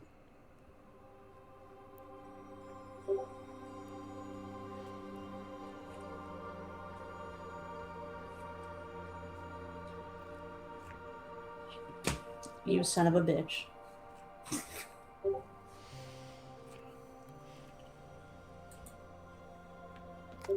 What does Rowan do?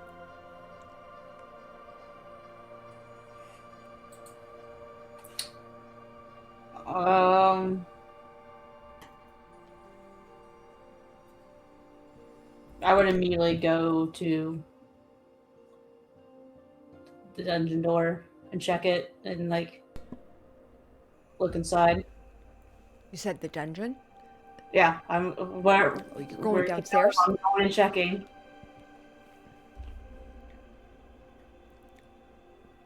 Because I'm not. Would we have been told how the lock works of like who technically has access to get in? No. Okay. So yeah, I would. Yeah. I'm gonna go check. You head downstairs. You see all the dungeon doors are closed. You see a table with a set of keys sat upon it off to the side. As you look through the doors, you find one where you see the only one does have a prisoner set within it. They are currently sleeping on a cot. There is another one with the small form of what you know to be Kippen, tucked behind the corner. You only see their legs, and that's it. Kippen's legs. Well, what you think? You believe they are? Yeah. They're small people legs. And it's like death perception. This was the door he came out of. You have no idea.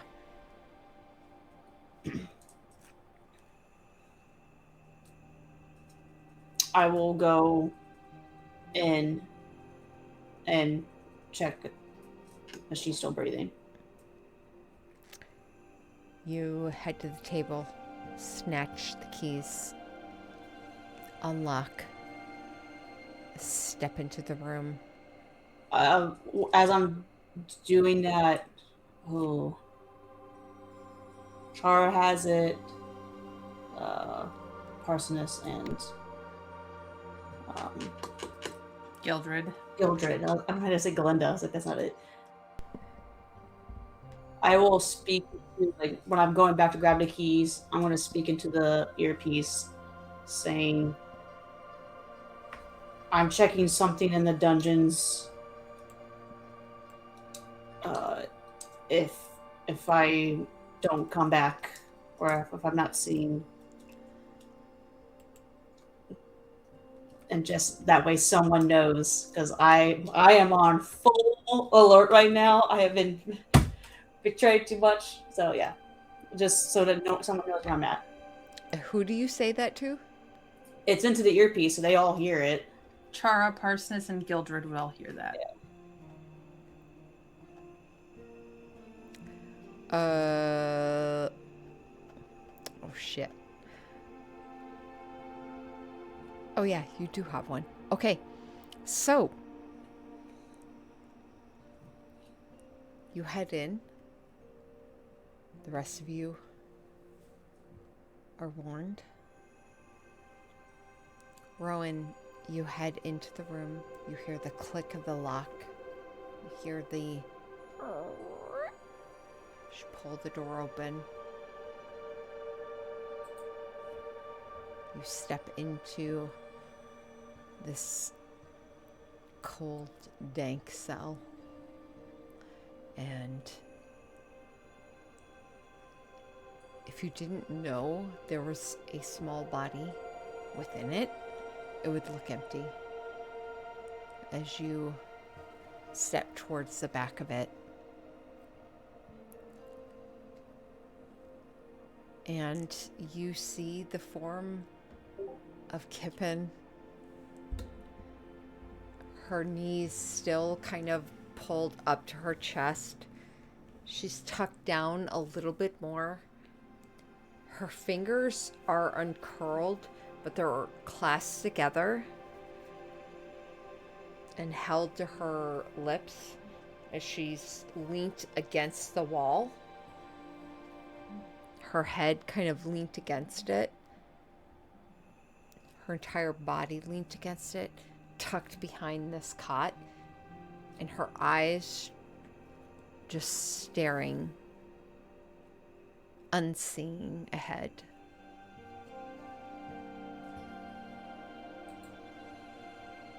So I check for a pulse. You reach forward and check.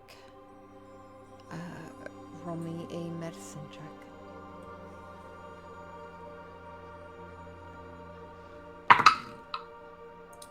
Natural 20 for 29.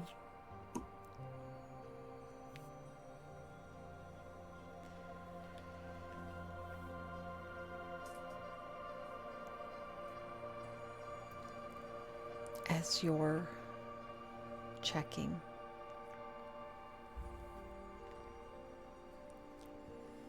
you notice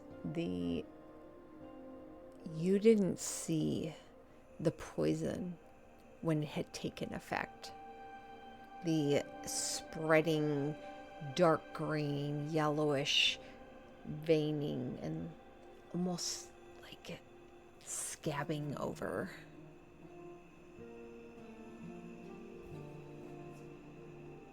What looks to you almost like recovered bruises. Recovering illness.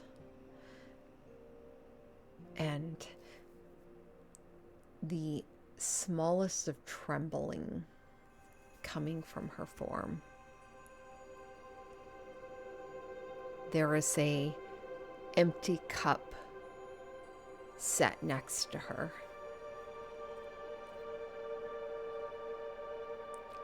Her eyes are unmoving on a point of the wall.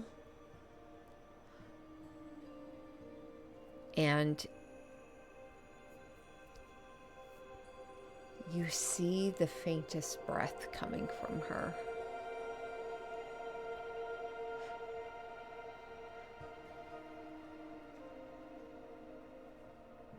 Like her lungs have forgotten how to function, but there are just these spasms of necessity that keep kicking in.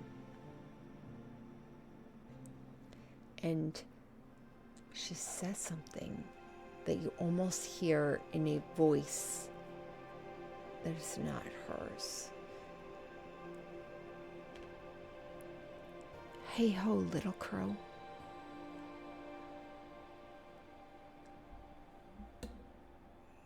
You don't even know.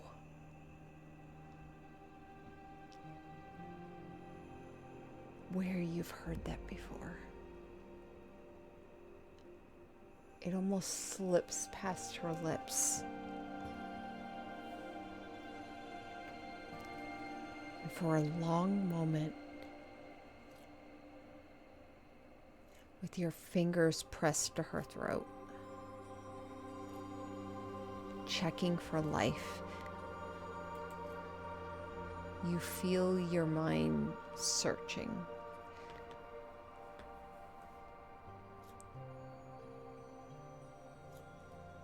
And then you hear Kipen's voice, her breath start to kick into your thought process. She doesn't look at you.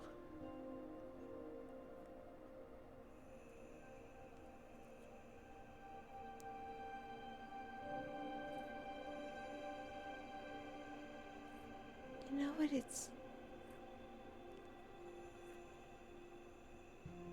like to breathe. For the first time.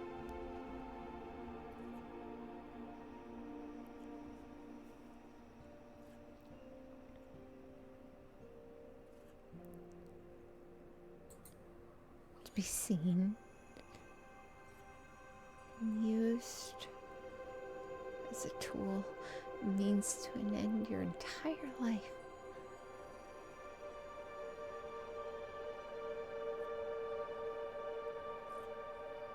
You know what astral trash is?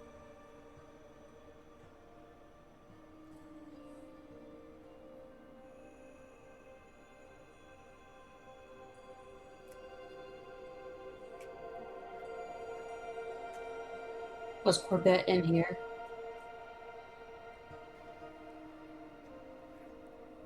Would it matter?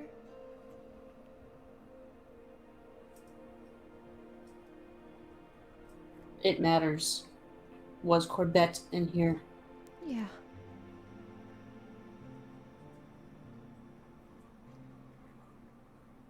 What did he say? What did he do?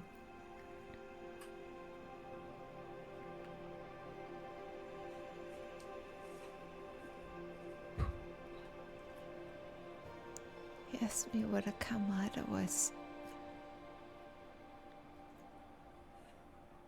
If I was one.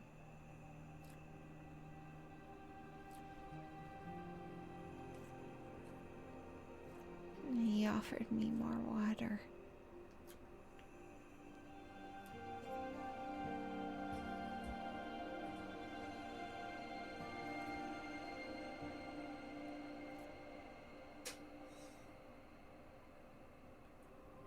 A Kamada?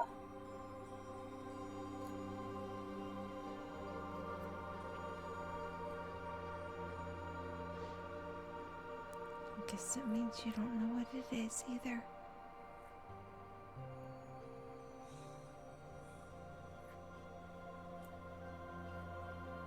Or did I just witness you talk in a different voice?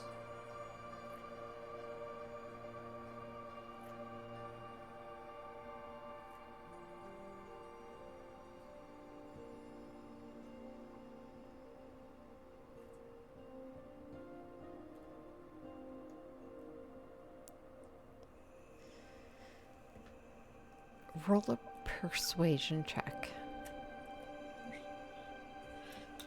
So charismatic. 12. 12. Okay. Oh. Okay. She rolled far less.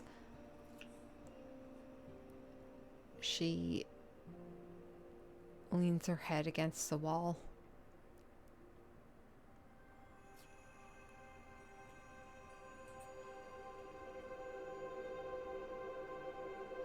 Her eyes locked on the opposite end.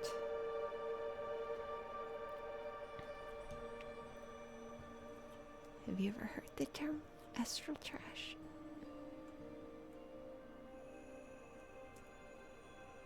Astral trash? It's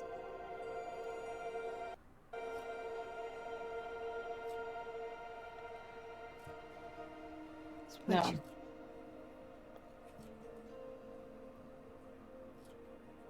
it's what you call something that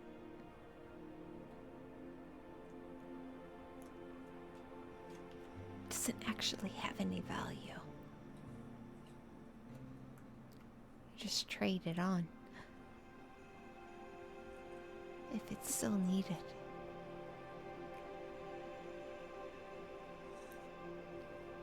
It's usually used to describe people born into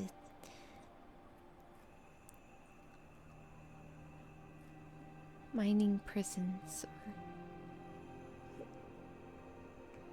those kind of colonies. But I was smart.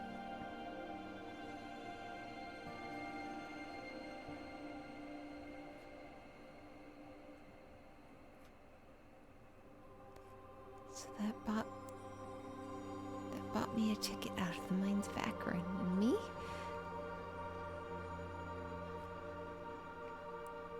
A one-way ticket to the Latimer's Academy. Premier school for the financially inclined, but more importantly, the city of Asher on relativity travel between realms.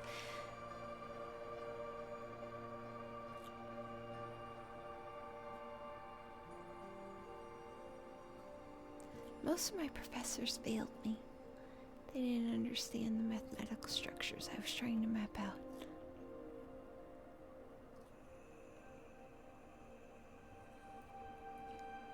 Kippen, what's this have to do with what I just witnessed?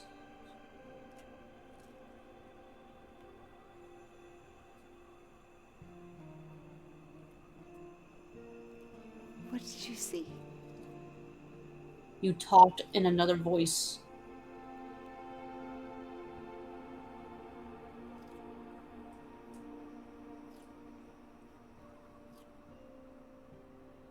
Her brow kind of constricts a bit. I don't understand.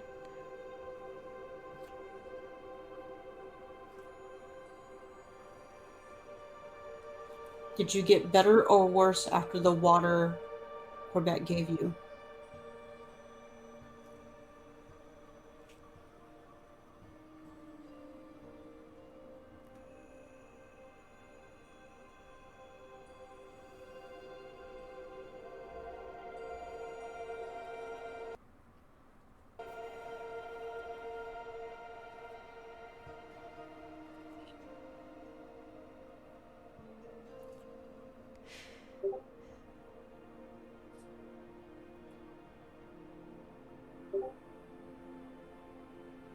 I know I'm asking a lot, but this is important. It's important.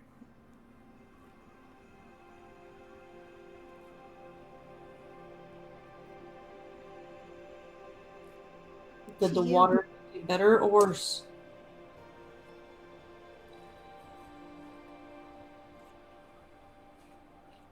I guess it depends on your perspective.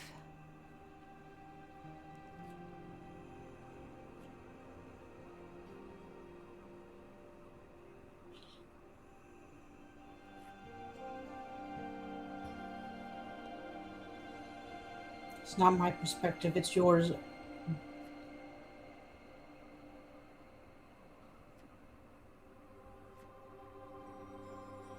You were barely breathing.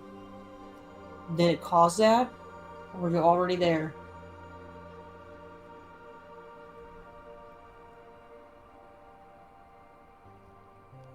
Barely breathing.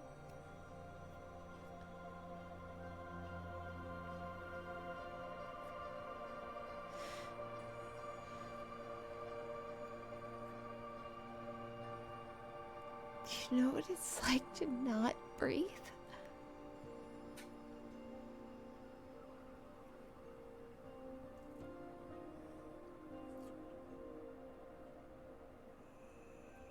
Besides when knocked out, no.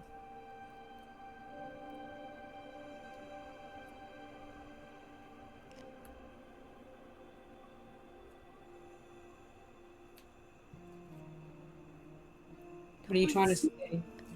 No one's ever looked at me before. Like I was anything but a tool. That's what astral trash is. Something used, something you pass on. Not no actual value. Kippen, if you didn't have value, you wouldn't still be here.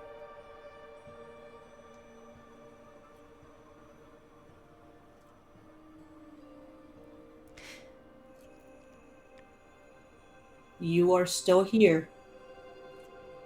You are talking to me. We will figure things out, but I need you to answer, did the water make you better or worse?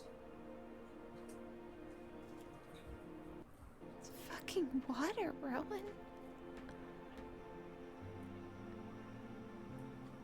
That's what I'm trying to learn.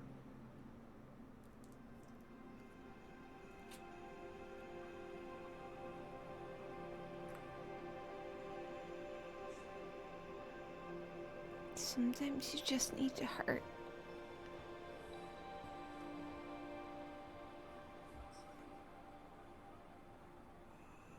Sometimes you want to hurt. Because it makes the choices easier.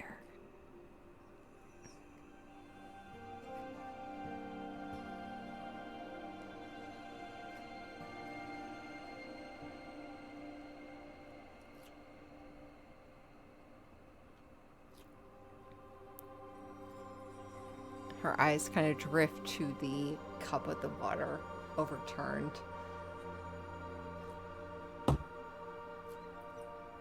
Yeah, I'm gonna just grab it and look at it and look at the inside for any like residues inside of the cup. Roll me a medicine check. 19. Ooh, that's pretty good. Recalling the information of Pluma, that this was a possible antidote, it occurs to you that the antidote was mixed with water, and it was refused. You also know Nathan had come down here and insisted she drink it. It looks like normal water as you smell it. It does have this kind of faint chemical smell, which you, with that roll, you feel confident in the knowledge that it's the antidote combined with just normal fluids.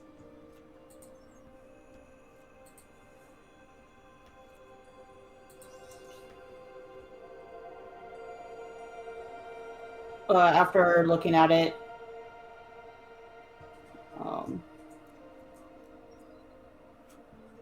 I'll like look down at her, and in this moment, Rowan doesn't really know like what to say to her because she's still feeling a lot of anger towards it. So she's internally being like, well, then you can sit and wallow and suffer in your choices. But she doesn't want to say that to her.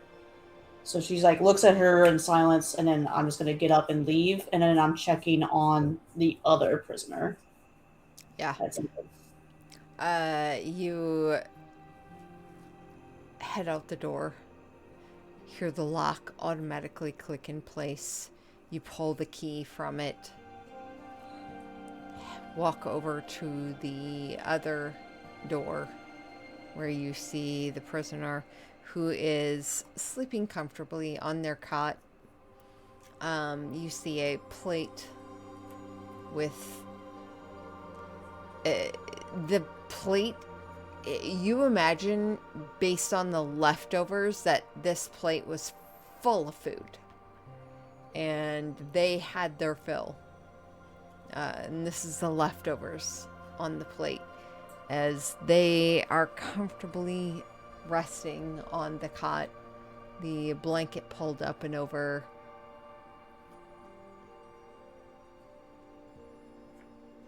Snoozing. So as long as I'm able to tell that they're actually breathing and everything, then Absolutely. We'll go put the keys back and be like, You hear the clunk of metal. and then I'll radio back through the earpiece like, I'm heading back up. Everything's good. Sorry if I scared you for a sec. Whatever. I will explain later.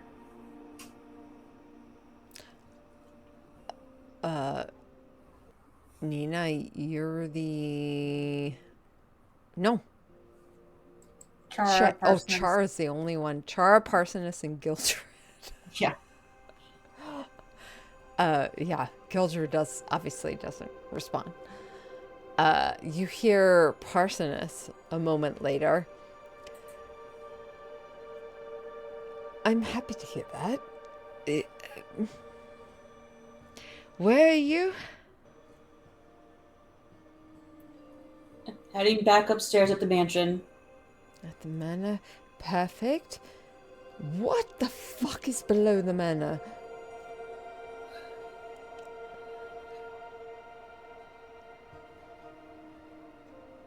Nothing to worry about right now. We gotta get this wedding going.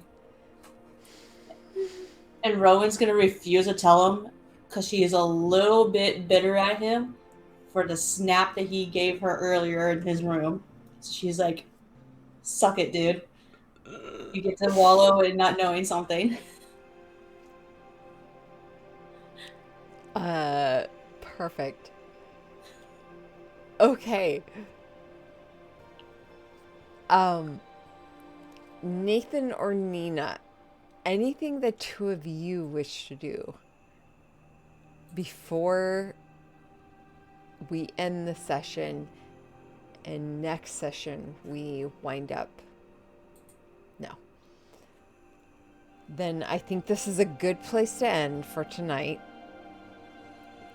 And then next session we will dive into... Fuck me. Oh boy! A beautiful wedding that nothing bad could ever happen at. Sure, whatever you say. Now that you've put it out there in the universe.